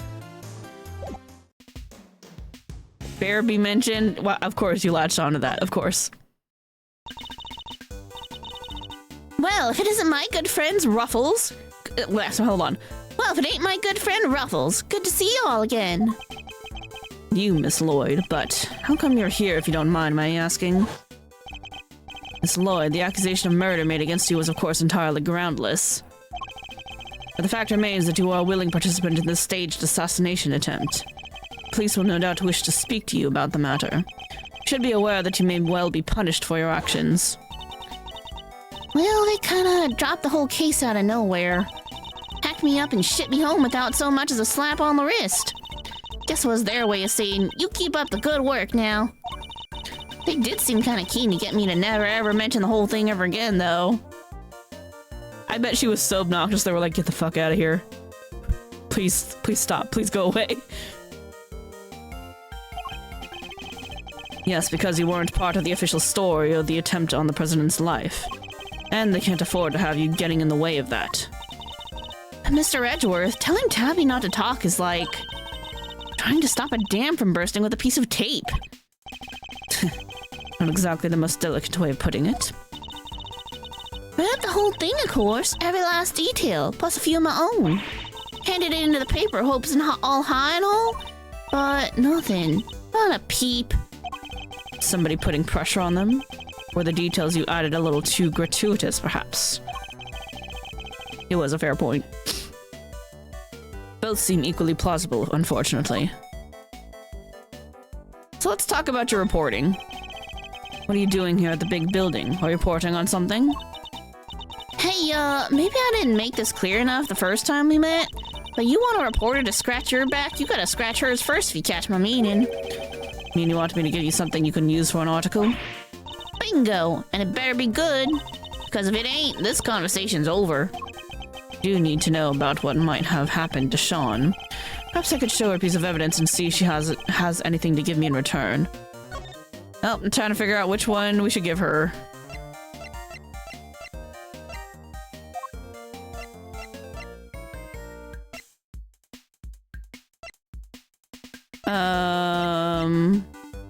There's a dead president. Prosecutor delves into his pocket after considerable fumbling he reveals, sorry. You're gonna have to help me out here, Ruffles. Never mind, I guess she knows nothing about that. Do you know anything about this blue truck? Nope, okay.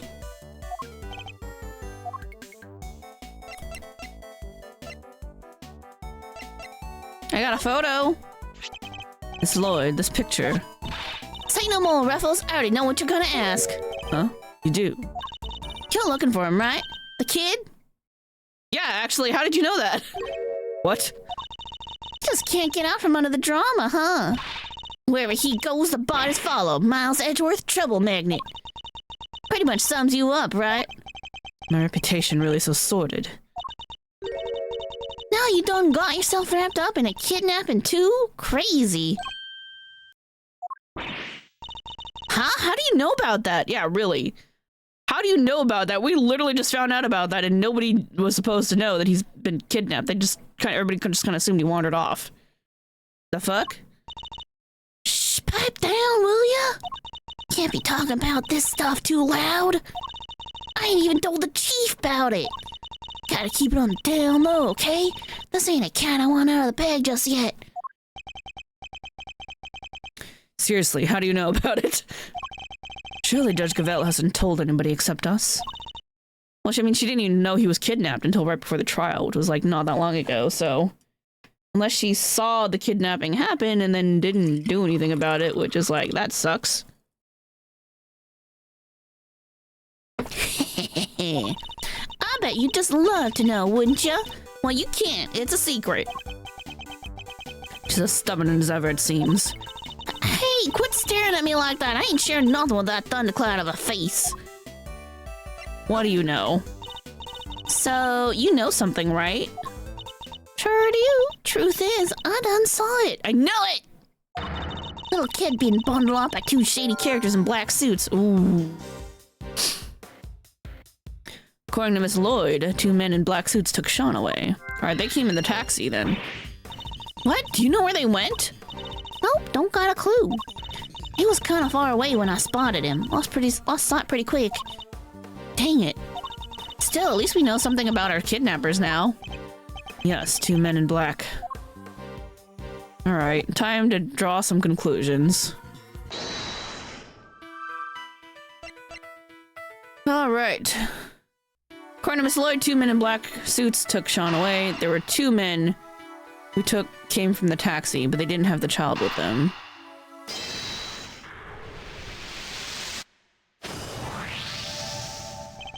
So we've learned a little something about the kidnappers. Miss Lloyd saw 2 men taking Sean away. The taxi driver remembers giving 2 similar-looking men a ride. They must be the same people, right? I'd say it's a distinct possibility, yes, but there's one thing that doesn't make sense. The taxi driver said specifically that the 2 men didn't have a child with them. 2 men who took Sean away got into a taxi without him. I bet they didn't. Oh yeah, that is weird. No Sean, but there's a stolen case. They shoved him in there.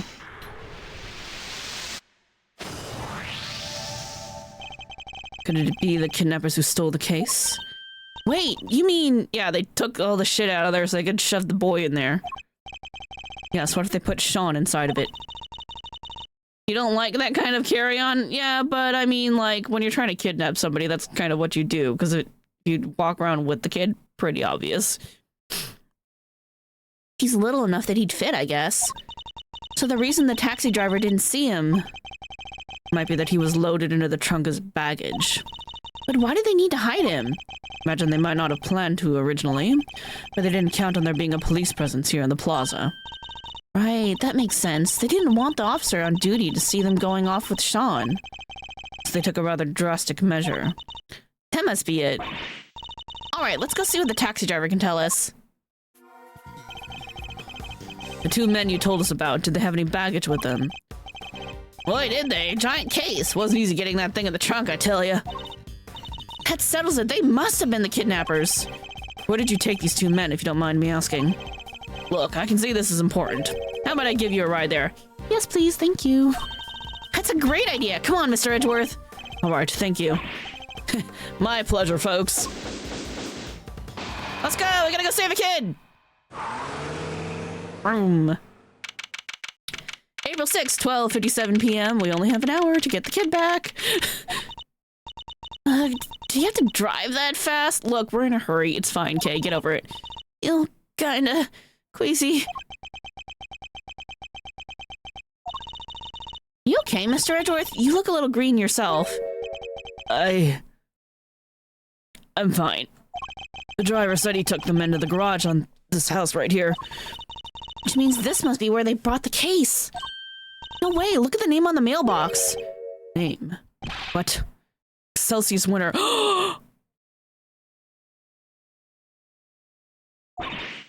This must be that chairman guy's house. This dude kidnaps kids all the time.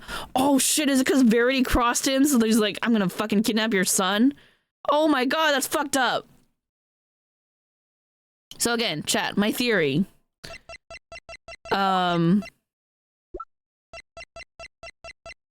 So like, Excelsius is kind of a dickbag to his son Eustace, right? Oh wait, hold on, his age doesn't match up. Shit. Because the IS-7 incident was 18 years ago. There were 2 missing kids involved with that. My theory was that Eustace wasn't actually his kid. Unless Eustace's age is actually wrong. This is not the correct reported age. Because I'm like, if Eustace isn't actually his kid, it would make a lot of sense, like, why Excelsius is such a dickbag to him. Anyway, there's 2 kids who were missing from the IS-7 incident, which was 18 years ago. I'm like, what if he's one of them? What? Excelsius Winter ordered Sean's kidnapping? Isn't he currently under arrest? Nice, the garage door is unlocked. Odd. He spotted that quickly, although I guess I probably shouldn't be surprised. She is a thief.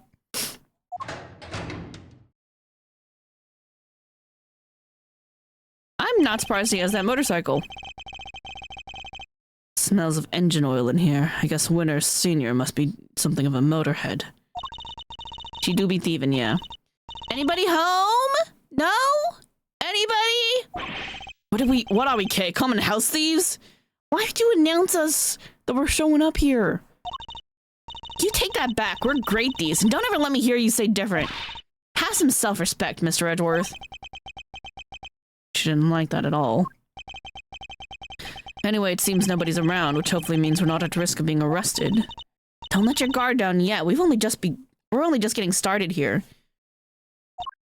Now, let's find us some treasures. Maybe we'll find the missing evidence, so we also need to get to the courthouse. Aren't we supposed to be looking for Sean and evidence? Don't forget the evidence, Edgeworth. We're looking for two things. I think we know what this is. Yes, this has to be it. The equipment case that Mr. Powers told us was stolen. You folded little Sean up, packed him in there, and shipped him all the way here, huh? He's a boy, Kay, not a piece of equipment. And it's possible that he's still here. We'd better find him. My reputation as a great thief is riding on this, and yours as my assistant. Surely, sure it is.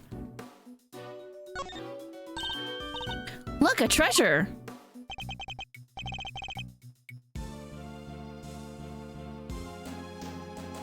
Why do your gloves say death on it? What's that crystallized stuff there? Ooh! There's something yellow there too. Just like his body. That's suspicious. These are mechanics gloves. Designed to be worn when fixing vehicles or working with machines. They're covered in oil that looks like it must be from a machine too. Strangely dirt, an awful lot of dirt. I doubt they would have gotten like that from motorcycle maintenance. Is that from making the hoof prints? I hate that guy, but I hate to admit it, I like his gloves a lot. You think we can maybe come up with a good excuse to, borrow them? No. I was about to take them into evidence, but now I'm not so sure that's a good idea. Alright, we can at least take a picture with our phones or something, right? No way, this bike is super cool! There's even a skull over the headlight! I suppose it's designed so that the eyes light up when you turn it on. Really? Wow, I'll bet it's still nothing compared to when you get that steely glint in your eyes. Hey, rude! My eyes don't actually light up, Kay.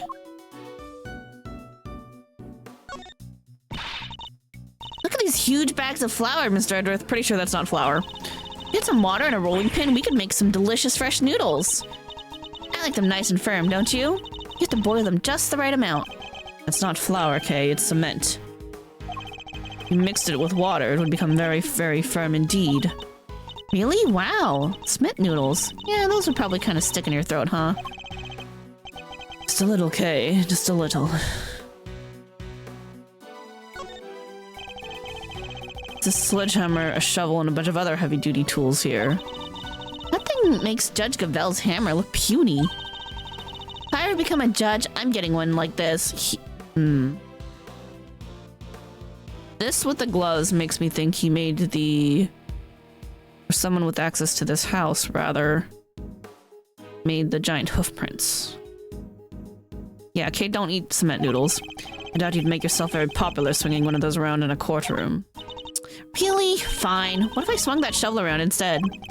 Then it wouldn't be a courtroom, it would be a circus. Promise me you won't do that. Huh? There's somebody back there! Sean, is that you? Sean, stay right there, we're coming! What if it's Eustace? Huh? That's... Oh shit, it is Eustace! But, Mr. Winter, so this is why we couldn't find you. Also, please tell me that that's the rest of the evidence in your bag right there.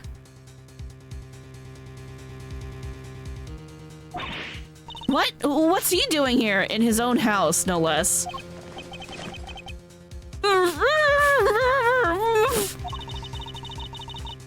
Wait, this is Chairman Winter's house, right? Which means... Yes, it's Mr. Winter's home too, presumably. So how did he wind up like this? Tie him, Kay, quickly. A little expert rope work, huh? Leave it to me. All right. Like this, and this, and through here, there, and you're free. Are you okay, Eustace?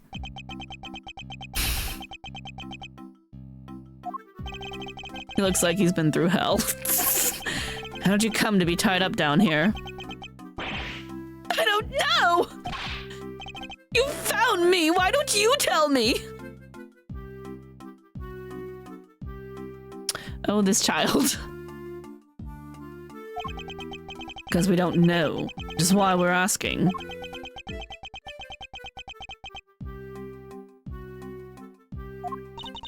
I'm not sure you're gonna be able to get much out of him like this. He's not the brightest, no. No, in which case, there's only one thing for it. Wait, you mean... I hate to beat a man while he's down, but it might be the only way. Are we gonna mind chest this kid? Right now? Really? Are you sure? Look, don't go too hard on him, okay? You might push him over the edge. Understood. I'll tread carefully, I promise. No, I can't promise I'll be very good at it. Never held back against my opponents before, after all.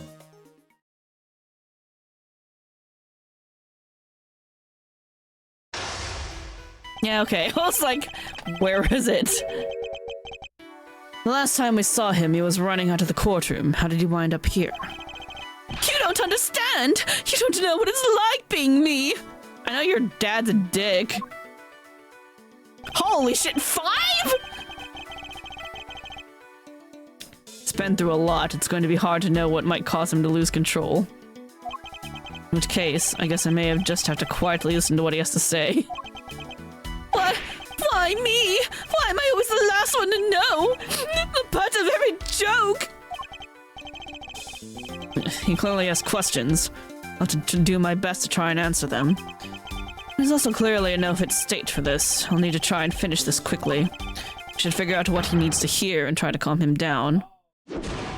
Oh my fucking god. What's on your mind? Just take a deep breath and tell me what's on your mind, Eustace. No! I will not! Even if I did, it's not like you'd listen to me. I will wait and listen patiently. What is this? Why aren't you shouting? You always shout objection! I'm just gonna wait and listen to you. What? You're really gonna listen to me? Learning the truth about your father can't have been easy. I can only sympathize. That wasn't the hard part! The hard part was losing everything I ever had in a single morning! Did somebody steal something from you?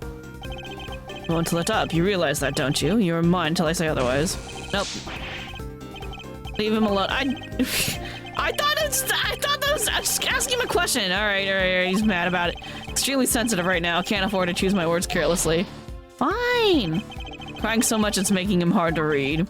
Is he sad? Angry? He cries either way, so it's impossible to tell. Just ignore his tears and concentrate on what he has to say. Tell me what's on your mind. Just listen. We're just gonna listen this whole time. Bide. You lost everything. I'm just gonna bide my time. Everything I thought was I worked for, it was all a lie. Dad just made it happen. So tell me, Edward, what am I supposed to believe in now? Believe in yourself. You lose faith in everything but yourself. That you have to believe in. But you don't have to do it alone. Experience I can't give you, but knowledge, that I'm happy to offer. I had some time to think while I was tied up like that, but I realized something. I'm not cut out to be a prosecutor. I'm incompetent. I don't even know the right word. Look, at least he knows he doesn't know the right word. Self-awareness is very important for growth. He's trying, yes. It's incompetent. I think the word you're looking for is incompetent. But judging one's own competence is notoriously difficult, so I need you to trust me on something. You're getting better at this, Eustace. Day by day, inch by inch, I swear it. Now I need to ask you something. Will you help me out? Sure. What do you need to know? Well, first of all, thank you for calming down. Good job, Edworth. Next, I want you to tell me about your kidnapping. I need you to be as detailed as possible, Eustace. Tell me everything you remember seeing and hearing. Who were you kidnapped by? Do you have any idea who your kidnappers might have been? No, of course I don't. If I did, I'd have told you already. I need a clue. Alright. Try another tack. Why are you taking your own home? Would somebody kidnap you only to take you back to your own home? Don't you think I want to know that too? I'm the victim here. What are you asking me for? How am I supposed to know?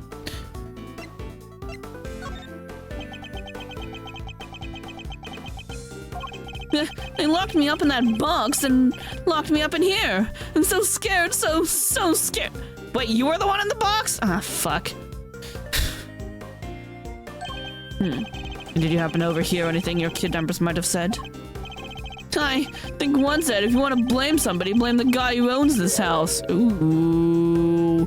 So it's people with a grudge against you, Excelsius. The owner, Excelsius? The owner of this house, that's your father, isn't it? It is? I guess it is, huh? Oh, I get it. The kidnappers were people who hated my dad. That's not it, at least not based on what else we know of the situation. But there was some kind of link between the kidnappers and Winter Sr., and that could be a clue. Alright, what do they want? Do you have any idea why somebody might have wanted to kidnap you? What do you mean? Why does anybody kidnap anybody? For ransom, right? I mean, sometimes for vengeance. Or to coerce someone into doing something. Need a clue for this, okay. Who were you kidnapped by? We know it was somebody who had something against your dad. Your father was behind your kidnapping. Your captor wanted you easily attend, and where you could be more convenient than— oh, did his own fucking dad have him kidnapped and dragged home? That's fucked up. Where could be more convenient than one's own home? I had to break it to you, Eustace, but the kidnapping was ordered by your father. What? You don't think he wanted me out of the way? He was going to kill me? I mean, probably not. What good would that have done him? His own son dead in the family garage, he would have instantly become the prime suspect. You're right. Okay, so why did he have me kidnapped? Well, it wouldn't have been for a ransom, not for his own son. That wouldn't make sense. So his motive for the kidnapping must have been something else. This could be an important clue. What did they want? That wasn't your father's motive. Why would somebody kidnap their own child if they were planning on demanding a ransom? Yeah, that is kind of weird. Did anything odd happen during the kidnapping? No, I just answered their stupid question, and they grabbed me. What did they ask you? Their question? What did they ask you? Stop glaring at me like that! What was it again? Oh yeah, they asked me if I knew Gavel.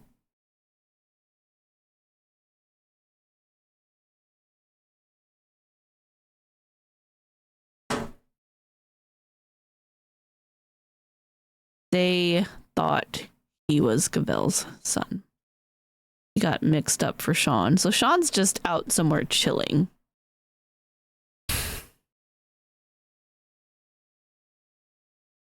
Oh, good! Of course, things are starting to fall into place now. Your father, his goal wasn't to kidnap you. He was out to kidnap Judge Gavel's son, Sean Fenn, because he wanted to force her honor into declaring Warden the Guard not guilty. Wait, Gavel has a son? And it was also the guard would be found not guilty? I think you were mistaken for Sean, and that's why you were kidnapped. What? You mean I went through all of that by mistake? Yes. Wait, that kind of makes sense. Yeah, that would explain the part where... Or what? Have you remembered something? No, it's nothing. Oh, come on! I'm nothing. I'm useless. Meaningless. Just go. Just leave me This isn't good. I think I pushed him as far as he can reasonably be pushed. I have to calm him down and get him to tell me what it is he just remembered. Judging by his fragile demeanor, I'd say he's still suffering considerably. I need to help him get back on his feet. What did you remember? You remembered something just now. What was it? I didn't remember anything. All I remember is him. Your dad? Him? You mean your father? No, I didn't mean to bring him up. I'm nothing compared to him. I'd never made Prosecutor. He didn't help me. I've been wanting to ask about that for some time. Why did you become a prosecutor? What do you mean? You think it too, don't you? That I wasn't meant to be one. That I'm not good enough. No, but I'm good enough. I'm waiting. Say something, will you? You're probably fine. You just need to learn. You chose this path. Why? You must have a reason. It's not like that. There's no big reason behind it at all. The reason is stupid and dumb and not important. Did you just want to be like your dad? I'll bet it is stupid and dumb. I know that already. We're just gonna wait. Like I said, it's stupid. It probably doesn't mean much to anybody except me. I've often felt much the same about my own reasons for becoming a prosecutor. Edgeworth has some experience in this? Yeah, he does. Really? You have? But you're a real one. A good one. A success. And my dad, the chairman of the committee, said so. You wanted to join the committee? You wanted your father's approval? You wanted your father's approval. I can well understand that. You can? I thought if I became the best prosecutor out there, he'd finally accept me for who I am. I just wanted to not be useless. I still want it revealed by the end of this that that's not his real dad and he's a kidnapped child because his dad sucks. You're not covering for your father in any way, are you? What? No, I won't cover for him ever again. I mean, why would I after what he's done? Because you want to be of use to your father. You have a strong desire to be of use to him, so he'll approve of you. Is that fair to say? I mean, well, why can't I be just once in my stupid life? Why can't I make it better? Why can't I clean his name? Clean his name. Eustace. It's clear his name. It is impossible to clean a name, Eustace, but you can clear one. Huh? I never knew that. In your father's case, though, it's going to be hard. His crimes continue as your kidnapping shows. Knowing that, do you still think you can help him? But what else do I have? What else am I supposed to do? Why don't you be the better man and rise above the father who made a fool of you? Stare him straight in the eyes and stop him from committing any more crimes. Hey, you're right! I'll prove him wrong about me. I'll prove him wrong about everything. It seems to have calmed him down again. Now I just need to get him to tell me what happened to the evidence. Yeah, that's my... I really need to know that a lot. Let's see if I can give him the courage he'll need to stand up to his father. What connects the guard and your father? What's the connection between your father and Warden the guard? Sorry, I don't know much about that. Can't think of anything. Even the smallest morsel could be a valuable clue. Hell, I think they maybe worked together once and... what else do you remember? And what is it? What else have you remembered? I think she got the job at the prison because my dad recommended her. Interesting. And did he have any particular reason to recommend her? I guess he thought she was good at her job, but like me.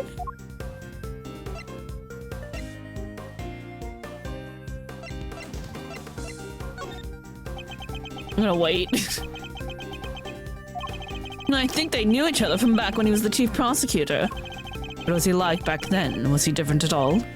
No, he was amazing. There wasn't a piece of evidence he didn't know or case file he hadn't read. An intimate knowledge of cases and the evidence pertaining to them.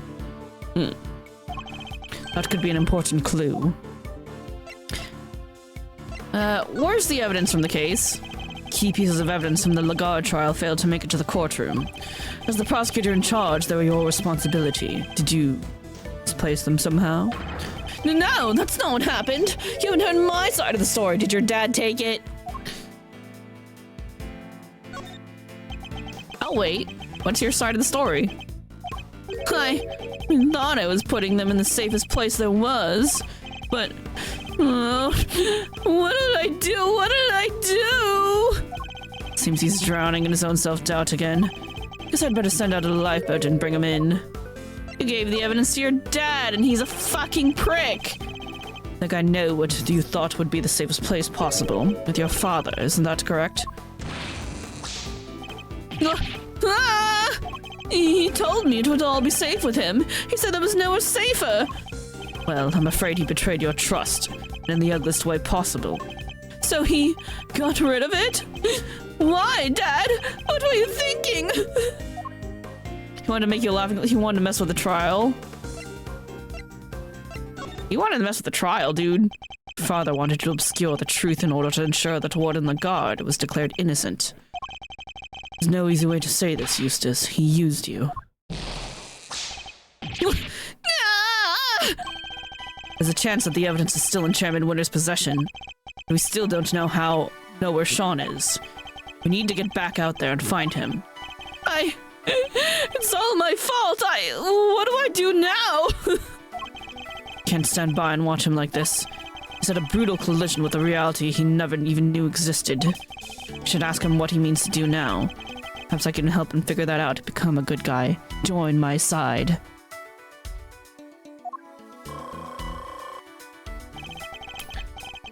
There's no way around it. The road ahead will be a hard one. Maybe this is fate. Maybe my job is to point him in the right direction. Yeah, become his mentor. Become the true senpai! Will you walk the same path as will you continue to work as a prosecutor? If you mean to continue working as a prosecutor, Eustace. I don't even want to think about that yet. After all, I only ever became one because of my dad. I probably shouldn't even think about carrying on, should I? Only you can answer that. The only person who can answer that question is you. The amount of experience Miles has, him being a mentor to other prosecutors makes even more sense. Yep. Dude's been through a lot of shit. Yeah. Only you can decide what path you choose to walk. And then, I don't want to stop being a prosecutor. If I give up now, I'll regret it for the rest of my life. I just know it. So he intends to see this through. I'll bear that in mind. Will you walk the same path as your father? Do you mean to be like your father? To continue to ignore the truth? Come on, give me a break, will you? Can't a guy get a glass of human kindness when he needs one? You mean the milk of human kindness? You'll get no kindness? Are you talking about the milk of human kindness? I'm afraid that's not quite how the phrase is used. Huh? It's not? Listen, talking with you like this, it's helpful for me too. There's a time where there were truths I didn't want to face up to either. But a good friend taught me the error of my ways. That's nice. But I don't have anybody like that. I'll do it for you. I'll be your friend. We do know that friend. You could muster the courage to try find your feet again. I'd be very happy to help. You would? But only if you really mean to try. I don't want to be like my dad. You want to be better than him, don't you? Yes, Eustace, I can see it now. He's told me that he wishes to be better than his father, and that he wishes to remain a prosecutor. Take that to mean he wants to be a different kind of prosecutor than his father. That's the first important decision he's ever made for himself. It tells us where he means to go next. What are you gonna do now? So, what now, Eustace? Well, first I'm going to give this stupid jacket back. I don't even deserve to wear it. My dad always said that clothes make you a man, but I'm no man. Its clothes make the man. Its clothes make the man, Eustace. It is? Thanks, Edgeworth. I'm learning a lot from you today. That's good to hear. Now about the jacket. Why don't we make you into a prosecutor worthy of it? All right, let's do it. Let's make it so nobody ever makes fun of me again. Oh, they'll still make fun of you. I'm gonna wait. But how? How do I get there? Tell me, what do I need to do? I just don't know. I just don't know. If only he'd remembered his own words from a few minutes ago. The decision he made shouldn't serve as a good guide as to what he should do next. He'll be a different kind of prosecutor. You want to remain a prosecutor, but walk a different path from your father, correct? Don't be easy. But the path you have chosen is that of the true prosecutor. And now that you have chosen it, when the time comes, you'll know exactly what to do. You're lucky. I myself still haven't quite decided what to do with my life. But you have. It's a choice you made all on your own. Now all you have to do is believe in yourself, and in the path you've chosen.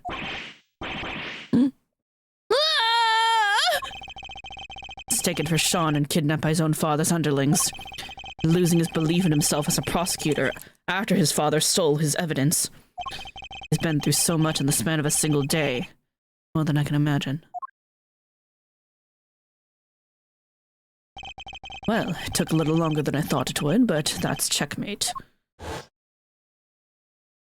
Alright, help me go get the evidence back from your dad, because he's a fucking scumbag, and we need to prosecute Lagarde.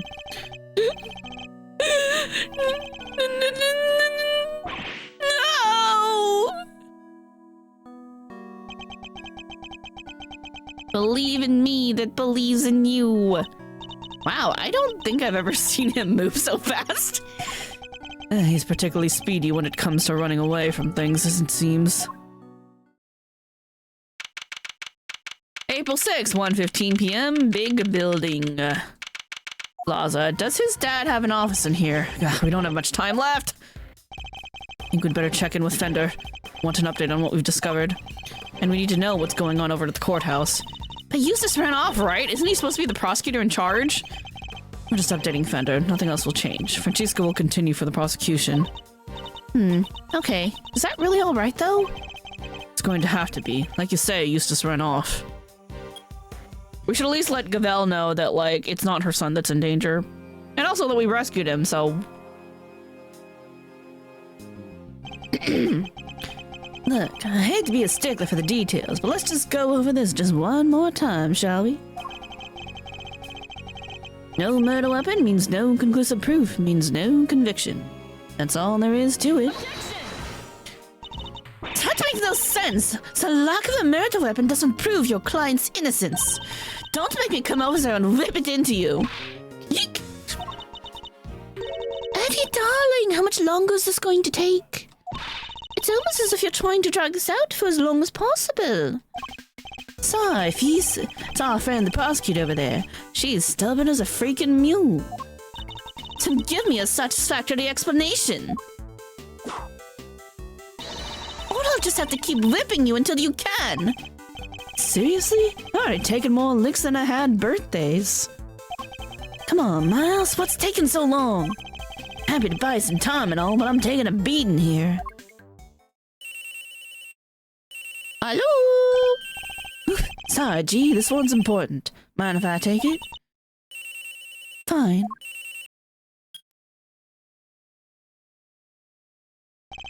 Fender. Well, Serena, boy, am I ever glad to hear your voice. How are things on your end? That just happens a lot when working with Francesca. Look. I don't have a good answer for you. It's Francesca. She does things. Found Eustace. Sweet. And the knife? And the chisel? Fortunately, he entrusted both to his father's care, which means that Chairman Winner is the only person who knows where they are. Chairman Winner? Why would he?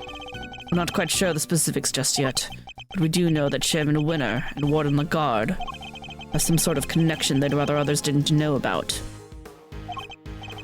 Gotcha. Alright, guess the next move will be to get Excelsior's winner on the stand. Best to hear the deets from the proverbial horse's mouth, right? We'll keep looking for missing evidence. For Sean. Well, shake a leg, will you, big guy? Can't keep this one from going on to the judge much longer. We're a gnat's whisker from a verdict here. Understood. Look. Phoenix has been in similar predicaments. It's fine, just keep stalling. I got you. Wonder how long Judge Gavel's nerve can hold. This can't be easy for her. We need to hurry. How are things over at the courtroom of doom? Where did the blue truck go?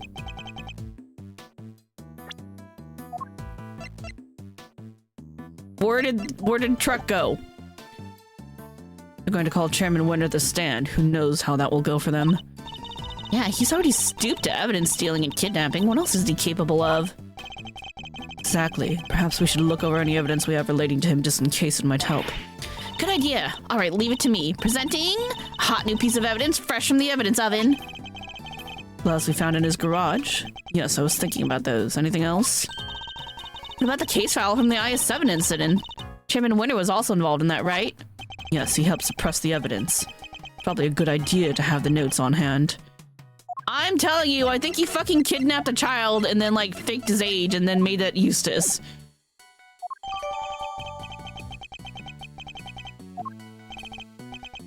Excellent. And do we have anything else? Hold on.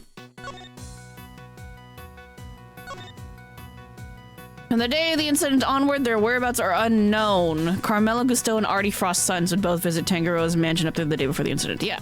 So, Artie Frost's son has similar hair to... You know, it's kind of like light brown, so that could be Eustace. We don't know. And Carmelo Gusteau's son, who knows where the fuck he is.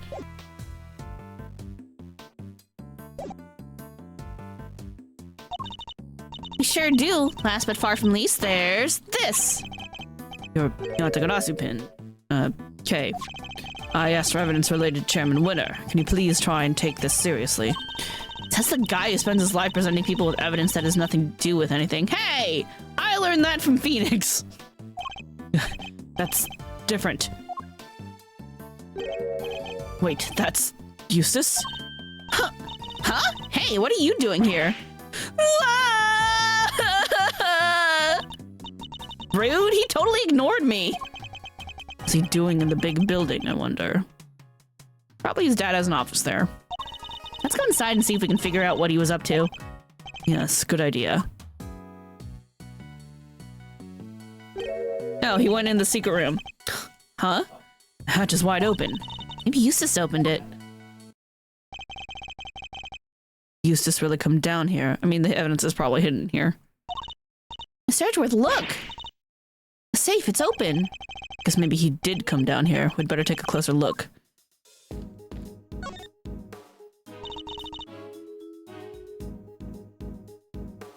There's some stuff left in the safe. A very familiar looking chess set. We'd better take a look, don't you? The owner will just have to forgive our prying. Is it a document of some kind? Let's see. Yeah. Document. And there's a photo attached too. This picture, it's of... Oh, that's Mr. Knight, right? Name's Bronco Knight, and I'm the president's personal bodyguard. Why is there a picture of him in here? And what's this paperwork about? Not sure. Let's take a closer look. All right, darling. There's some sort of connection between Knight and Canis. As you know, we've been trying to find out who Canis plays his silly correspondence chess games with. Well, now we know. I'll be pulling Knight into my office for a thorough grilling tomorrow.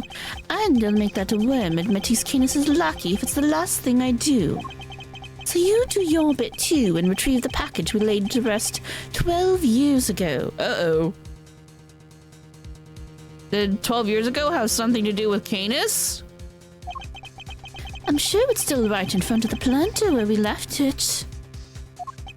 Seems to be some sort of report on Knight. Yeah, and it must be from right around the time he was killed. You know that Knight was killed while being interrogated in the prison warden's office. I think we can safely assume that this document was written by Fifi Lagarde, don't you? I'd say so. Who was it written for? Oh, I guess whoever owns the safe? I'd say that's likely to be the auctioneer, Excelsius Winner himself. Proof that they really did know each other. Indeed, and not only that, it proves another connection. Huh? Guard and Winner were trying to flesh out Mr. Canis' henchmen. Oh, you mean the Bodhidharma Canis, right? The assassin guy with a soft spot for dogs? Yes, something links the three of them. Something they don't want anybody to know. Did they... Oh, shit! Did they hire Canis to kill the reporter that Rosie Ringer was dating 12 years ago? That would, like, wrap everything up really nicely. But then we still don't know who's above them. Because there's somebody pulling the strings with the auction and everything. We don't know who that is.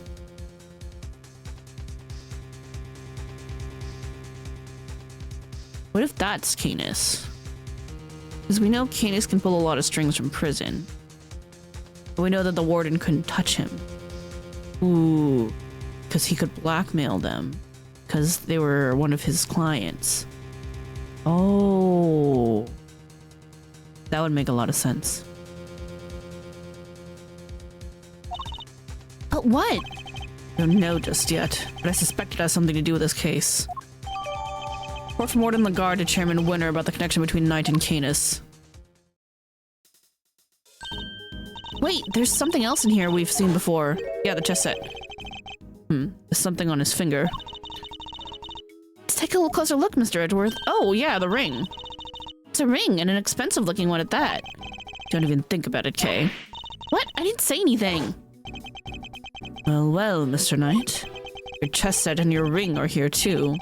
All your possessions in one place. So basically the safe was full of evidence from the murder at the prison? Would seem so. Which means the missing knife and chisel might be here too. Or Eustace probably took it. Knife, chisel. Did Eustace just run off with it?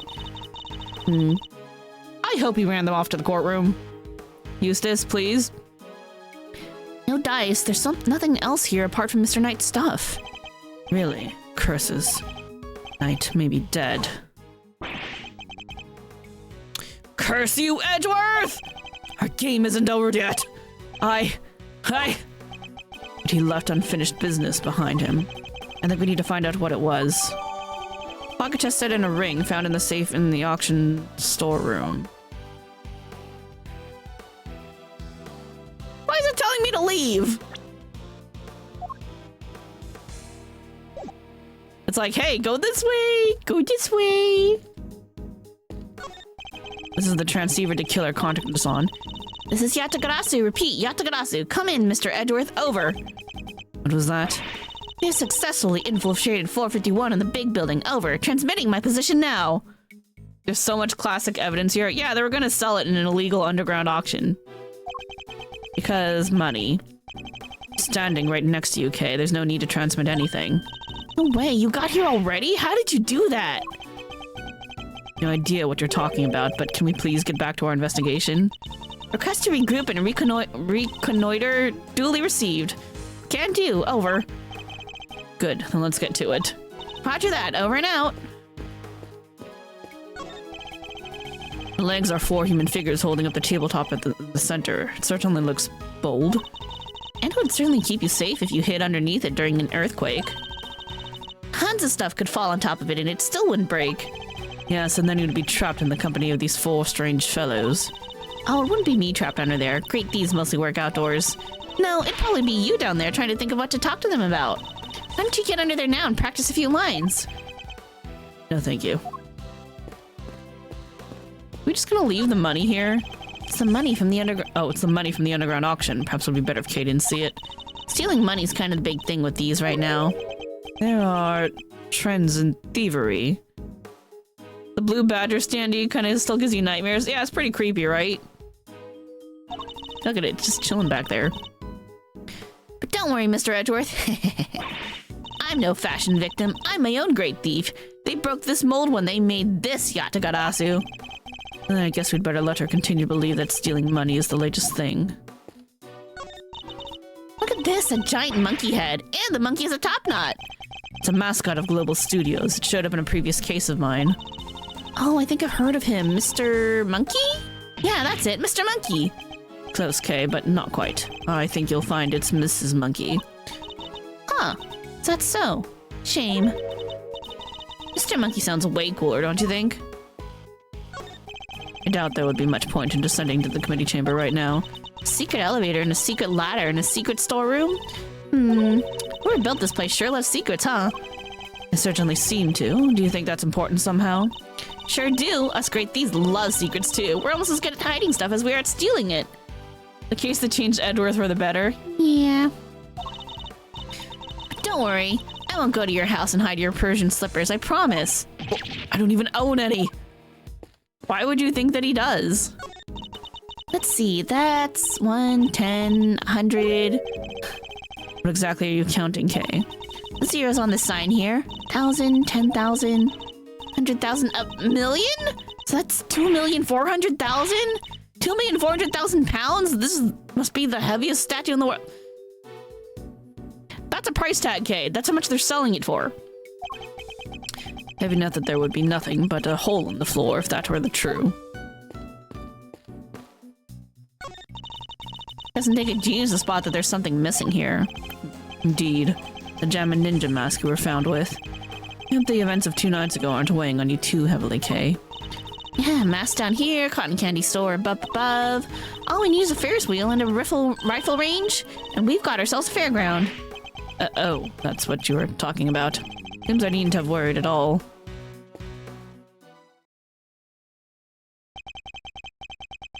Can I interest you too in some cotton candy, perhaps? Oh shit! I have ice cream too, but if I recall correctly, you weren't much of a fan. You! The killer! It's wonderful to see you looking so well, Mr. Edgeworth. What are you doing here? Yeah, what are you doing here? I see your arm still broken. Or stabbed. It's just as I said, I'm selling cotton candy.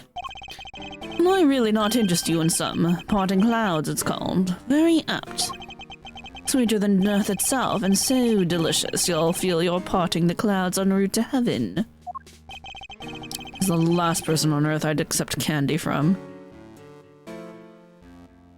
I can't stop looking at that perfectly cleaved ice cream.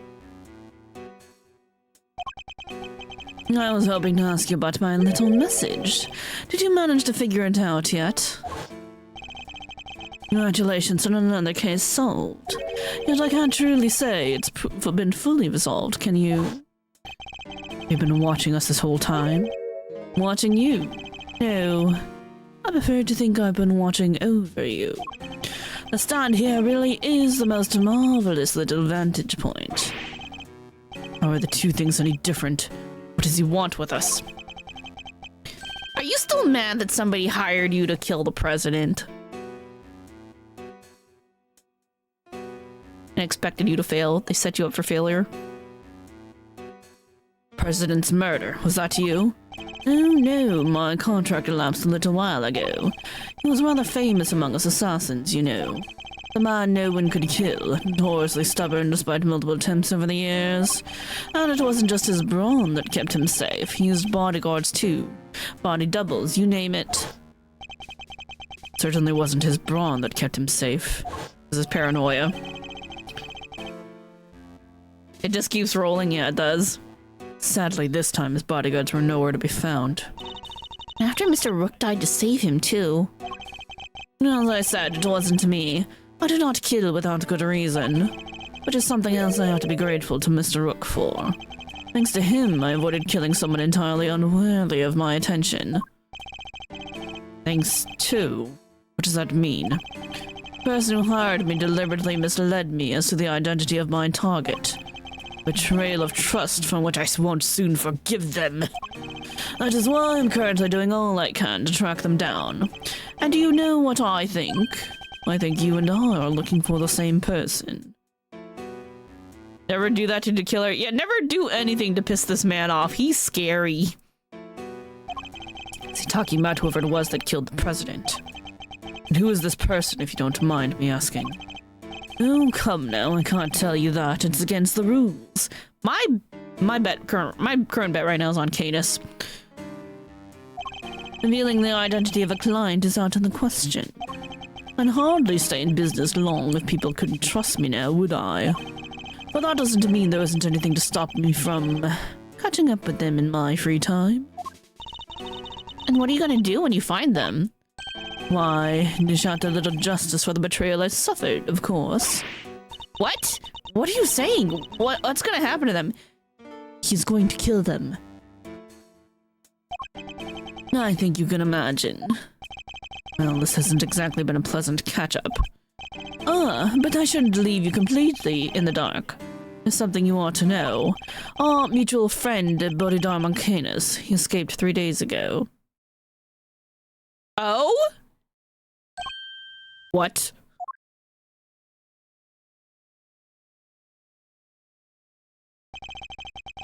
Three nights ago, to be precise, his cell was suddenly simply empty. Almost as if he knew I was coming to pay him a visit. It is Canis. Because Shelley, the killer, was looking for him. Wait, the killer went to visit Canis in prison? Does that mean he's the person the killer is looking for? Very likely, yes. It would wrap everything up very neatly.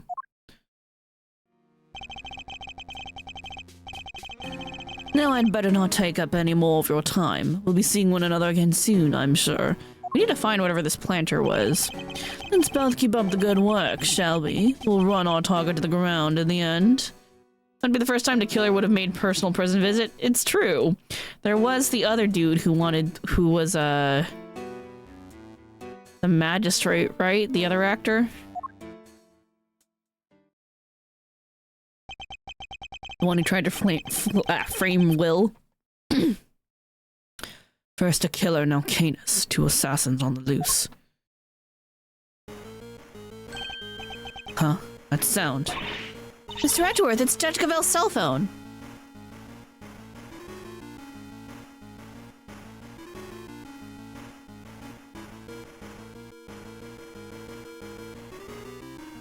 What a ringtone! Could it be Sean? Could it be Canis? Could it be somebody working for, Excelsius?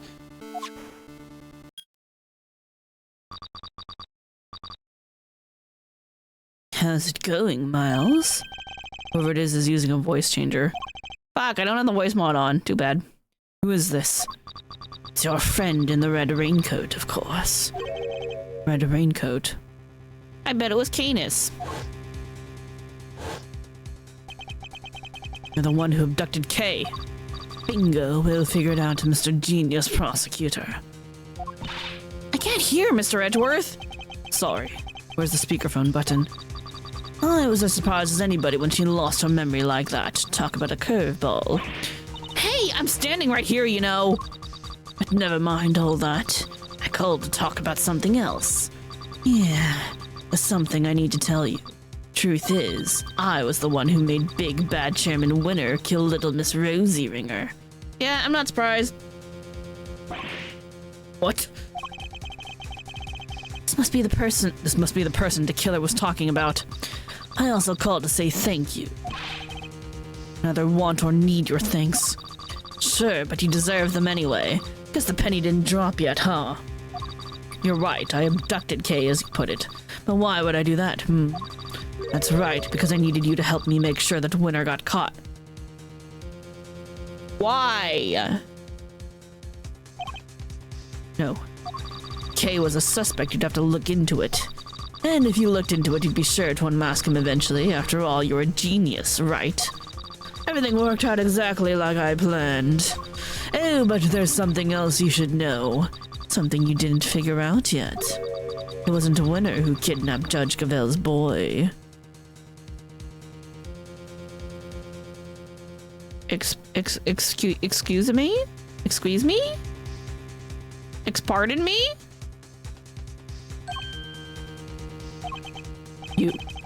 How do you know about that? You and the good judge are more similar than you know. I think you might even be becoming friends. Maybe. She's kinda cool when she's, like, not trying to be undercover. After all, she visited you at the detention center, right? She seems pretty pally to me. How could they possibly know about that? She didn't even use her real name when she visited. She pretended to be Detective Gumshoe. Anyway, you want to know how I knew about the kidnapping? And that one's nice and simple, at least. Because sweet, innocent little Sean is here with me right now. Ah, fuck! He really is still kidnapped. No! Ooh, sounds like that one was a real surprise. Ah, if only I could see your faces. Well, okay. What do you say? Why don't you come and steal him back just like you said you would? How do you know about that conversation? You wouldn't want the amazing Yatagarasa's first commission to be a failure, would you? They even know about that? How could they possibly know so much? Oh, don't get the wrong idea about dear old Excelsius, by the way. Papa Winner's still a villain through and through. He wanted to kidnap Sean. I just got there first. Or more like his goons fucked up and kidnapped his own son because they're dumb. Okay. So there were 2 kidnapping plots. Yeah, okay, that checks out. What a bunch of clowns. His goons kidnapped his own son by mistake. Yep, we figured that out. Sean really there with you? Prove it. Put him on the phone. Oh, he's here, but I'm afraid I can't do that. He's sleeping. So sweet. And why should we believe you? Might not be the kidnapper at all. Look, if you don't want to believe me, that's up to you. What do you want? What's the end game here? You're just trying to get Lagarde acquitted? Nope, I couldn't care less about whether they find her guilty or not. So whoever it is, they're not after the same thing as Chairman Winner. My endgame is going to have to stay a secret for now. Alright, nice talking to you. You kids have fun, okay? It's definitely Canis. Don't think for 1 second you'll get away with this. Oh, don't worry, I'm counting on you at least trying to track me down. That'll be half the fun. Not that I rate your chances of bringing me to justice very highly.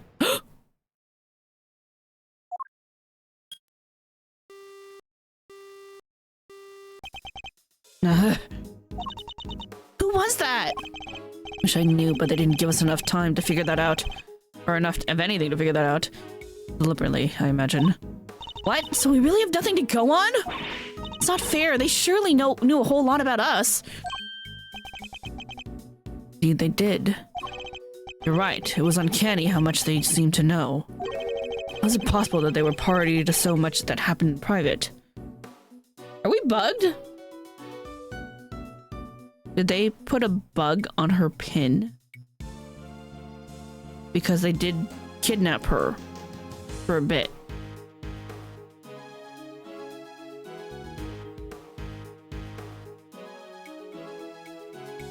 Is that why she showed her pin? Maybe. Right? They knew everything about the whole kidnapping situation too. Need to figure out how. Where were they getting their information from? Let's consider this carefully. What were the things they knew?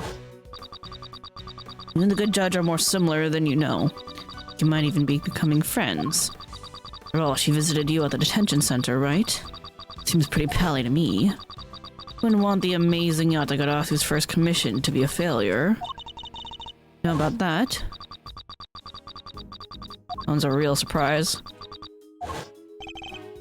That's it, based on the specifics they mentioned. Only one possible answer. Got it, Kay. I know how they knew. Huh? Really? Word was, they were following us, filming us, listening in on us.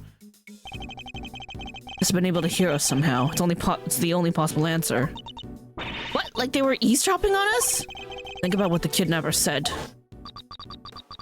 Sounds like that one was a real surprise, yeah. They couldn't see our faces. If only I could see your faces. That means they couldn't. So they weren't filming or following us. Okay, so what, they hit a bug somewhere? Let me take a look at the stuff in my bag. Where could they have concealed it? We need to go back to what they said again. Yes, they somehow knew about Something they shouldn't have. Judge Gavel's impromptu visit and our conversation in the visitor's room. Judge Gavel. Please, Mr. Edgeworth. Take a seat. What evidence did I have on my person at that point? Bug must have been hidden here. Pin. Take that! Okay, can I take a closer look at your badge? The Yatagarasu pin? No, it's mine! What?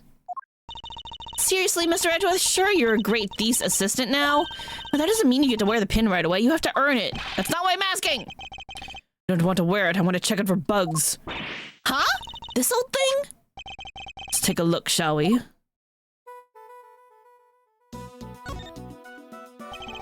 Something I've been wondering for a while now, but is this pin something you inherited, or... Nope, there wasn't one, so I made it myself. Suppose that makes sense. It is quite flashy. Can't imagine any other thief wanting to wear it. What? You don't have to be so mean, you know.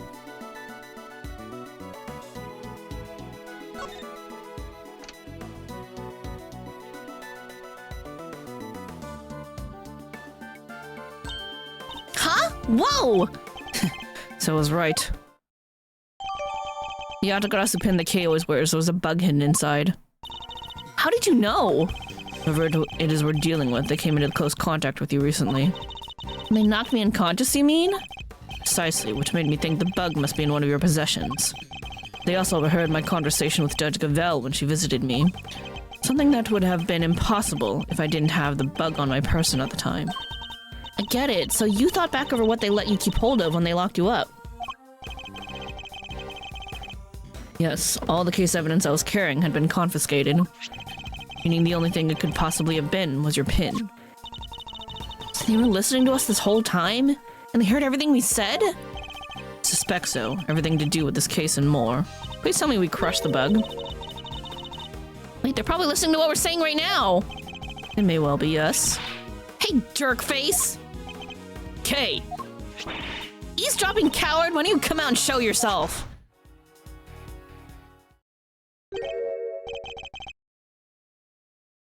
Huh? What was that sound? Were you also eavesdropping? Ouch, dang it! Huh? Oh look, it's Tabby. Y'all sure know how to surprise a girl. Gotta shout that loud without a word of warning? Made me jump halfway out of my skin. Sorry. What's got you so ornery anyhow? Get a load of this. Seriously, it'll make your blood boil. It will, huh? I'm all ears. Wonder if we might be better off keeping it to ourselves, Kay? Assuming we don't want to be all over the front page of tomorrow's paper, that is. Thanks. Nearly walked right into that. Oh, come on. Y'all are no fun at all. I was counting on you opening up and spilling the beans all over this here plaza. I better switch off the bug before I forget. Person in the red raincoat planted this inside Kay's Yatagarasu pin. So, did y'all find that there kidnapped kitty? Speaking of which, the child you saw being taken away. Was it the boy in this photograph? Huh? No, that ain't him. Kid I saw looked dumber than mud, even if he did have on some fancy school uniform. It's mean, but it's so true. The truth hurts. No prizes for guessing who she means. So Miss Lloyd managed to confuse matters once again. I think we'd better take another look around. Back to square one. Hopefully we'll turn up some new information soon. There are only 20 minutes left until 2. We're going to make it in time. Please tell me Eustace ran over there with the evidence. Wait, Mr. Edgeworth, I just had a thought. It's about that phone call. There was a weird noise in the background, right? It was. I didn't hear shit. Don't think for 1 second you'll get away with this. I don't know. Not that you're right, our chances of bringing him to justice particularly high. Yeah, the bang. That's right. Wait, she's right. We heard a loud bang right at the end. There's a loud bang in the background of the kidnapper's call. That provide a hint as to the kidnapper's location. A loud bang, you say. I see. Stop eavesdropping. Well, you never get any cuddlier, do you, Ruffles? Guess I'll need to speak with Miss Lloyd, too. Which I don't want to.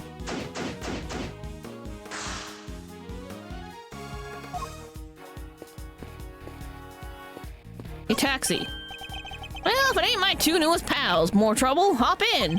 Thank you, but we don't need to go anywhere right now. No, you don't gotta say nothing, buddy. I can see it written all over your face. You gotta go make a fresh start, am I right? New town, new house, new everything. Cops on your tail? Wise guys even? Don't matter. Just rip it all up and start again.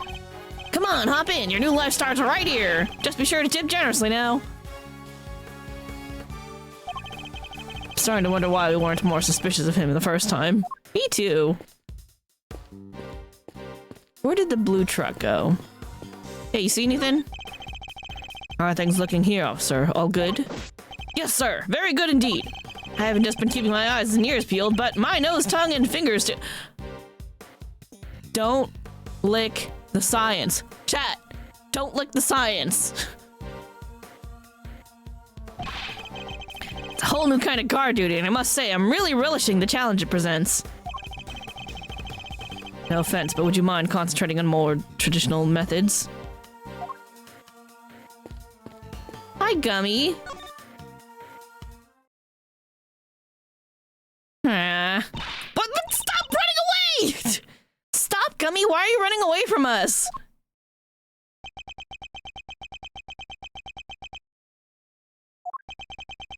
Detective Gumshoe.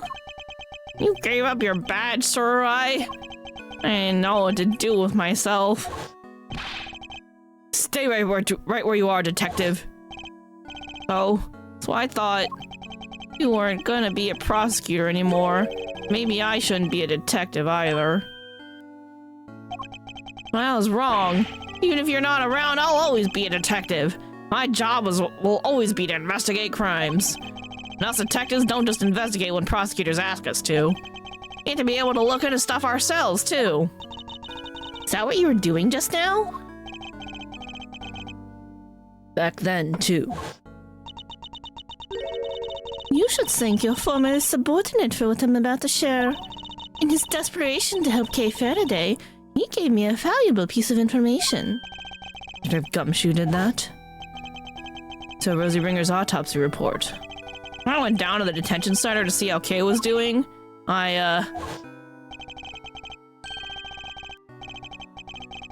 When you get to my level, you don't uncover the truth, you make it little by little. Kay Faraday, murderer. That's the truth I created. Yes, my boy, that's what I like to see. Wait, hold on, he was less sinister, more old. It's fine, whatever.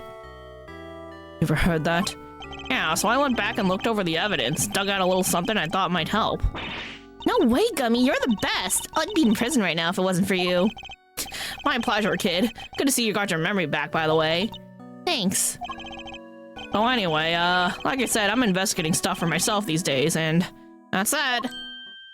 Wait, Gummy, don't run off again. Get it, you can look into stuff for yourself now. That's great. And it helped me right when I needed it most.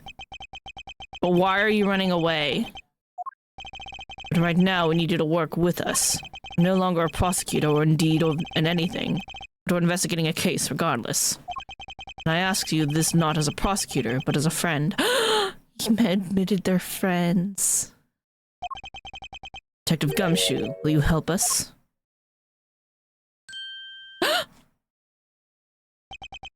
Aw, stop it, sir! You're killing me here!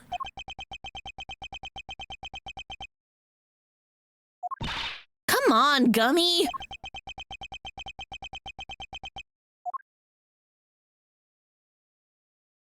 I know, he bowed. It was so weird. Alright, I'll do it. Just stop bowing and be nice to me, okay? It's weird. Gummy! Thank you, detective. So what do you need? What you up to, buddy? Can you tell us what you've discovered in the course of your investigations, detective? Yes, sir. Sure I can. Alright, so I got 3 big things to tell you. Here goes. Number 1, I've got some results for you from when the forensics looked at Kay's clothes. They found traces of what looked to be a powerful sedative. Brand was 3 Z's. Guess that's what she was drugged with at Gourd Lake. Before she was taken to the roof of the big building. Sure seems that way. Now for number 2. Not that sedative again? Yeah. I got hold of all the footage from that security camera in front of the big building elevator. Camera that captured President Wang and Judge Gavel that night. The elevator is usually the only way of getting up onto the roof, correct? And therefore anyone using it should have been caught on camera. That's right, so winding the tape back to 2 nights ago, we should have been able to see Kay being carried up there while she was out cold. And did you spot me, Gummy? I watched it all on fast forward, everything from 2 days ago till the end. Yes, and she wasn't there, was she? Nothing. No sign of Kay anywhere. I thought it was too good to be true. How did the kidnapper get her up there? Through the committee chamber. Oh shit, we need to check the records. Winner probably let him in. Think we'll need to look into that in a little more detail. The last item on your list? Yes, sir, this is the big one. The third thing I have to tell you is... It's great to be working with you again. Thanks. I'll help you catch this perp. It's the last thing I do. And that about wraps it up. Put you through a lot, Detective. That doesn't mean I can start going easy on you. That's the big one, as you put it. It doesn't even have anything to do with the case. I would have preferred something of practical use. Ugh. No mercy, huh? Guess I shouldn't have expected any less. Thanks, Mr. Edgeworth. Alright, help me. A boy has been kidnapped. We need your help to find him. Kidnapped? Yes, his name is Sean Fenn. Oh, wait. Kid with the horns? You know him? I saw him earlier today. I mean, this morning. Wouldn't be Edgeworth without the edge, it's true. Yeah, he got off that bus over there. And then he walked off toward the garbage disposal area. Where's that? Just over there. It's where all the offices in the big building put their trash before it gets taken away. Interesting. Where he went after that, I couldn't tell you. I had to leave right around then. I think we'd better take a closer look at this garbage disposal area. Okay, good to know.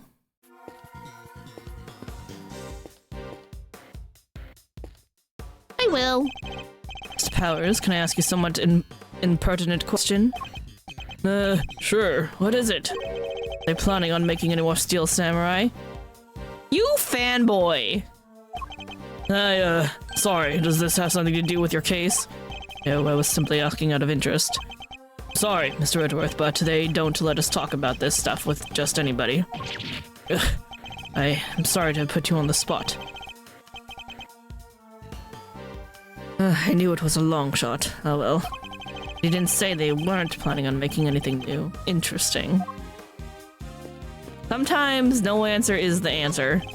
There's an array of filming equipment here. Practically screaming, steal me, just sitting there on the ground like that. Yeah, don't steal it. I was just seeing how it felt to say. If I stole Global Studios gear, then they'd never make another Steel Samurai show again. Where would that leave you and all the other fans, huh? That's not why I stopped you, but it's also a good point.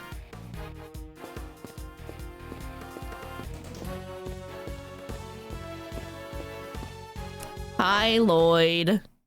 Hi, Tabby Lloyd. Have hope, Miles, yes. How about that? A little help from little old me and y'all made a great giant leap closer to solving the case. Closer? Sure, if by closer you mean we wound up after the completely wrong kidnapped victim. She must have barely looked at the photo at all. Oh, really? And here I thought I'd given y'all the tip of the century. My bad. It's not your fault, it's ours for putting our trust in unreliable sources. Mean but true. Just have to learn not to do that again. Hey, that ain't nice. I don't get to give y'all no tips at all, you know? And I won't, not if you're gonna be like that. Alright, fine, maybe just this one. But only cause I got a real scoop for y'all this time. Real scoop, this should be good. What's your scoop? Fine. I'm not expecting much, but you got my attention. What is this scoop of yours? Proof, that's what. Proof that Taurosaurus really is real. Alright, Kay, we're leaving. Wait. I ain't it's hard to believe, but it's true. We don't have time for this. But we also don't have much else to go on, I suppose. Proof? What kind of proof? Did you capture something on your tape recorder, perhaps? Oh, you're good, Ruffles. Sharper than gosh dang tack. I captured the sound of that big old beastie breathing fire is what I captured. Are you sure it just wasn't a trash incinerator? I was hoping for something a little better than that. Hey, don't make that face, dang it. I ain't lying. Listen for yourself and tell me it ain't true. Alright, ready? It's fire breathing time, dag nabbit!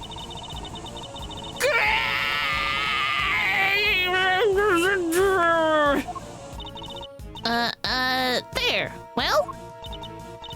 Kinda hard to tell over the shouting, but it could have been something breathing fire. Maybe? Tell me, Miss Lloyd, did you see this fire-breathing something with your own eyes? Well, not exactly with my eyes as such. Seeing as how I wasn't precisely close by when it happened. Surely the real Taurosaurus would be pretty hard to miss no matter how far away you were standing. Well, see, I was far away, but also recorded via what you might call non-standard means.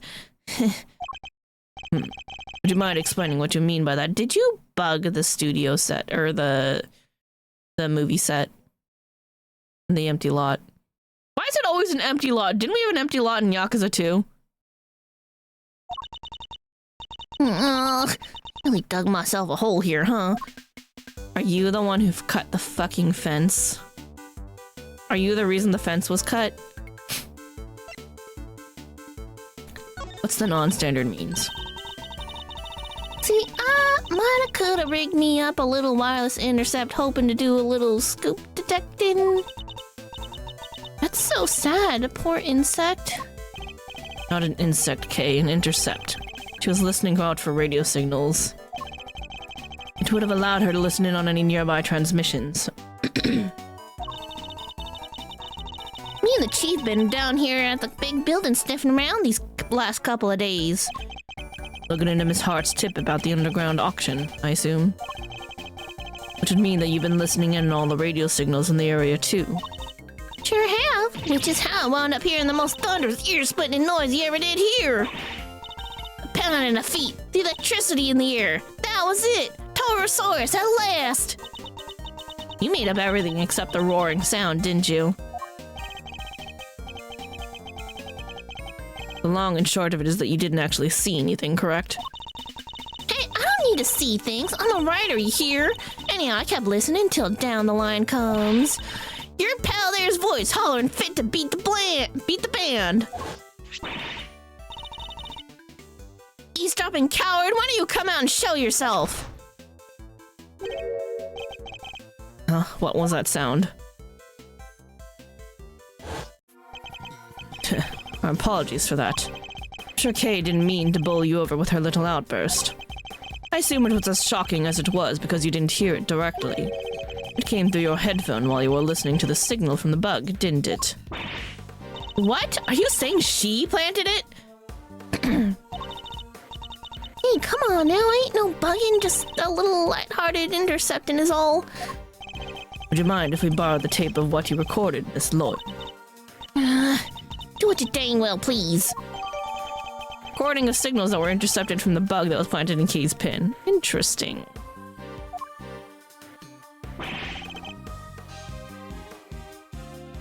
Oh, Mr. Edgeworth! Mr. Saint, Miss Berry. How's the search going? Did you find him? Not yet. Poor Sean. Sean? Oh, nothing. Just, slip of the tongue. I guess they still don't know about the kidnapping. We did manage to find Eustace, yes. Did? That's great! Thanks so much! Now maybe they won't arrest me again! About that, we still don't know where the evidence is, so it's like, not the most helpful. You're amazing, Mr. Edgeworth! How'd you find Prosecutor Winter? He was tied up in his own house. With some serious investigative magic, that's how. It's pure luck, actually, but never mind. The search for Eustace. He didn't even need our help, huh? That's not true. Thanks so much for joining in the search. Where did you look, by the way? Oh, this place a little way away called Sunshine Coliseum. Do you know it? Is there perhaps a big bang that happened over there? Is there perhaps something going on over there that I should know about? Sunshine Coliseum, that's over by the harbor. There are a whole bunch of people there for a big event. We thought it might be worth a look. I bet that's where Sean is. You mean like a festival? Ooh, that sounds fun. Wish I could have gone and checked it out. Oh yeah, it was super fun. There were food stands and fireworks. Simone didn't like the crowds much, but... Hey, you don't have to tell them that. Alright, it's decided. When this case is finally over, we're all going to the festival together. There's a festival with food stands and fireworks at the Sunshine Coliseum. Oh, fireworks. Yeah, that'll be the Big Bang. Circus show. It's kind of lucky you found Prosecutor Winter so quickly. Lucky? In what way? We have to go practice soon for the show. We wouldn't have been able to help for much longer anyway. You see, sorry to have kept you from your duties at the circus. No, it's nothing to worry about, really. We were glad to help. I'll do anything if it helps make sure they don't arrest me again. You really helped me out by finding him. I'm so relieved. Good to know the circus is still going. Yeah, it is. They're doing pretty okay now. Of course, just because we found him, that doesn't mean they'll just find Warden Lagarde guilty. What? You mean they might still throw me back in jail? No, I can't go back, I can't! Come on, Cade, you really have to torment the poor boy. Or Simone. Me and my friends all went... my friends went out looking. But you beat us to it, no fair. We're friends. I guess she means the animals. How's the circus going? Today is the first public performance of your new show, correct? Yep, it sure is. We practiced so hard for this one. So Mr. Saint will be performing too? Of course, he practiced harder than anybody, even if he did spend the whole time saying no. He even went up into the balloon to spread the word from the sky. So you have to come out and see him perform, okay? It'll mean so much to him. Of course. Assuming we can solve this case before then. How are your circus animals doing? You say that you enlisted the help of the animals in your search? Just avoid Pepper? Yes, avoid Pepper. Yep, and if it had been for Isaiah and Regent, we might have found something. Simone, the big scaredy cat, was all no, and put a stop to that. So boring. If it weren't for Mr. Saint, the whole town would probably be in an uproar right now. Aw, come on, Simone, why would you do that? Setting the whole circus loose on the city would have been super fun. I'm sorry. This is to you too, Mr. Edwards. Sorry. Are you apologizing to me? I'm the one person who didn't say anything. Alright, cool. What do we got? What are we working with right now? Exploding sound. I mean, it's probably these, but let's go check this area out first. Sean walked off in this direction, huh? It would seem so, yes. Perhaps we'll find some clues here as to his current whereabouts. Scour! That's a lock. Oh look, spilled milk. He was definitely here. So they keep it locked up tight, huh? Guess they don't want non-residents disposing of their trash here. This is definitely his. It's a milk carton. That's the same brand Sean drinks. Something happened to him here. Almost certain of it. Spilled milk. No, they collect the trash at 11 a.m. daily. Trash is collected at 11 a.m. I guess that's why the enclosure is empty. There was a ton of stuff here earlier. Big stuff, too.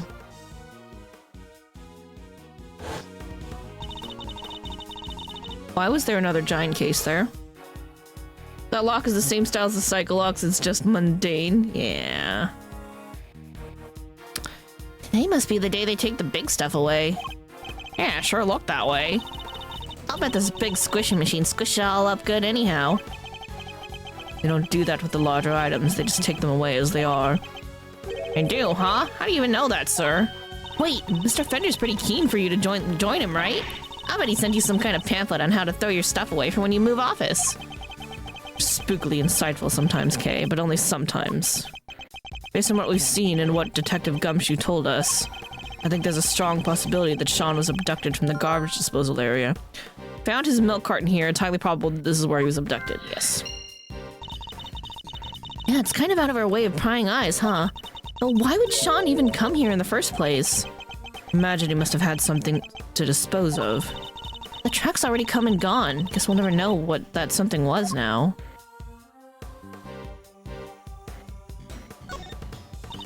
It's totally empty. Yes, because the garbage was just collected. Think? Or did somebody steal it all? I smell a crime here, Mr. Edgeworth. I certainly smell something as well. But is it really the scent of a crime? Okay, you are too eager sometimes. Okay, I think we got everything we're gonna get from here. Time to make some deductions. Alright, exploding sound and the festival, because there's fireworks. Makes a lot of sense.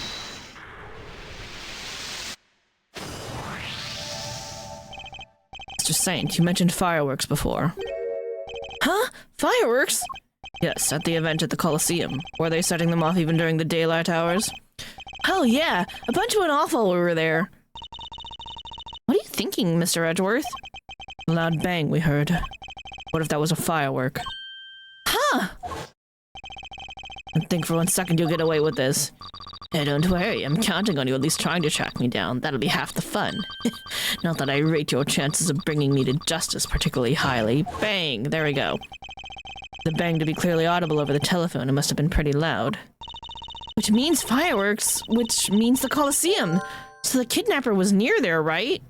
When the fireworks heard on the phone call, it can be deduced that the kidnapper was near the Sunshine Coliseum. But how near? If the fireworks were that loud, you could probably hear them from pretty far away. Yes, the area we need to search would be too broad to even consider doing it ourselves. The police were to lend a hand.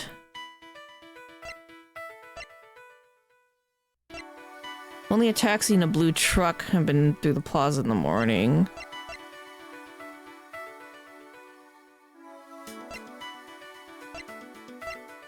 Can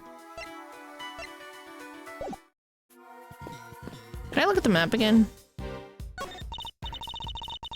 Let me look at the map. They could be at the Daybreak dump. That is closer to the Coliseum.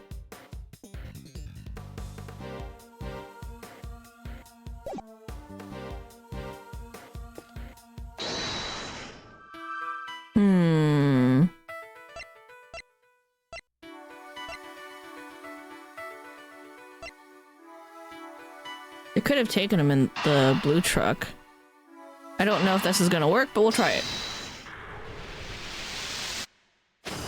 It did work. Only 2 vehicles came through here this morning, the taxi and a blue truck. And Eustace was taken away in the taxi. Right, well, it seems that Sean was likely abducted from the garage disposal area. But the garage was collected at 11 a.m. Oh, I get it. Now we know what kind of truck it is. Indeed, it must have been the garbage truck. But the police officer who told us about it didn't describe it as such. He only mentioned the fact that it was blue.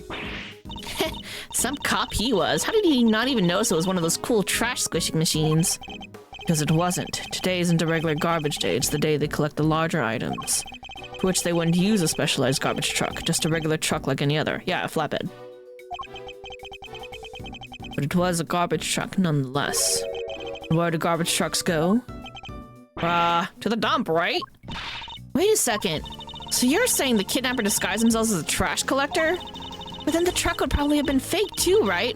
So maybe it didn't go to the dump. No, I'm reasonably sure the garbage truck was real. Yeah? How do you figure that? Another look at the garbage disposal area should tell us, because they actually collected the trash. What tells us that the garbage truck must have been real? The fact that it's empty. Take that! Wait. You're saying that...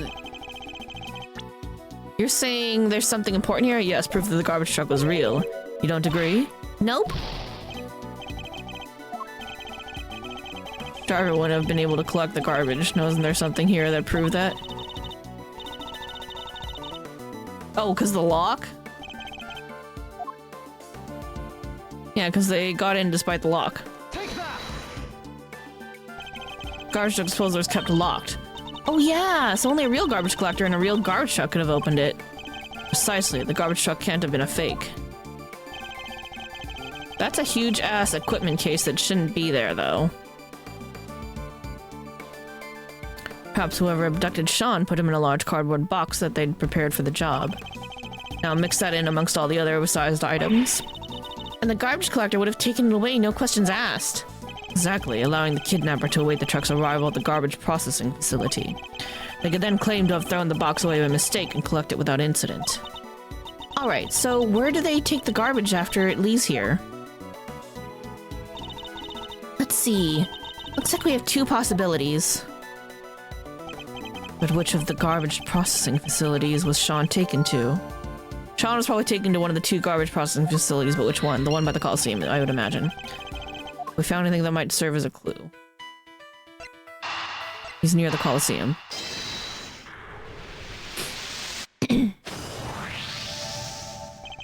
So based on the loud bang we heard on the phone call, we know that the kidnapper was somewhere in the vicinity of the Sunshine Coliseum. And one of the garbage facilities is right by there too. I think it's likely that's where Sean was taken. Which means the kidnapper must be holding him somewhere near there. Detective Gumshoe. Yes, sir! Can I ask you and your men to search the area around the garbage facility? It's not like you asked, sir. Feels a little flat, if I'm being totally honest. How do you give me a good old-fashioned order, huh? Wouldn't be surprised that after the bang went off, the kidnapper must have been inaudibly going fuck before hanging up. I mean, he might have been like, they'll never figure out what that was. But it's like we're definitely weren't searching over by the Coliseum, so. But they were also looking forward to us doing the chase. So subtle hints are probably fine. Amusing even. You don't mind? Even though I'm not a prosecutor anymore? I thought I told you already. Detective investigates for himself, not just for prosecutors. Thank you.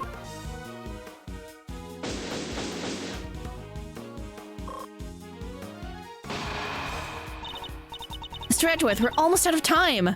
We gotta go find him quick. You're right, we need to hurry. I doubt Judge Cavell and the others can hold out much longer. Counting on you, Detective Gumshoe. I won't let you down, sir. It won't be an official search, but I'll put my best guys on it. You can count on that. I'm coming too, Gummy. I promised I'd snatch Sean from the jaws of danger, and that's what I'm going to do.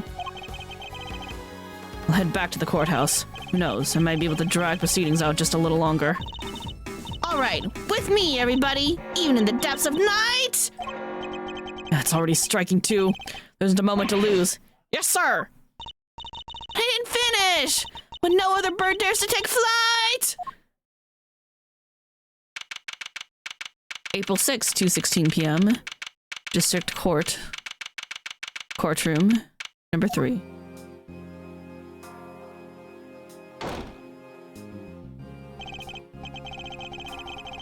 Well, if it isn't our old friend, ex-prosecutor Edgeworth. Hello, dear boy. Celsius winner. The accused will turn and face the prosecution. I'm not done with you yet. I already told you, Francesca. It doesn't make sense. Why would I help her? I feel for her, of course. A woman in her prime sent to prison. It's enough to make a grown man cry. But to suppress evidence in order to keep her out of a jail cell? No, that's preposterous. But we have a statement from your own son. He says he entrusts us evidence to your care. I'm afraid I don't know what he's talking about. Or why he'd say such a thing. I don't know what's gotten into him lately. When did we get behind the bench? What if I could prove that you and Warden Lagarde are much more closely associated than you claim? I'm sorry, prove. I think we've been over this, dear boy. You're an ex-prosecutor, remember? Just kind of sliding on in, yeah. Are you allowed in this part of the courtroom anymore? Miles Edwards, I'm the one prosecuting this case. What do you think you're doing barging in like that? Sorry, Francisca, but it's important. May I speak on behalf of the prosecution just briefly? What are you doing? Judge Cavell, I come before the court with important new evidence. I ask that you allow me to present it.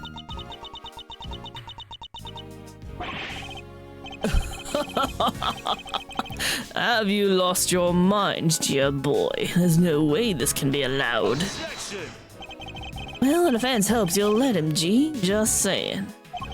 What's the thinking over on the prosecution side there, Fandango? What the fuck?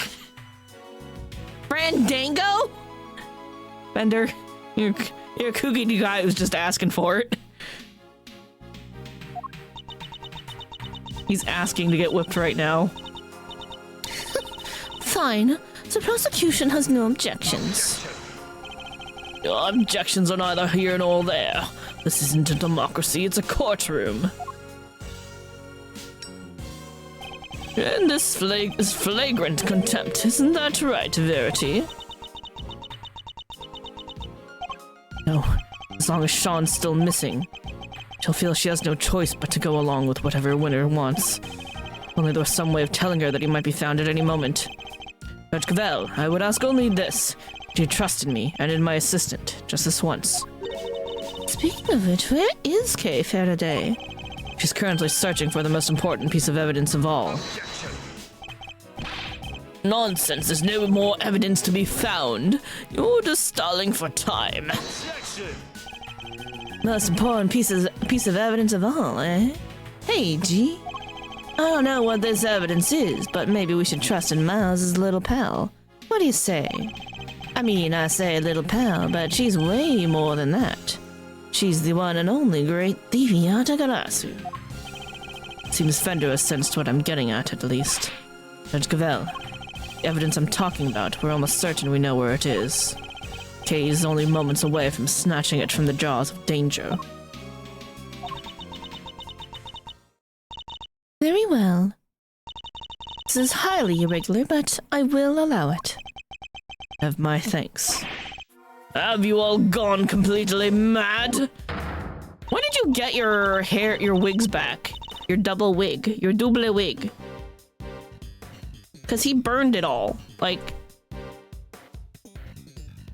pretty sure that was earlier today. You said you had an important new evidence. Evidence of what, exactly? It's what I said, that Warden Lagarde and Chairman Winner are far better acquainted than he claims. Allow me to present it to you. It proves the link between Excelsius Winner and Fifi Lagarde.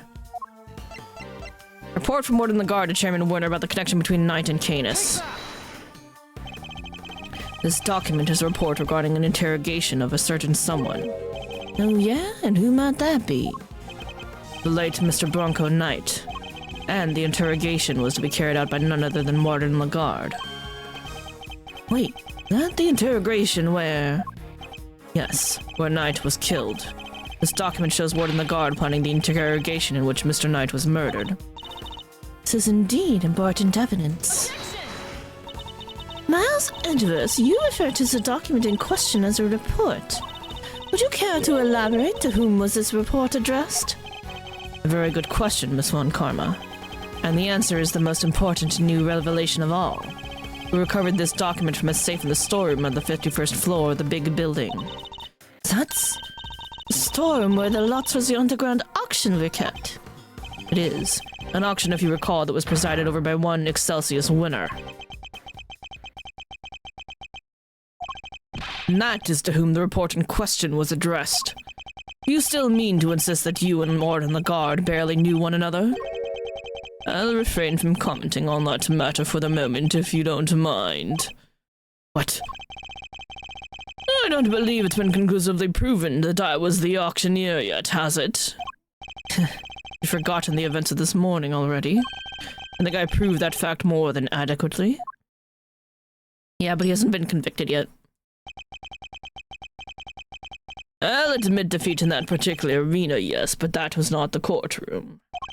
Can you prove the same thing here, my boy? That I was the ringleader, do you call it? If you can't, then well, you certainly can't prove that the report was addressed to me. Want to wriggle your way out of this one? So unfair. Tell him, Bertie, please. I'm not being slippery at all. I'm being entirely reasonable, wouldn't you say? Unlike you when you permitted Mr. Edward this bizarre interlude. That was most unlike you. It's saddening, truly it is, to see you falling in your sacred duty to the law. Almost saddening enough to make me want to take drastic measures. You know, your goons kidnapped the wrong person and they kidnapped your own kid, and we already saved him, so, like... You're right, of course. Till the fact has been adequately proven in a courtroom, it cannot be considered a fact. I'm afraid I have no choice but to ask that Mr. Edwards' theory be struck from the record. It's no good. Just to know for certain that Sean is safe. I'm sorry, my boy, but what counts as truth out and in the field and in the courtroom are two different things. You're more than willing to bend the truth in the courtroom, is that what you're saying? Ooh, you are a scurrilous soul. I'll do no such thing. I'll simply accept the court's verdict as the truth, should it choose to acquit me, as should you. Can't find that missing evidence. We're in trouble here. Well, Verity, I think we've heard all about all we need to, don't you? Where the fuck is Eustace right now? There's no way that evidence is turning up, ever. A quick not guilty and we can all go home. Yeah, there he is! Your whiny ass little voice. I'm so glad to hear it right now. Who said that?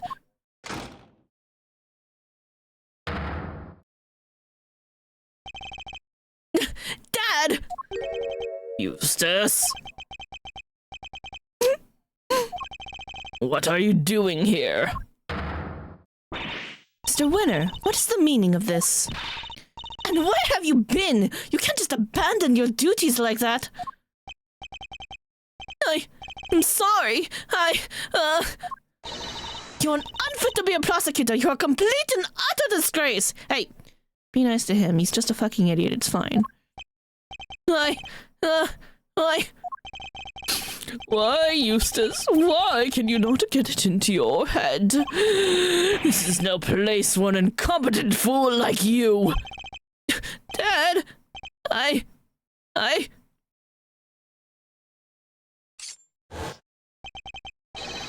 brought some vital evidence. So, can I please, take my place at the prosecutor's bench? Pretty please? Well, Eustace. This is certainly a surprise. Eustace, my boy, what's gotten into you? There's something different about you. What's going on? Dad, Come on, my boy, spit it out. What is it? Do you want Daddy to play catch with you? That's it, isn't it? All right, why don't you run along home and I'll be with you soon. Get back on the stand right now!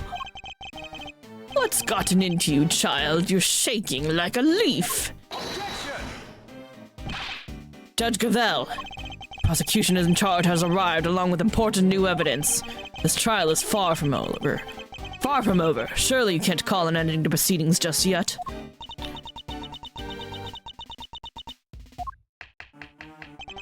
No objections from team defense.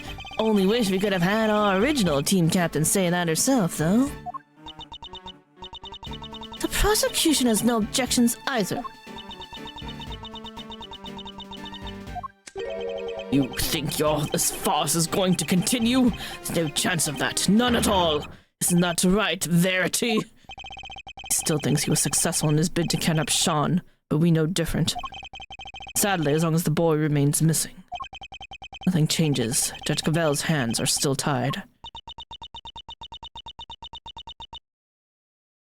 She's freaking out over there. Oh, that's her phone.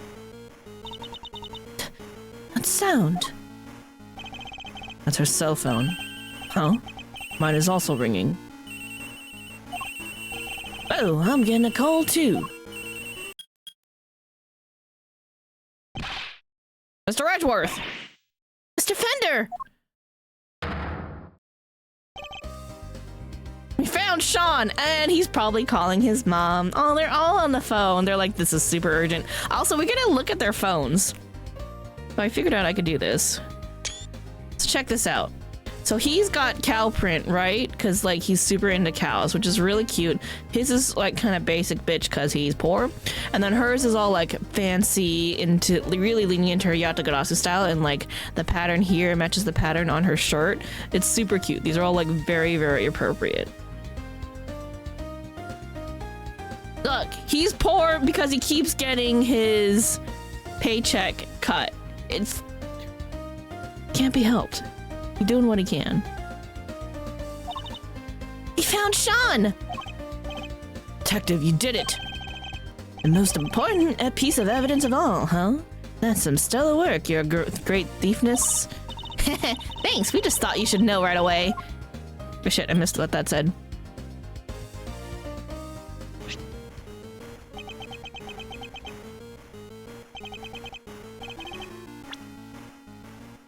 See you all soon! Judge Cavell, it's for you.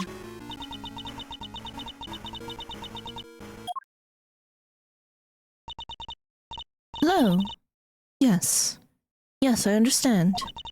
I'm so glad you're safe. Sure to thank everybody properly. You'll do that for me, won't you? Alright. Be careful. I'll see you back at home.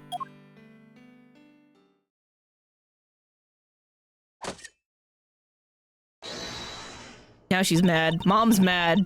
Mom's super pissed that he was pulling this shit on her. The proceedings will continue. I feel a certain freedom returning to my hammer arm. No! How? Is this some idiotic joke? It is no such thing. The witness will return to the stand, and Mr. Winner will step up to the prosecutor's bench. Yes, ma'am!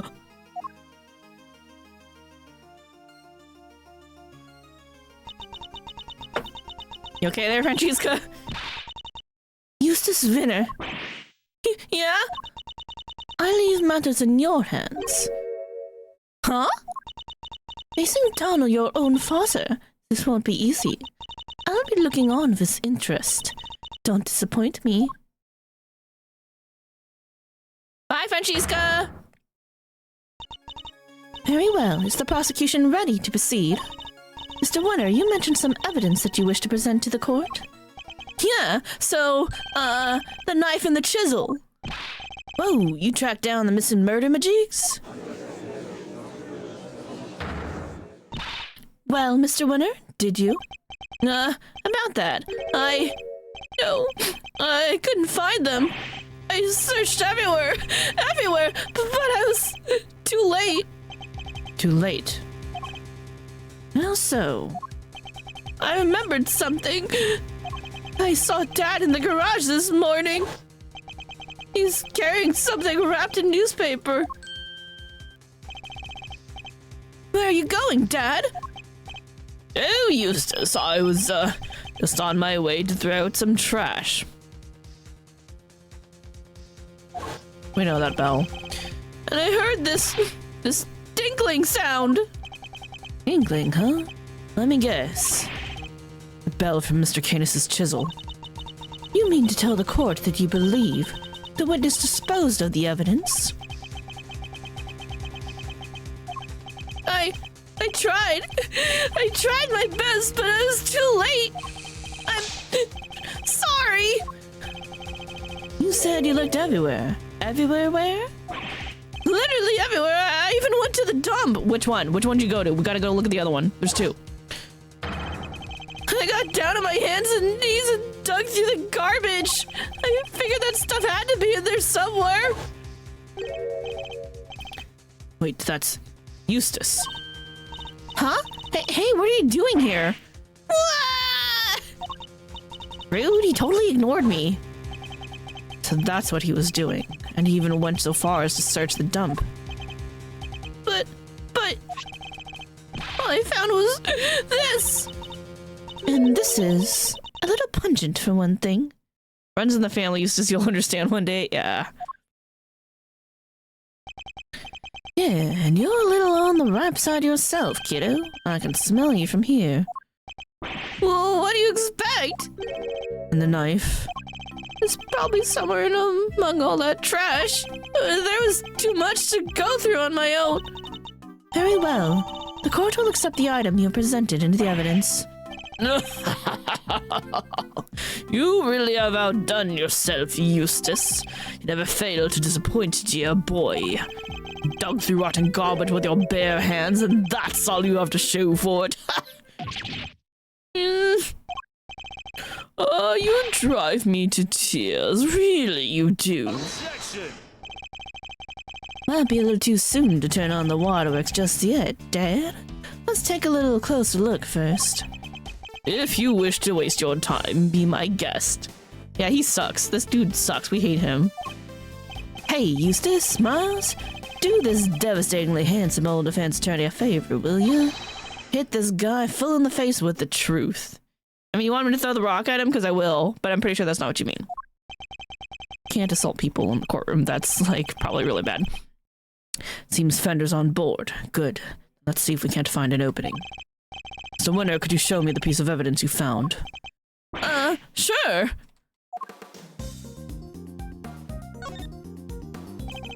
Let's open it up, shall we? We can only hope that there's something of value inside. A bell! This be the bell that was on Mr. Canis's chisel? Perhaps there's some trace evidence that can prove that one way or the other. It's no good. Look at it. It's spotless. Well, Mr. Winner. Do tell. Is there anything interesting inside your little scrap of paper? Of course there wasn't. Why would there be? Why was it even accepted into evidence? Because it was Canis's bell. It's literally a piece of trash. Sorry, gentlemen, but the truth hurts. Were Eustace's efforts for nothing? It's true the bell may not be of much use to us as evidence. Nonetheless. Come on, Etworth! We can't give up yet! As calm and collected as ever, I see, Miles. Unlike my poor idiot son there. You suck! Stop being mean to him! Are we to assume that the prosecution has nothing more to say on the matter? Very well. Objection! Not so fast, Gvel! We're not done yet! There's one thing we still haven't looked at properly. Really, my boy, you want us to believe there's more? Desperation's never could look, you know. Seems Eustace isn't quite ready to give up just yet. For once, I think we're both thinking the same thing. Namely, that we might not necessarily be dealing with a useless piece of trash. Can't know for sure without looking more closely, but if I'm right, we're talking about perhaps the newspaper. Let's save in a bit. We should save.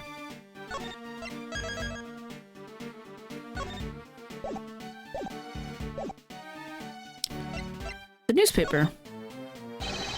I'm talking about the piece of newspaper that the bell was wrapped in. Seems we really were thinking the same thing. Oh, it's beautiful, really it is. Tear-jerkingly so. Some might call it rogue optimism, some might call it clutching at straws. But whenever one calls it to put all one's faith in a worthless piece of garbage, that takes belief. Let's take a closer look and see if it's as worthless as you say, shall we? Eustace, if you'd be so kind.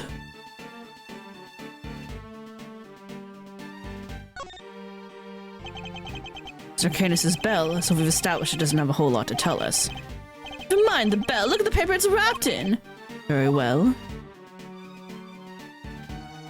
Ooh, look at that handprint! We know whose gloves these are! Are these finger marks? And look, it's covered in some sort of oil. Judge Cavell, I'd like to have this examined for fingerprints. It's not gonna have fingerprints, but we know whose gloves those are.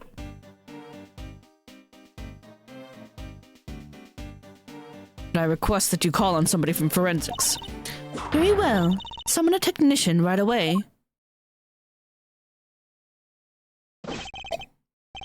I have the results, Your Honor. It's been confirmed that these are finger marks.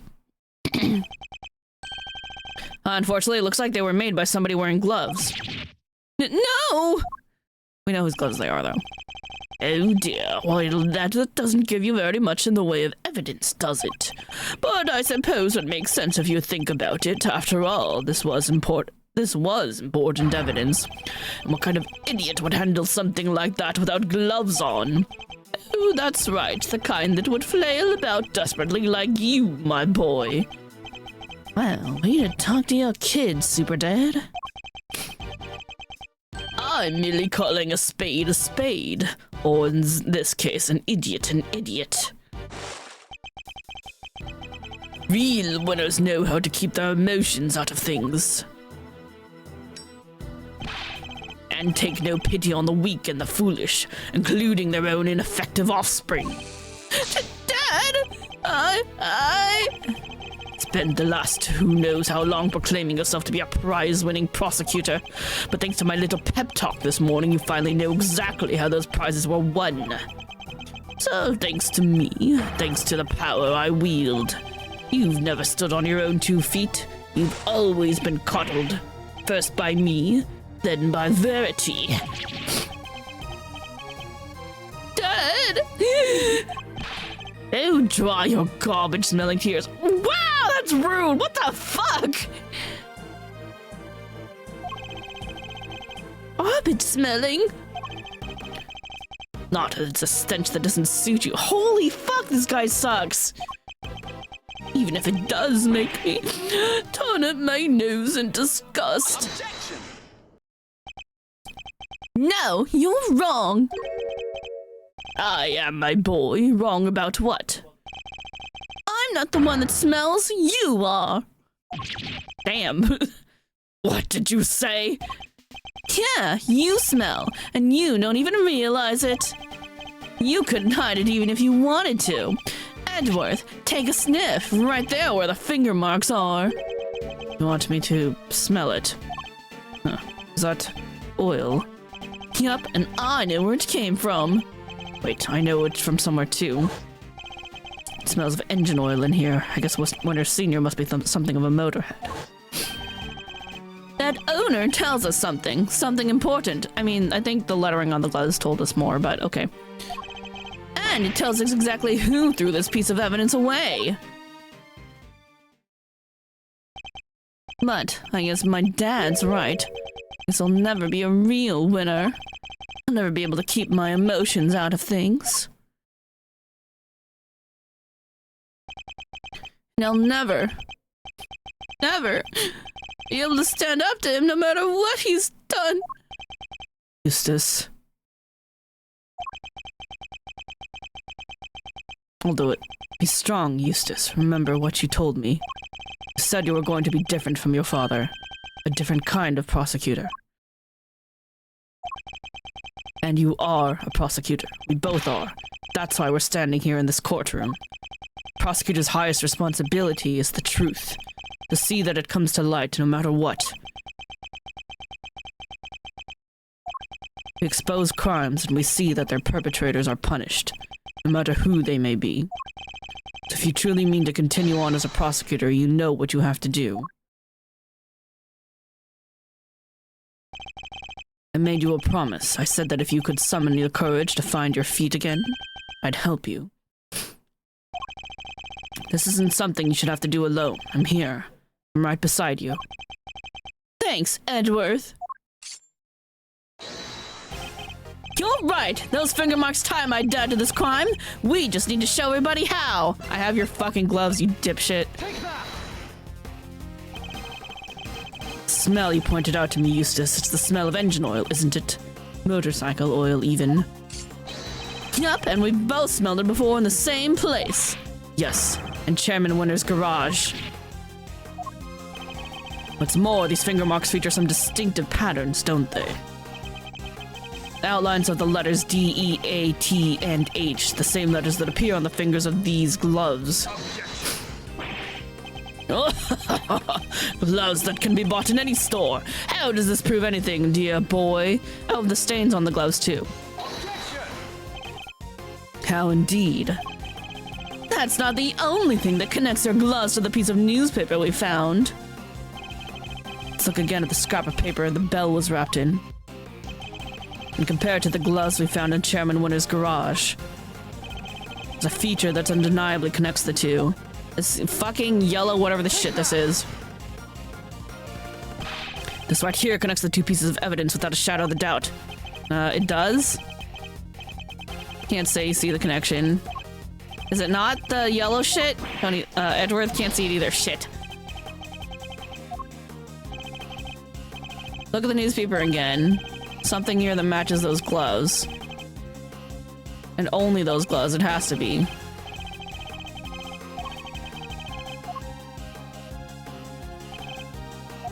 What do you mean it's not the yellow shit? Oh. Yeah, because the A... I was wondering why the lettering was off. Take that! Look at the letter A on the finger. Half of it is missing, exactly as it is on the print of the newspaper. What? I would also like to draw the court's attention to the dirt the gloves are covered in. I pointed at that first! What the fuck? Think it might be worth having its composition compared to that of the dirt on the newspaper. You fuckers. If you were gonna point that out anyway, you should have let me have that. Match would make far, far stronger evidence that the print was made by Chairman Winter's gloves. Officer, have the dirt on these two pieces of evidence compared right away. Curse you, Edgeworth! And you, Eustace! Who do you think you are? You're nothing but mere prosecutors! Sorry, Dad. I think it's time you admitted defeat.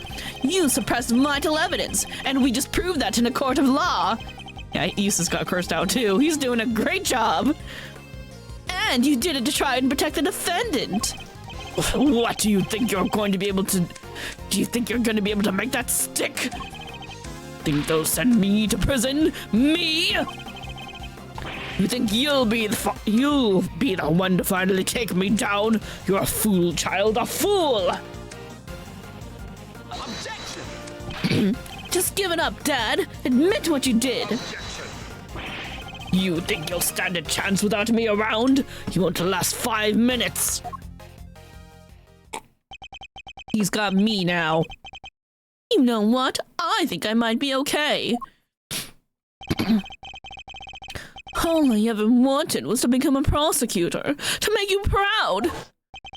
But after your men kidnapped me, and I was lying there in the dark all on my own, I got to thinking how powerless I was in all of this because of you. I almost gave up. I almost lost sight of the truth. But then... I saved him. I'm his dad now. Wait. Edgeworth appeared out of nowhere and showed me a way forward. I don't need your approval anymore, and I don't need you. After all, I found the evidence on my own, didn't I? Men kidnapped you. What are you talking about? I guess the courtroom's as good a place as any is to tell you the truth, Dad. Leave it to Phoenix and Edgeworth. They know how to pick up good kids. They like to adopt waifs. It's a thing. Be careful what you say to me, boy. You may live to regret it.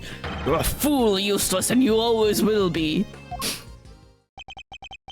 I know you've hated me for as long as I can remember, but I want you to know that despite it all, I've always looked up to you as my dad.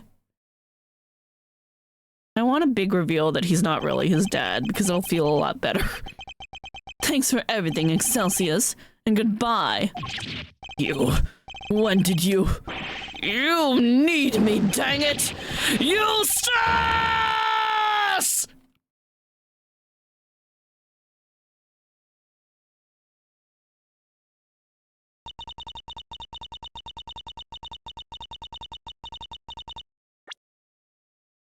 can't possibly survive without me, is what he said before he screamed. Okay. The court hereby accepts that the vital evidence in this case was suppressed by Chairman Winner. That crime will be tried and an appropriate punishment decided at a future date. But for now, we must turn to the matter of the knife and the chisel, which still have not been found. However, I believe a full search of the garbage facility may well remedy that. What? You're going to dig through all that trash for the knife, darling? But then... Don't worry, Warden Lagarde. I'm sure your punishment won't be too pleasant. Oh, you devil! Punished? More? Impossible! Excelsius, you blithering buffoon! What did you do? What did you do? All your swaggering bluster about how they never declare me guilty, and now this!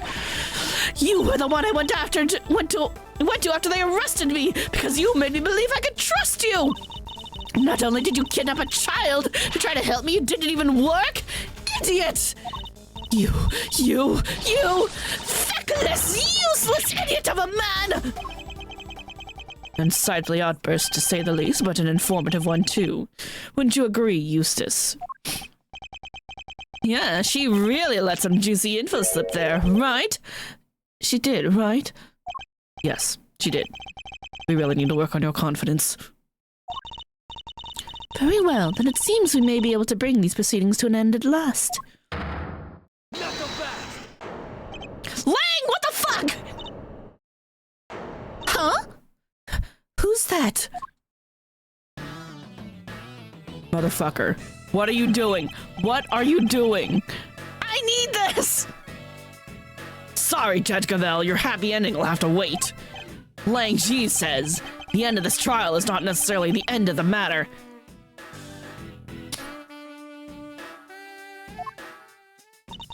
Who are you?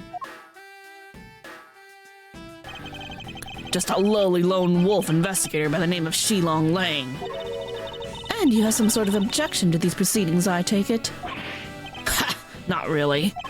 Your suspect over there is guilty for sure. Guiltier than you know. Lang? Like the Lang from 12 years ago? The fuck did you do? Besides probably murder that poor reporter. Was he the investigator involved? Yup, good to see that you're finally about to pay for your crimes. What the fuck happened 12 years ago? I need to know. Even if it did take a while for you to get what was coming to you. Agent Lang, explain yourself. Are you familiar with the SS5 incident? No, I don't know what any of these are! I certainly am. It happened 12 years back. Wait, 12 years? I keep hearing that. What is this? We have 18 years ago, which was IS-7, which, you know, there's missing kids involved, so, like, you know, I'm still, like, kind of a little bit, like, why do we keep bringing that up? Why is that important? Where are these kids now? How old are they? Who are they?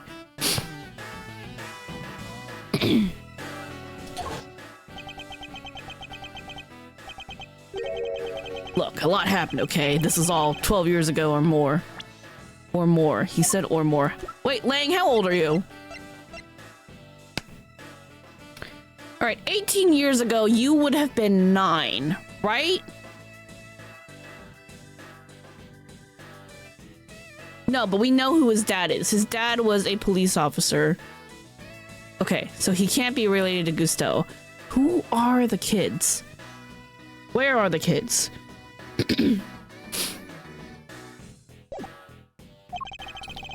My father and the president being friends, our family being the ones who kept him safe. He just changed one day. It's like he became a different person. Now he doesn't trust the police one bit. Wonder what happened 12 years ago. This all be connected to Agent Ling's father and his relationship with the president somehow. And the death of Rosie Ringer's lover. And a bunch of other stuff. Fifi Lagarde and Excelsius Winner in the flesh. Waited a long time for this day. After all, you're the ones who threw my family name into the dirt. Ooh, he really hates you guys. Heat! Are we to assume that you have some personal connection to the incident in question? I do, but I'm not here to talk about the past. Not yet, anyhow. Right now, I'm here for you, Gavel. Fuck. I forgot he was trying to arrest her. Shit. Can you let her hand down the verdict first? Me? You and one other person. The kid?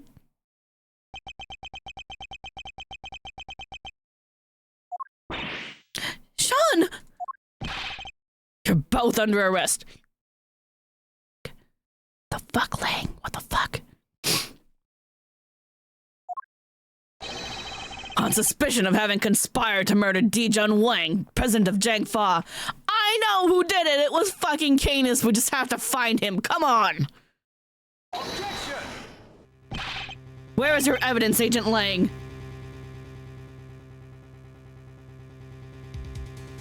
Knuckle back! All in good time, Mr. Prosecutor. We haven't even started our investigation yet. Then how can you make an arrest? I want my suspects on the scene with me while I look over everything again. The kid just got fucking kidnapped. What are you doing? What if you uncovered Agent Lang? I need to know. If you've got a problem, you're more than welcome to tag along. Yeah, we already agreed that I'm gonna be doing that because I think you're wrong. Now believe me, I will.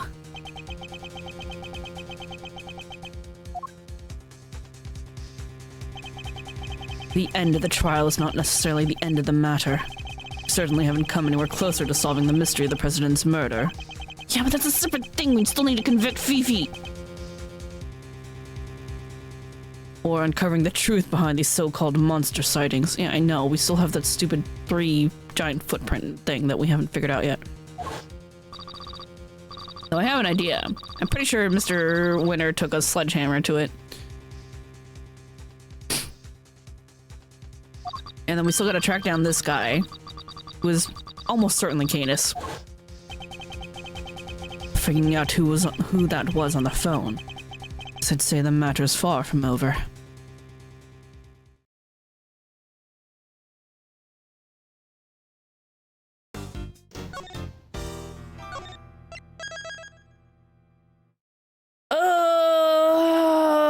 It's 10:30. I've been screaming for 6 hours. I say screaming and not streaming because even though I've been doing both. Damn. I want to keep going, but it's also late, and I don't think I'm gonna make it any longer. So, here's where we stop. Here's where we end for the evening. We will pick this up next week for sure. Because I need to know what's happening. Oh, I need to know what the hell this SS5 incident was. What the hell? Why are we accusing... Oh, okay, I know why he's trying to accuse Verity. But we know that that camera doesn't capture everything. There's so many questions. And why are we accusing the kid? I thought he was just like a witness that he needed to talk to. Yeah, there's a lot going on. I have so many questions. But they're gonna have to wait till next week, next Saturday. We'll probably try to do another long one next Saturday if we can. As for what's gonna happen until then, I don't know if we can do anything tomorrow. If I end up streaming tomorrow, it's gonna be Ironmon. There's no raid. It's Darty's birthday, so we're gonna be doing whatever. So if we do end up having time to stream, it'll be Ironmon because we have a run. And then Monday, Next Fest starts. I don't know when on Monday we're going to do Next Fest, but we will try to squeeze it in. Happy early birthday to Darty. You can tell him that yourself in the Discord. Anyway, for now, come with me, chat. Thank you all so very much for watching. I hope you guys enjoyed. This was a wild ride. We finished up case 4, which felt a little anticlimactic and then left us with a lot of questions. And now the case 5 has even more questions. And like, I need to know what's happening. I need to know what happened to those kids from IS-7 too, because it's like, why would they stress that and bring it up and make it a thing if we're not going to run into them and be like, surprise. So anyway, let's go right into Neko. He's doing Star Rail. And one of our friends, so we'll go say hi. Hey, thank y'all for watching. I hope you guys enjoyed the stream. This was Ace Attorney is always a great time, and I really want to get through this one, and I also want to play more Yakuza. So, yeah. Thanks to everybody who came by today. Black Bear, Dardealing Gling, anyone else in chat that they may have missed, lurkers, future VoD watchers, appreciate all of you. Go have a lovely rest of your evening. Go have a lovely rest of your weekend if we don't see you tomorrow. And then I'll see you guys on Monday for definitely some Next Fest. If we can also do Deep Dungeon in the evening, we'll do that, but I don't quite know exactly how Monday's gonna go either. We'll see. We shall see. But for now, take care. Spread love. Send lots of hearts to Neoneko and wish him good luck and whatever the heck he's doing in Hoyo. I don't really know. I don't follow Hoyo, so I don't understand his title, but yeah. Have a good night, everybody. Have a great rest of your weekend, and I'll see you all sometime within the next couple days. All right. Thank you again. Take care. Bye-bye.